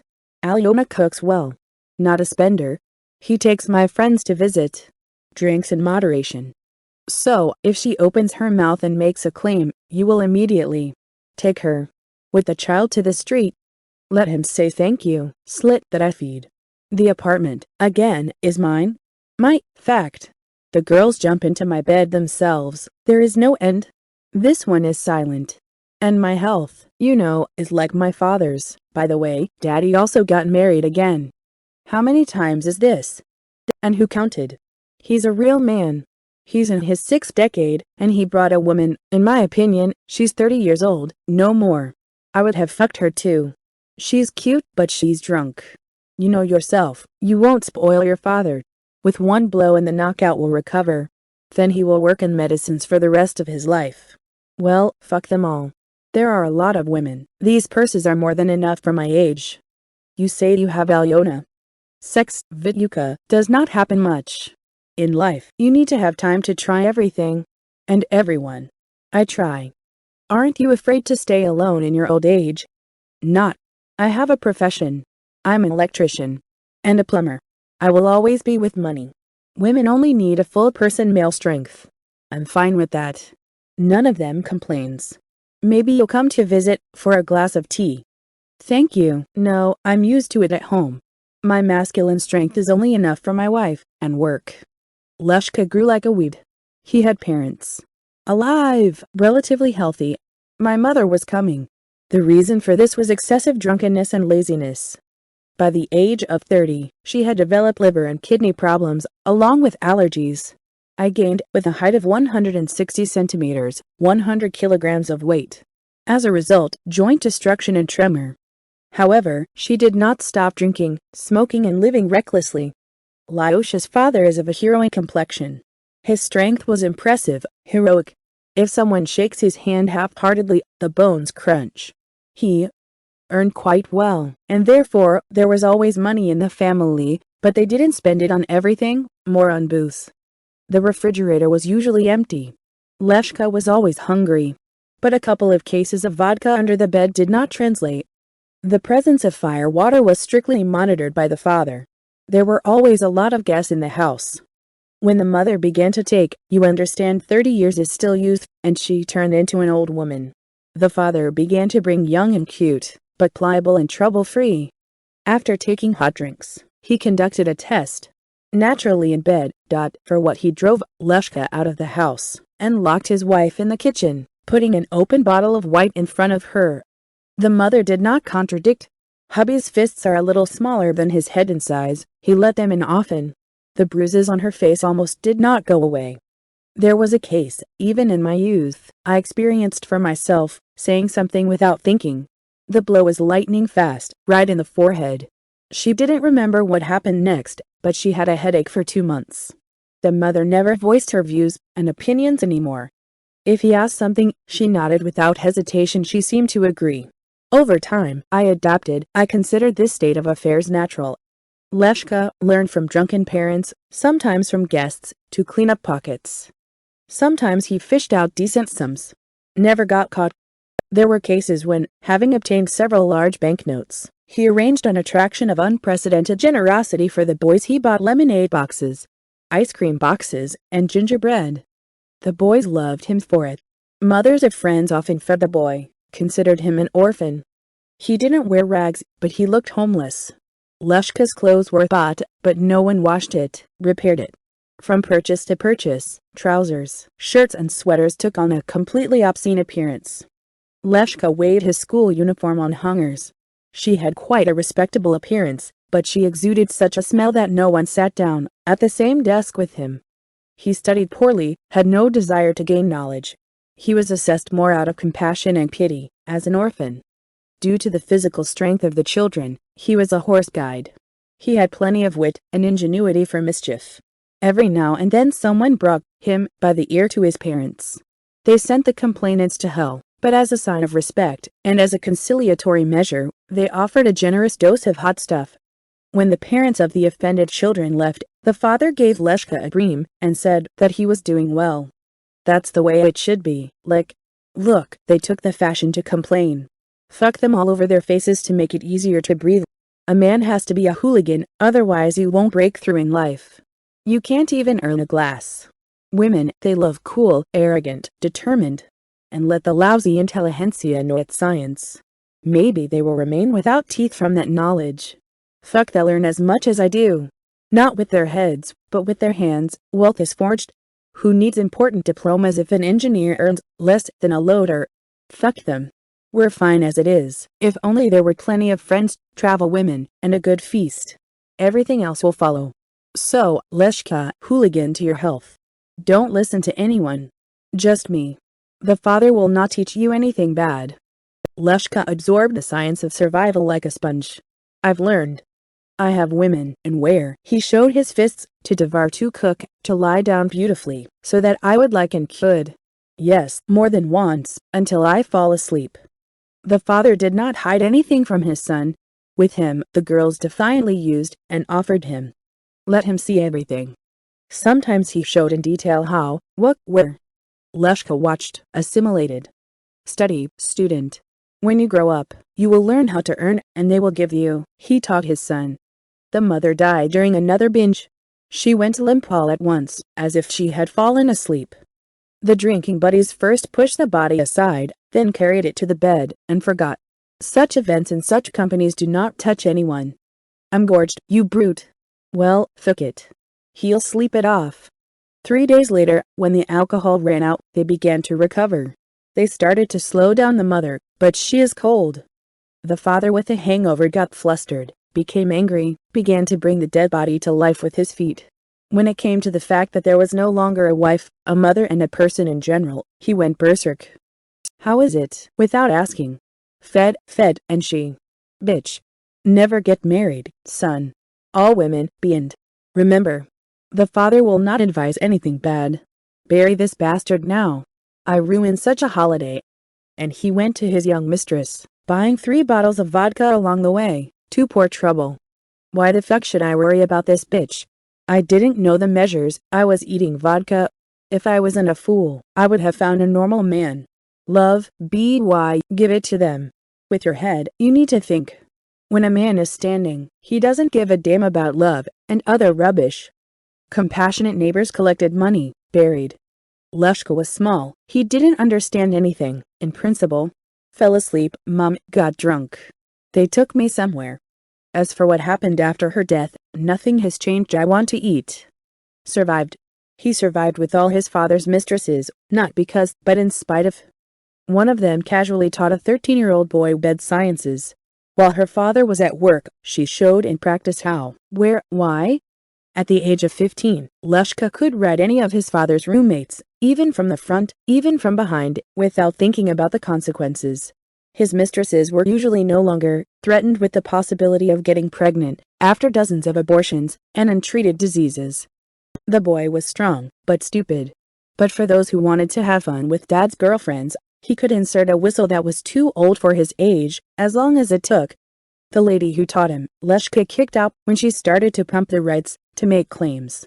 Without hesitation and remorse, he told the father that he was fucking his girlfriend. What a fool. I would have lived in prosperity for myself. What was the woman missing? Lek also flew into the eye. The father had enough strength then. The guy remembered the science. Now Alexi's shoulders are a meter wide, and his strength is much greater than that of an aging parent. While the guy tolerates him and his wives. But time will put everything in its place. With real men, they have this: you will not spoil them. Love at a crossroads. It's good that Lenka is on vacation. Where else would we meet? Marek, you're a miracle. You are so, even tears come to your eyes. What will I do without you? What are you talking about, Vika? I'm 21 years old. I will love you all my life.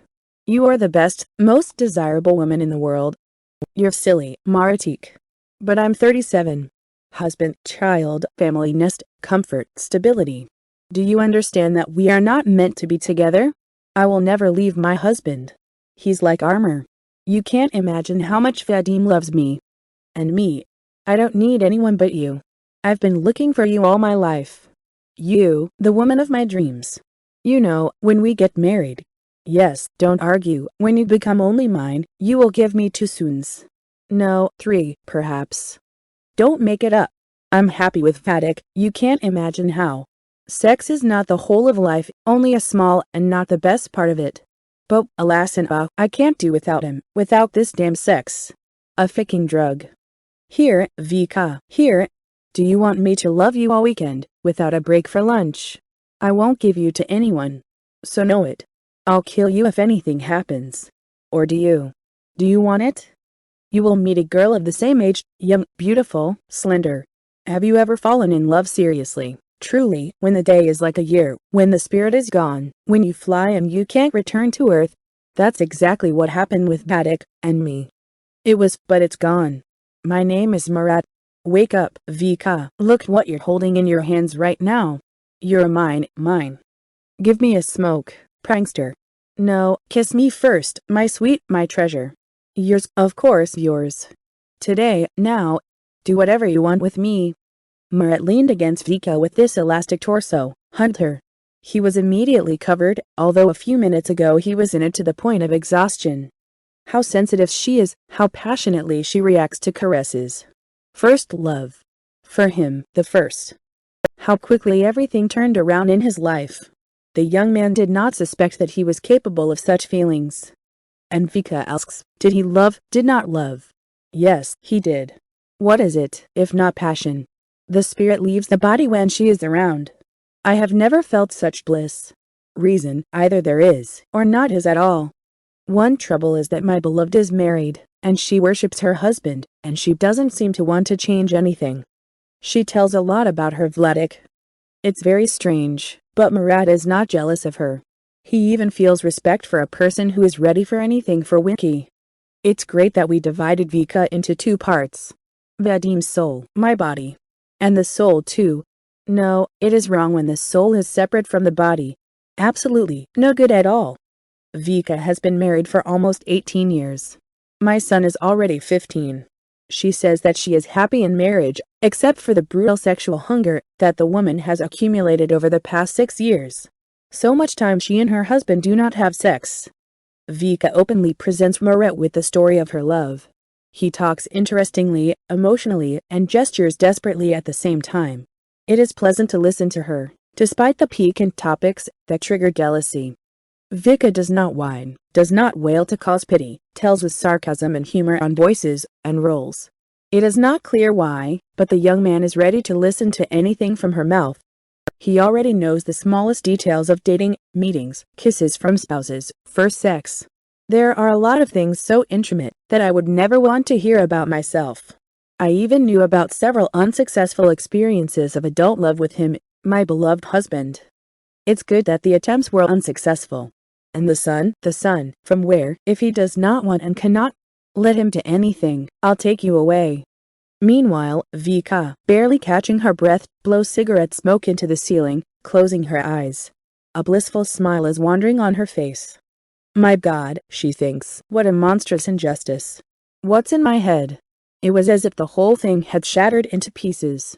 One part is with Vadim, the other is here. How to connect it all, glue it together. Am I really that depraved? Vikuzia, my dear, I made you coffee. Murat put the tray on the stool by the bed, touched his tight chest. So touched that the muscles froze and the insides cramped.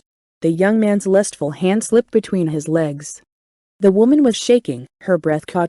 She moaned, grabbed his hand, pressed it to her crotch. A moment later, sweet convulsions pierced through her. The half-smoked cigarette smoked right in the face, irritating the ice. Vika herself did not understand why she was crying. The cigarette smoke was to blame for that, or the immeasurable magnitude of happiness. How lucky she was to meet such a strong, loving Murat. That's just how to explain to him that there will be no continuation of the banquet. Sex is separate, love is also separate. It's all temporary. No matter how good we are together, it's not love. Husband, son, that's what's important in life. And sex. No, damn it, it's also impossible to give up Murat in his pressure. The woman has already lost count of how many times she flew away, hovered in the clouds of lust at the limit of insanity. Murat was not gentle when he entered her. He was strong. The young man obsessively broke into her swollen flesh, as if driving piles. He was fabulously good in bed. Murat threw his body, as if on an embrasure, ready to die from incredible efforts right on it. The muscles of the young man were tense. He himself was hammering with concentration, not paying attention to fatigue and liters of sweat. Yes, he is guided by youth and lust. Even so, but with what enthusiasm and fervor he obsessively breaks her body, completely subjugating his lust, dissolving himself in her. Alas, Vika thought after a few minutes, leveling her breathing, feeling an irresistible desire to smoke. A good stallion, but weak in life. Whether it's Vadim. Why does fate incorrectly, unfairly distribute desires and opportunities? Wasn't it possible to combine the strength of one, and the passion of the other in one man? Let it be one or the other, but the only one. And forever. Vika had not had time to catch her breath yet, inhaled greedily only 2 puffs, and Murat was already kissing her stomach, pulling her nipples. His weapon, she saw with a sideways glance, was ready for battle again. There is no choice. There is no choice. I won't leave Vadim, not for anything in the world. So many years together. I see through him, I feel every desire from a distance, just like he is mine. How can this be? I love Vadim and I love Murat. I don't even understand who is more. Vadim is reliable, good, kind. And Murat will get fed up sooner or later, and I'm getting old. Murat, meanwhile, followed his lips from the risen nipples to the sensitive mound of Venus, between his legs. Vika moaned with pleasure. Love me, Maratik, love me. My, pies for tea.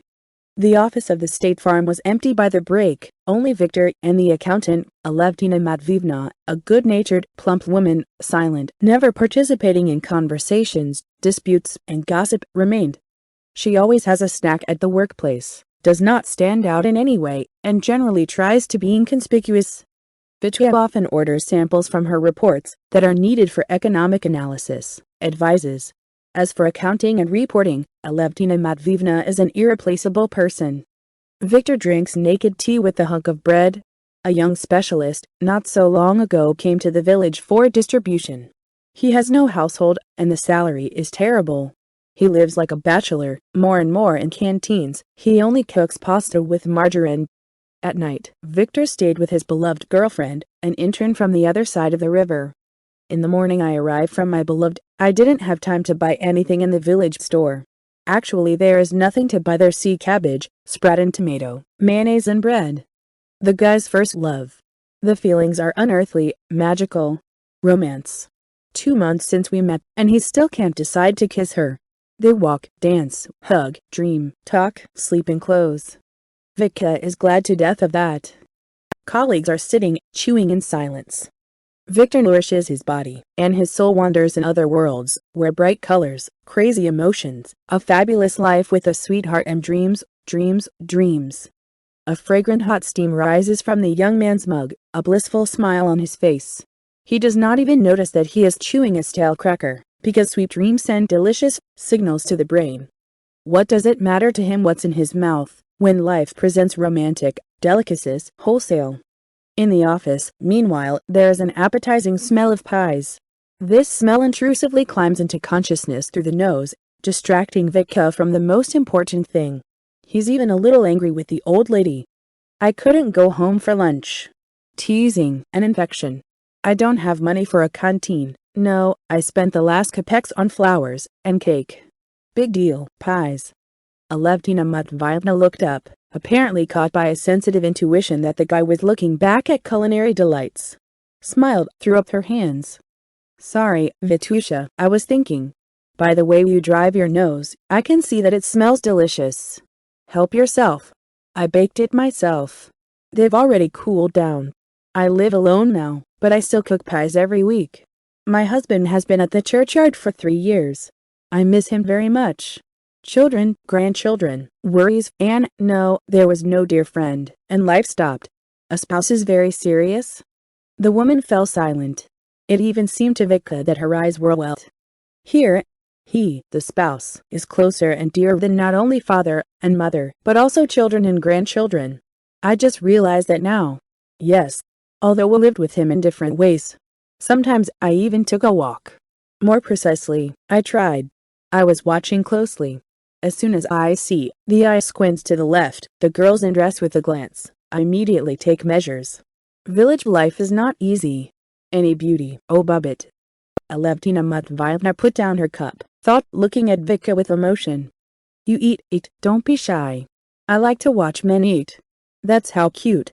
There was yes, my darling has been washed up. The cursed Yoruba. I got cold on the hunt very much. Each of us slowly turns into a plain woman in marriage, ceases to take care of ourselves. What kind of beauty can there be if you wander around all day in a padded jacket and rubber boots, doing hard work and at par with men? It was clear to me. I quickly realized what was what. Men need a lure, a variety, a holiday. Otherwise they begin to grow old in their youth, or they shin women. Not tired yet. Then listen to Dale. This is a saying. I started a conversation for a reason. I'll wind up my hair in a moment, steam my face, my hands, and wash myself with fragrant herbs and fragrant water. I learned to sew so as not to bore the little girl with gray outfits. I used to wear skirts and dresses, at least change them every day. I'll paint myself, I'll lure you under the side. He, just like you are now, moves his nose, as if he has smelled something, licks his lips like a cat, hugs, kisses. I'm sweating, I can't feel my feet under me. The sky is falling or I'm going somewhere. Alevtina Matveyevna lit up, a smile lit up her face, her colorless eyes sparkled brightly. He kisses me, he has mercy on me. It happened that it would tire you completely. I get tired, but he can't stop. He gets hot and loves. The woman looked at Vika's embarrassment and his scarlet ears, smiled broadly, pressed her hands to her chest, sighed sensually. Don't blush, honey. This is the truth of life. Without him, without sex, nothing. You, too, as I understand it, have looked after the bride. Tell the truth, does he give or does he not give? Okay, don't answer, young, just like mine, when he was a groom. I'm not out of curiosity. You can see for yourself, I don't participate in women's interpretations. This is a very important circumstance in family life to give. The men, if the women do not give, the blood boils, becomes bad, thickens. Vika choked, covered his eyes with his palm, coughed. You hear, I won't say a good. You guys seem to need to shed extra steam every day. Otherwise, you will start driving around with a sting. You guys have the main brain in your pants. They told me a joke once. Funny, but true. The little boy, very small, washes in the basin and looks at his testicles. Mom asks, Mom, is this my brain? She replies, not yet, but it will be. Get used to it, there is no father next to you. Who, if not me, will tell you about family life? Here, we women have to take care of this brain, otherwise it won't be long before trouble. The family hearth is a woman's concern. A man knows when and where to go, and a woman knows why it needs to be done. Finish the last pie. One thing does not happen without the other, it fades like a tree without a root. A man without a good woman does not see the edges, and a woman without a good man will be completely lost. So it turns out that we are too different, but we cannot function separately. We are wasted without a couple. That the foundation is without walls, that the walls are without support, everything is one destruction and decay. You take care of your bride, but keep an eye on her, keep an eye on her. Women, they are no less eager to the left than men. They want to find out what is sweeter, otherwise with whom they would have made out in the neighbor's hayloft. You really forgive me, an old fool, that was such conversations to you. Your mind is strong in the back order, when nothing can be fixed anymore. I would like to return the dear Muvo, even for a day, even for an hour. It's too early for me to visit him yet. It would be better if he came to me. I envy you, Vika, oh, how I envy you. Happy. Love her, your bride, but do not forget my instructions. Alevtina Matveyevna began to look at the door, to clean up the table. The women are about to return from lunch. Well, how are the pies? And you come to visit me on the weekend with your friend. It's interesting to talk to her. Maybe I'll give her some advice. If there is an opportunity to use someone else's experience, never refuse. To live so much to learn from your own experience, to live without mistakes, is not given to a person. The age is too short. And don't take offense at the old woman for saying things that others are silent about. To share something, you need to have something else. A home for your beloved. I will buy you a house by a pond in the Moscow region, and I will bring you to this house of my own. I'll have pigeons with you and with love. We will plant lilacs under the window. A lyrical character sings in the voice of Sergei Kurzukov. The chansonnier passionately brings out a ballad about romance, a silly dreamer. The soul of the motive, and the narrative is torn to shreds. The emotions and feelings of the listener are bubbling, cause sympathy, make you empathize. That's the intricate fate of a person. Even prison has not eroded the desire to give, plus all-consuming love. And no one cares that a dreamer is just a theorist, a sensitive idealist beyond measure. In life, this character is a klutz, a loser. He has never had anything, no, and most likely will not. In the meantime, there is no stake, no yard and no garden so that I can bring you by the handle. Let's guess with you. I don't need it myself, are 5 numbers out of 6.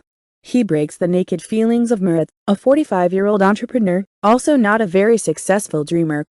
To be honest, Murat also had moments of ups. There were. He sits in proud solitude in a huge hall of a 3-story house, built according to a private, very expensive project. I tried for Vicuzzi, for her beloved. In the man's hand is a glass half filled with sparkling amber liquid. Murat has not yet sunk to the use of vodka, drinks only good cognac. He snacks it with salted salmon, tomatoes, smoked sausage. It's dreary for him, disgusting. 4 floors, counting the basement, 300 squares each, a total of 1,200 meters of elite living space. This is without a garage, outbuildings, greenhouses, saunas, verandas, and a huge div coat, almost like in a song. I dug up a pond, launched the swans, built a house for them. There's nothing to say about lilacs, there are 20 bushes. Vireo, multicolored, jasmine, apple trees and a white film of open work buds, cherries, plums live, I don't want to. You fool. Fool, fool. Yes, what can I say? What do these stupid women need? I didn't drink, I dragged everything into the house. There, what a colossus you've built. With a flourish. Love is expensive. To be like people. Who else has such wealth? I would live by myself, but I need money with cash. Of course, a bummer. But it's now such a streak has gone. There used to be a lot of money. It wasn't all falling from the sky. He worked with his brains, twisted, dodged. I didn't pull a little. Temporary difficulties. Who does not happen? Why did they run away, I ask. Abandoned. Are they hiding from wealth and prosperity, and into the unknown, into nowhere at all? What did she find in that restless life of hers with 2 kids? My daughters, by the way, blood, you can say. The man was talking to himself. Nimble girls, with pigtails. The youngest, Lyudaka, she went to the nurse. Spitting image. And Karinka is clearly my breed. 1-1. I chose the name myself. Karen Oka. And where are they, I ask, now? They live with someone else's uncle. Farming, you see, is hard to run. It's not heavy. Because property. Personal property. Mara gulped down another glass and burst into tears. Why is it not a burden for Maratik, but it's hard for Vika, the princess, fucking with a blue blood? It's fucking burdensome to clean up your house. How is that? She is a fool. You're not courting someone else, dear. The children will get it later. Yes, I'm not a gift. And where to get them? Perfect. Everything is not without sin. I took a walk sometimes, there was a case. I didn't fall in love. So, I put it in and took it out, to relieve the dope, the tension, so to speak. In her best interests. I let my emotions down on someone else's woman, but I returned home cheerful, Murat wailed naively. He didn't even have a cat anymore. I didn't bring any infection, not a single time. Checked if there were doubts. And I never took disposable girlfriends off the road. I avoided dirt. Other men often look to the left. At least let him ask someone. Psychologists write that cheating is not always fornication. When for the sake of preserving the family, in order to avoid scandals, it is for the benefit. I didn't want to bring problems to my family. Yes, what is there? Maybe he'll come back again. I love them so much. Everyone. All 3. Bitches. Abandoned. Fuck. Left alone with the trouble. Since his youth, Murat seriously expected to inherit his grandfather's house. I slept and saw how he would begin to rebuild it for himself. I drew all the projects. I even started a separate notebook for this. Because of this passion, I never went out with girls. They need love and toys, and he has a serious dream, one for life. Because of this, he went to study for a construction specialty. Upon graduation, he received a diploma with honors. The grandfather raised old connections, emptied the piggy bank, and attached his grandson to the position, the head of the site in the power grid. At the same time, he corrected his release from the army for some secret disease, the name of which Murat found it difficult to pronounce. But it doesn't matter. The main thing is that I didn't have to go to the army. and a good job. Tedious, of course, uninteresting, but promising and monetary. No wonder grandfather was busy. Thank him very much. Victoria appeared in his life suddenly, stunning the virgin guy with a hurricane of emotions and a flurry of new experiences. She went to the rapprochement, taught the bumpkin to kiss. After all, he was a handsome young man and was not deprived of strength. Having tasted sweet, Marati could no longer refuse the exquisite pleasure. It was like grandma's raspberry pies, only much tastier. Now Murad fully understood his grandfather, who always said that there was nothing more important than love in life. Love, yes. It is, the young man dreamily savored in anticipation of a date. Murad could not convey his condition in words. He immediately climbed to kiss. He didn't have enough time at all. No matter what. Surging emotions took away all the strength without a trace. Even stopped sleeping. Maybe a little, when I forgot myself from the abundance of dreams. He could not even imagine that it was possible to dissolve so much into the personality of another person, in fact, a complete stranger, but for some reason immediately became more than his own. When Hika was in pain, Murad experienced physical suffering. If the girl was suffering spiritually, he unconditionally followed the vector of development of her emotional state, fell ill from the same, languished in the same. Murad even learned to guess in advance by keys, dreams, and desires. There appears, for example, out of the blue, suddenly, the idea to buy a couple of kilograms of oranges, or a jar of caviar. Brings Vika. It turns out that my beloved dreamed about this. She was salivating all day, but she didn't have the opportunity to buy on her small salary. Maybe she was pretending, but it doesn't matter. What does some kind of payday mean for a Murad? A handful of banknotes. Compared to the desires of his dear Veronica, dust, emptiness. She is more than life to him. She, Veronica, that says it all. Yes, one of her freckles is more expensive than other riches of the world, and for a kiss and hug he is ready to pay with his life. This he firmly believed for the time being. How else? Veronica, along with Murad, raced on the fast train of love without stopping. She only seemed more experienced from the outside. In fact, she was just determined. When Hika rounded up, Marati jumped for joy, tirelessly kissed her mature tummy. After all, not only his physical copy lives there, but also a part of the male ego, which is excessively inflated by the magnitude of its earthly significance. He is the father. When Karinka was taken from the hospital, Murad could not believe that he was touching, picking up, and kissing his creation. Father, more than just a man, he is a sozidactyl, almost a god. Very little time passed, Karinka was torn from her breast, Vika became pregnant again. A boy, Murad dreamed. I want an heir. I felt and saw that it was the son. And they will call him Fyodor, like grandfather. A girl was born again. She was given the name Lyudmila. This did not at all reduce the size of the delight of the birth of a new person, the closest relative. Murad and Victoria were immensely happy. Everything appeared in their lives, a lot of happiness, an uncountable amount of love. If there can be a measure to this feeling, let it be eternal and infinite. Well, at least like grandparents, who do not get tired of repeating, even in their advanced years, words of love and appreciation. The family's life went into a tailspin unexpectedly, abruptly. Perestroika, the devil in her rib, confused everyone's cards, throwing them into a pool of uncertainty, putting them before a choice: you or you. Everyone acted in their own way, altogether made a jump without a parachute into the abyss. Murat's organization was corporatized. He unexpectedly received a whole bundle of shares, which were immediately hunted. The money was offered big, even huge.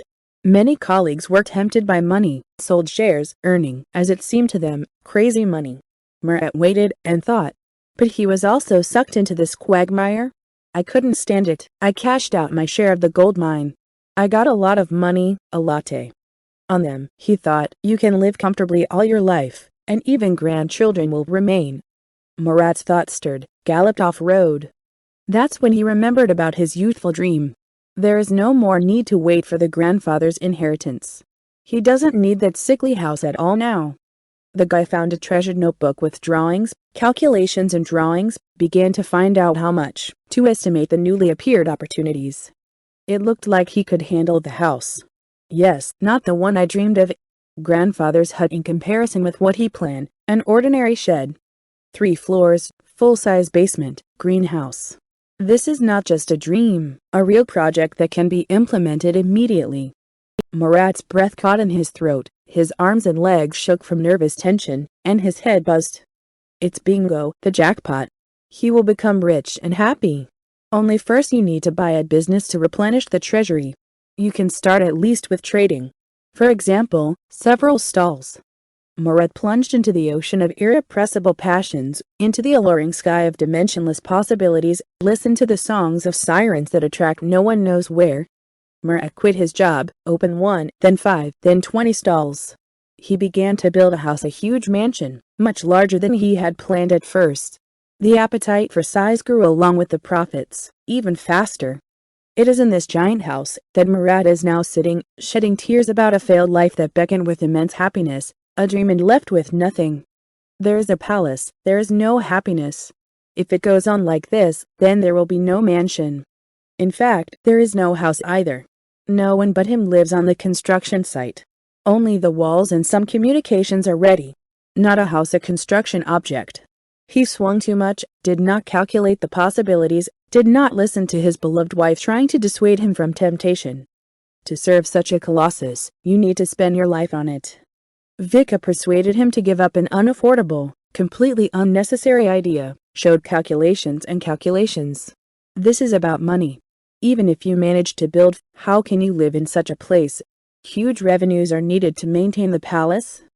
Victoria brought her husband to a friend, where the house was tended by a staff of hired workers. The husband of a friend worked in the oil industry, did not count the money. The cleaners washed and cleaned all day. This magnate's house was smaller than the one that Murat had built. You don't want to, not mine. I can handle it myself. You are painfully gentle. Just think, vacuum the floor. Yes, You're welcome, Maratik. Only the girls and I, let us choose for ourselves how to live, stay in the apartment. There is enough room for a happy life in it. By the way, there are enough appliances there. Murat didn't hear anything. He continued to build, spending more and more, getting bogged down in debt. Along the way, he began to drink a glass. It's okay, dear cognac. Even useful. There will be no pressure. Where there is booze and revelry, there are women without complexes. And what exactly to be ashamed of normal call signs of healthy physiology. Girls love to have sex. This is their female vocation. The call of the ancestors prescribes the use of natural human capabilities, as long as youth and health allow. At first, it was a little uncomfortable to change. After all, betrayal. There is a favorite. But that's the way the human psyche works. It's not difficult to persuade yourself. One has only to want to. Murat began to experience an unquenchable thirst for quick one-time sex. It was addictive, relaxing. What's the big deal? Everyone lives like that. The variety did not saturate, but teased, beckoned with promises. So what if nothing was executed? Such a stupid life, hanging colorful lights exactly where there is emptiness and dirt. Marketing, his mother Rastik. If you translate it into Russian, this is when they make a candy out of shit. Such a beauty will hang herself with tinsel and advertising campaign. 2 in 1. Look how much stuff is in my closet. Take it wholesale, you won't lose. The promise doesn't look like reality, but what's next? Probably bit off the wrong side. And he chokes, does not want to admit, even to himself, that he is an idiot. Slap on the bad head with a rake. It doesn't help. Victoria never meddled in her husband's affairs, unless they personally concerned her. She wasn't jealous either. However, it is simply impossible not to notice that the husband spends the day and nights in bars, comes from there in the morning, smells of new perfume every day, and the shirts are soaked through with sex. My wife was worried, she suffered. I'm completely tired. I decided to put the question straight. That's why I got it in the eye. Vika could not tolerate this in any way. I collected my stuff, put it in a suitcase and went with the girls to my mom. Maratik also managed to take offense that they do not understand him, do not see him as a man. And what kind of father and head of the family is he if he behaves like a male monkey in the wild? And in general, why do you need a husband who constantly rents himself out? So Vika decided there is nothing to share with the whole world. Let them take it all away, with cost, imperfections, and bad construction, as it is. Meanwhile, the debts of the man and the head of the family, Murat Petrovich Strukov, have grown like the branches of a 100-year-old baobab. There was nothing left to prop them up with. A merchant sailed, ran aground, and the construction site got up. Beauty queens don't bite on an empty pocket either. In short, a complete calm. And look, the wave will go the other way, no matter how washed away. Meanwhile, creditors, as usual, turned to persons capable of raking and sorting out. Those turnips were scratched, brainwashed, and 5 stalls were withdrawn from the entrepreneur's turnover to repay the debt. Plus 3 shops for the trouble. They also asked to put an end to the question, cover the clearing with the girls, and remove the sauna for a day. Where should the guy go? Go newly. At the same time he tried out the wizards of the intimate business paid. What good to waste? I think I ran into it. Itching in the groin. Murat is not sure that he has caught the infection, but it is necessary to go to the doctor. Okay, I'll refuse tomorrow. And that's not the only problem. The men who solve the issue are serious people. If they have it's a knock-up, worse than an accidental pregnancy. They can take everything to hell. A dream, too. Dom, what are you doing to me? Meanwhile, heartbreaking lyrics were pouring out of the speakers loudly and melodically, and a white swan on the pond is rocking a fallen star, on that pond where I will lead you. She was all alone. About how the stars burned out. That the poplar rustled. About how sweet it is. They were dying. The interweaving of our bodies. Vadim heaven. A fair-haired young woman, almost a girl, thoughtfully stared at one point, on the street, at the base of the birch trunks fused together. Outwardly, she was calm. One might have thought that something interested her there, but she had been motionless for 20 minutes, and there, under the trees, nothing was happening. Unless it's rain, blurring the landscape picture with oblique jets. Marina was thinking. Thoughts spiraled, returned to the same place, each time from a different angle. The internal dialogue was like the movement of a mushroom picker through an unfamiliar forest. She drifted in one direction, then in the other. As a result, the woman found herself where she came from, unable to make an informed decision. What prevents her from gaining clarity of thought? What? The ambiguity of the situation. Today she found out she was pregnant. It would seem great, live rejoice. Wasn't that what she was dreaming about recently? She even identified a place in her room, for a crib. Yes, about that. That's just... Yes, It is not so easy to decide on something, when the question of whether a child has a father or not is a big question. Then Marina turned cold, realizing that the problem is probably much more tragic to be, or not to be a child. That's how it can happen. Marina broke up with Igor, the man who shared the seed with her, about 3 weeks ago. More precisely, he left. Slammed the door, said that love had evaporated, melted. Like a dream, like a morning mist, he recited with pathos. Imagine, I fell in love, really, not like you. She is beautiful, interesting, bright, you. 3 weeks seemed like a year to her, an eternity. For Marina, it was love, a fairy tale. Crazy, mesmerizing, passionate. The first true love in her life. She lived and breathed him alone. I couldn't let Igor go. To forgive, yes, I have forgiven, but to tear out of the heart, remove the memory of happy days, remove the image from circulation, forget and put a concrete slab on top, does not work. She still loves him. He even hopes for something, although he understands that his new hobby turned out to be stronger, otherwise Igor would not have chosen another woman. Only the heart does not obey the mind. The brain and soul live in the same body, but perform different tasks. Now Marina is more worried than usual. Her thoughts are focused on whether to call or not. Even if Igor says a firm no, this will be the starting point to start thinking further. What if he gets excited? Is it really that unreal? If I were a man. That's right, if you're a woman, a mother without 5 minutes. Let Igor decide his own fate. Fate. Whose fate? Marina began to cry. At first it was quiet, then salty moisture gushed out of the eyes in a stream. The woman collapsed on their bed. This is where it all happened. He loved me. What did I do wrong? He should know that he can become a father. Let him make a choice, let him confess to himself how he relates, and to the life he gave birth to. Marina was tormented by doubts for almost a day. She was unrecognizable. Looking in the mirror, she saw a pale shadow of herself. I was stronger before. When I was loved. The woman picked up the phone with trembling hands, dialed a number, and heard a familiar, until recently former native, breathing. "It's me, Marina. I found out. What do you want? I think I said I have another woman now. I love her. You may not believe it, but I'm happy for you. At least you're happy. But it is impossible to throw out the words from the song, 'You loved me too.' I have a testimony to this." "Marinka, you're crazy. Is there really a desire to blackmail me?" "Well, loved, and so what? I'm a man. As I fell in love, I fell out of love.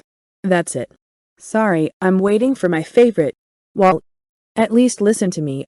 What should I do with the baby? Can I get more details? I don't get what you're talking about. We've gone our separate ways. No one owes anyone anything. Yours, why, baby, yours. I've never had a man before or after you. It just so happens that you're the only one. I'm pregnant with you. Doubt it? I'll be there. I'll be right there." The end signal sounded in the receiver. Worried? Baby, this is serious. What will he tell me? What? I know about the maternal instinct. Does the paternal one exist in nature? Maybe right now he's jumping for joy. The woman whispered encouraging mantras, tried to calm down. The prophetic heart already knew what to really expect from the conversation that would happen in a few minutes. Sweet naive girl. Mom and friends warned that it was dangerous to get involved with an unmarried adult man. He would play enough and quit. Experience, indifferent. Is he still single for nothing? Do you think it's love? Anyway, you're gourmet Igor, sensualist. That says it all. Uncle tastes delicacies, eats. Any boy will be tempted by a young body. Why do you need it? My mother dissuaded.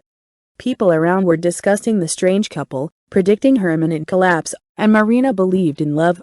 I couldn't help but believe. She didn't see or hear anything. Feelings were gaining momentum with the speed of a jet turbine, emotions were off the scale. It is clear that the sudden failure at high speed turned out to be devastating. But all is not lost yet. Not all. Love for a child is stronger than sympathy for a young mistress. Marina felt bitter at this thought, because, if you think about it, she is exactly the same accident in Igor's life. Or not. My thoughts were interrupted by the doorbell. My heart instantly went into overdrive, my skin turned red. Marina looked in the mirror, saw inflamed sunken eyes, heat on her face, uncertainty in her gaze. I wanted to cry again. Igor, as always, looked calm. He immediately undressed, as if he had come to his home, but avoided looking into her eyes, looked somewhere over her head, immediately went to the kitchen. His confidence was confusing, but reassuring. Marina wanted to cuddle up, cry on her own shoulder. The man masterfully poured water into the kettle, lit the burner of the gas stove, looked into the refrigerator. It looks like he's deliberately stalling. The woman sat down on the edge of a chair, limply folded her hands in her lap, as if waiting for the verdict. Igor took cups, saucers, and a sugar bowl out of the cupboard. All this time he was standing with his back to Marina. The time dragged on endlessly. Has he come to be silent? The woman thought. By themselves, someone's poem surfaced in my memory. I have to come back again, meet people I know, rush in the wells of semi-dark, be ashamed of tears, say goodbye to common sense and, resurrecting in dreams, swing, and wake up dying. Marina rocked to the rhythm of the poem, remembering it like a prayer. Tears welled up in my eyes. She was bracing herself with the last of her strength. Igor, as if hearing a dumb question, poured tea, put sugar, stirred and turned around. The cups rattled with spoons, clearly showing that his hands were shaking. He pushed the cup towards Marina, and looked into her eyes, but quickly looked away, seeing there was not a question, but rather an answer. Marina almost howled. She had already understood everything, but her consciousness clung to something, not wanting to know the truth. What happened after, what at the beginning, what was shaken disapprovingly, whose cup holder was crowned on the top shelf of our dreams? Who is inconsolable was comforted, who was sinful, he became sinless, and who touched his lips cherries under the sound of wheels, I'm pregnant, Igor, she finally said. That's why I'm here. Do you want me to leave the woman I love for you and your child? Our child?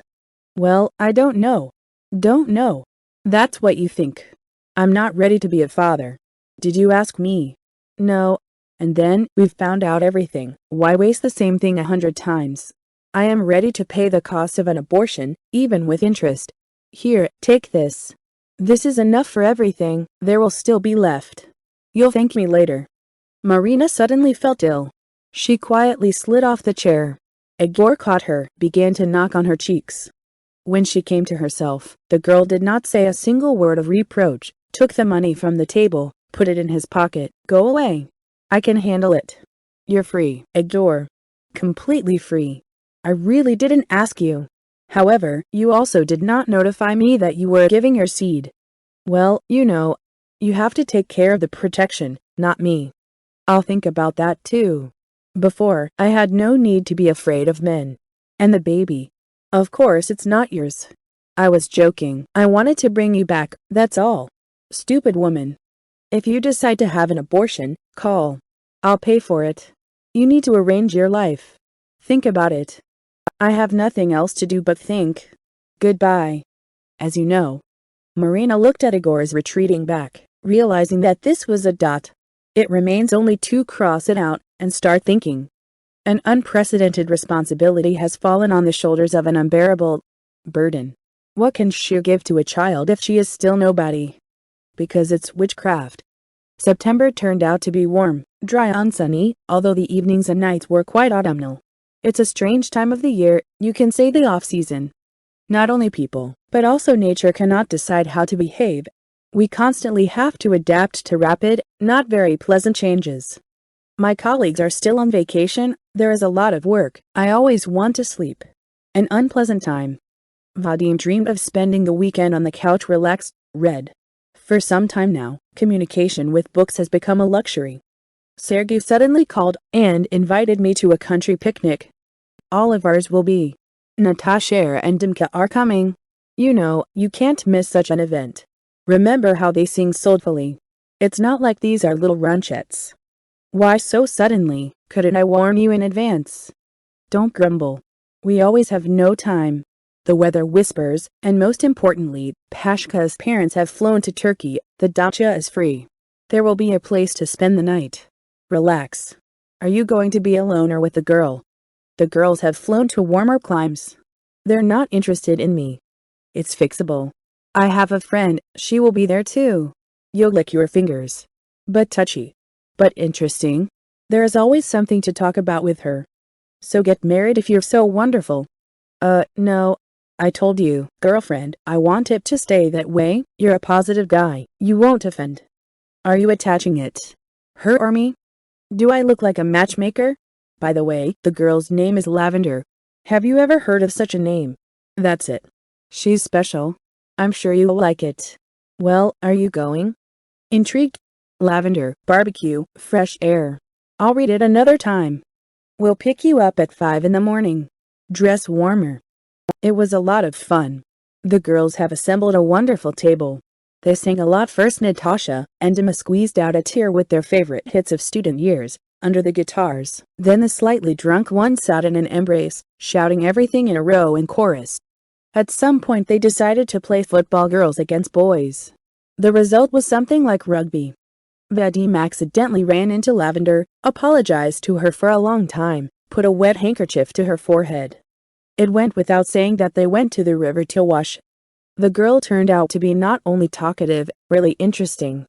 Soon Vadim forgot about his friends, about the picnic, about everything in the world. He gently and carefully held Lavender in his arms, while the girl's fluffy head rested on his shoulder. A light breeze blew her golden curls, sparkling in the sunlight. Unruly curls fell into Vadim's nose and mouth, but he didn't even wince. It was so sweet and surprisingly pleasant. And how charmingly Lavender smelled. It's probably not by chance that she was given such an unusual name. The girl's fist rested on the young man's chest. He felt the warmth of a young body that was probably pouring into him, bursting from the inside, sending such sweet impulses that he wanted to prolong these sensations indefinitely, in space and time. Vadik did not want to get acquainted with her. He did not want to change anything at all in a measured, settled life. I didn't understand how they got closer. Now I stood and breathed every other time, afraid to scare off the charm of the moment. Lavanda, mentally. Vadim repeated in a sing-song voice, stroking the girl's hair. Young people began to meet. For a long, very long time there was nothing special between them, except for an unprecedented attraction. It was like an ordinary friendship, with the only difference that friends are not treated so tenderly. Vadim was very timid. They kissed more like mother and child than lovers. He was constantly holding the girl's hand, as if he was afraid that she might disappear. Since we met, Vadim has forgotten what fatigue and boredom are. I had to constantly take care of my beloved in the morning. He waited for her at the entrance, escorted her to work, called several times in the afternoon, met her at the checkpoint in the evening. The guys cooked dinner together, talked for a long time, shared the most intimate things, even what they hid from their relatives. Vadim was interested in knowing literally everything about the girl. He also talked about himself openly. The young man tried to prevent Lavender's every which he put slippers on her feet, covered her with a blanket, combed her hair with pleasure. Their lives practically merged into a single whole. The girl was invisibly present in his thoughts constantly. It turned out that Lavender loves and hates the same things that he does. Their tastes coincided completely. Even pieces of biographies touched from time to time. The biggest surprise and sadness were caused by the facts that they could have met many times, perhaps even seen each other before, but still did not recognize the kinship of souls. It was a pity that so much time was lost. The young man looked at his beloved, sullenly huge dark gray eyes, seductive lips, a smile, affectionate, gentle hands. It seemed that the whole world was made up of just that. The girl's name sounded like an endless melody of love. Her voice was mesmerizing. Vadim lived from meeting to meeting. At other times, when Lavender was not around, time stopped, turned into a viscous sticky mass, acting on nerves. Even the minutes without her seemed unbearable. He dreamed of becoming everything for the girl, a lover, a protector, someone who would be needed to protect her from everyday storms, replacing them with happiness and joy. The main thing is that a friend is always there. The young man was making grandiose plans for the future, in the center of which she, Lavender, revolved. Naturally, their relationship grew into something more. Now the loved ones were separated only for the night. From time to time there were conversations about the wedding, while not very specific, rather schematically. What happened next was and was not an accident. Lavender understood what was going on. She wanted it herself. The girl cheated. Vadim almost immediately realized that his beloved was no longer quite his, not even his at all. It started with the fact that Lavender sent Vadim home when he met her after work. "Sorry, Vadim, I'm in a terrible mood today. I need to be alone, to think. I'll make you a bed, cover you up, and I won't bother you at all. Think as much as you want. I can even close the door to the room. I have a kitchen. I need to be all alone. I'll walk you out." "No, you don't have to. Go." "Well, please, Vadim. I really need it." No matter how sad it was to do this, I had to fulfill the desire of my beloved. The thought that Lavender had a new friend pricked the next day, when Vadim saw his girl with a short hairstyle, and she loved her long hair so much. The girl had a bad mood, a pale tense face, and a desire for privacy. "Is something wrong? You don't look well." "It's all right. Don't meet me tomorrow too. I need to sort myself out. I'll call you when I'm ready to see you." Vadim looked at his beloved and did not recognize her. It was a completely different person. There was no inner light in her, and her eyes radiated coldness. Lavender is confused. She didn't know if she loved Vadim or not, but a certain amount of magic was still present in their relationship. It was something elusive, mysterious, ghostly. Every time he touched her, a series of sparks jumped, which spread in warm rivulets all over her body. My head started to spin, my legs instantly became wadded up. At such moments, Lavender felt an unprecedented lightness in her whole body, a state of weightlessness. Exciting energy poured into her. Waves of joy overflowed her consciousness. I wanted unbearably to dissolve into Vadim's body, or absorb him completely. Blissful languor, peace, a delightful feeling of either intoxication or euphoria turned off the brain, giving minutes of fabulous pleasure. It was, of course it was, but only for a few short minutes. Then this condition faded. Vadik is too predictable, ordinary. No, it's definitely interesting with him, but not at all what she felt when Reinhard appeared, in their department, bright, energetic, cheerful. He charmed all the women on the first day. Yes, Reinhard is attractive, maybe even a little too much. Nothing to do with Vadim. How gracefully this man moves. Figure, face, clothes, everything in his appearance is combined so harmoniously, as if a team of talented designers worked on his image. Reinert was dressed in a snow-white silk shirt with an unbuttoned collar and fashionable black pipe trousers. On his wrist hung a massive gold bracelet in the form of a twisted chain. He was smiling mysteriously, as if he knew something that Lavender didn't know about herself. His gaze burned through, forcing the heart to pump blood faster than usual. The girl couldn't take her eyes off his muscular torso. Probably Reinert noticed it. How her body started up in song when, just a few hours after her appearance, a black-eyed burning brunette presented her with a cup of fragrant coffee and a chocolate bar. Lavender could not stop the thoughts concentrated on this magnificent representative of the stronger sex and its indisputable advantages. How beautifully he talked with gestures. The man's hands with thin wrists and long fingers literally danced. From time to time Reinert sent Lavender a brief glance, providing him with an expressive smile, touched his lips with elegant fingers, imperceptibly blew a kiss. During a smoke break, he came up, took her hand and kissed it. "You're insanely sweet, baby. I'm damn good. It would be stupid not to get acquainted. Imagine what wonderful children we can have." Reinert rolled his eyes.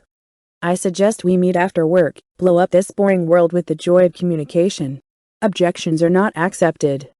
I have. Yes, I agree, but first I need to solve some issues. It's not long at all. I have to leave. I'll come back a little later. Will you wait? I'm ready to wait at least until morning. You are my goddess. This is love. Do you believe in love at first sight? Yes, no, I'm not sure. I don't know. Lavender didn't understand what was going on in her head and body. She was shaking for the rest of the day. It was like madness. My head was spinning. They were in an expensive cafe, walking in the park, betting in a sports bar, then rented a hotel room. The girl hesitated only for a short time. She was ready to follow Reinert to the end of the world. It was impossible to deny such a man the right to lead in a pair. Lavender was not fully aware of her actions. With Vadim, she would never have gone to a hotel room, but for this man she was ready for anything. The girl was floating in the clouds of anticipation of a fairy tale. Reality seemed beautiful, bright and not real at all. The magic didn't happen.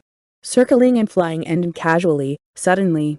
There was nothing at all that Lavender expected. Slobbery cold kisses, boring quick sex without affection and tenderness, which ended after a minute, but there was a feeling of trouble, the loss of something dear, important. Lavender wrapped herself in a sheet. She was ashamed and disgusted to show Reinert naked, went into the shower. Tears flowed from her eyes, a sob caught her breath. The girl bit her palm almost to the point of bleeding, clenched into a ball on the tiled floor of the shower stall. Cold water poured from above. She felt nothing but unbearable disgust. What have I done? What? Alas, it was impossible to undo what had happened. You'll have to live with that now. Calming down a little, Lavender washed up, went out. Reinert was sleeping with his arms and legs spread out. She shuddered. Where did the charm that made you commit the irreparable just disappear? From that day on, the work turned into torture. The days and nights became unbearably tedious. Lavender never called Vadim. Moreover, she stopped his attempts to explain himself. There's nothing to talk about with you, she replied, lowering her eyes to the floor. You're not small. You understand that I slept with him. I love you. But I don't love you, Lavender screamed, biting her lips and ran away, burning with shame, then destroyed herself with guilt. In fact, it was a lie. She would have given a lot to erase from her life and memory that terrible day when Lavender's brain was exploding, preventing her from living and breathing. She felt bad, very bad. Meeting Reinert was a naysay, the most negative experience of life. The girl recalled those sweet moments that Vadim's touch gave, imagined his warmth in her palms, or rather, her body in his hands. It turns out that it really was love. Warmth, tenderness, participation, attention, care, empathy, all this was real. It was his sincere feelings that gave joy and self-confidence. And now what? Several times Lavender thought up to the fact that people like her can't live. Mental suffering turned the girl into a battered woman who believed that all good things were far in the past. Only Suryeza, the only true friend, saved from extreme measures. But even Lavender could not reveal to him the cause and consequences of mental anguish. However, she also studiously avoided him. Vadim was worried. His suffering was doubled by the unknown, the veil of mystery, and the stubborn unwillingness of the girl to explain herself. You never know what he thought about what had happened. Perhaps everything is not at all as it seems. Anything could happen. He didn't give up trying to talk. Lavender ran away with tears every time. Do not make contact. The young man asked for Sergei's mediation. In vain. The girl blocked the conversation, retreated into herself. Nevertheless, the dialogue took place. On New Year's Eve, parents allowed Pachka to invite friends to the Dasya. There they met, as if by chance. I think any accident is quite natural. If we assume that thoughts are material, most likely they dreamed about the same thing. Both were stubbornly silent, did not eat, did not drink, do not have fun. We were sitting in different corners. Then, without a word, they went out the gate. There was no need to sort things out for a long and tedious time. The view said what they think and feel. The guys talked in silence for about 10 minutes. Vadim came up first. He took Lavender by the hand. Girl, let me meet you. My name is Vadim. Lavender did not pull away when the young man pressed her to him, only quietly began to cry. Fluffy snow was falling soundlessly. They felt good and cozy again in mutual embrace. If there is no way to bring life back, you can at least try to start everything from the beginning. Here the snow will dust all the old traces, erase the bad marks of the past, and let them be lucky.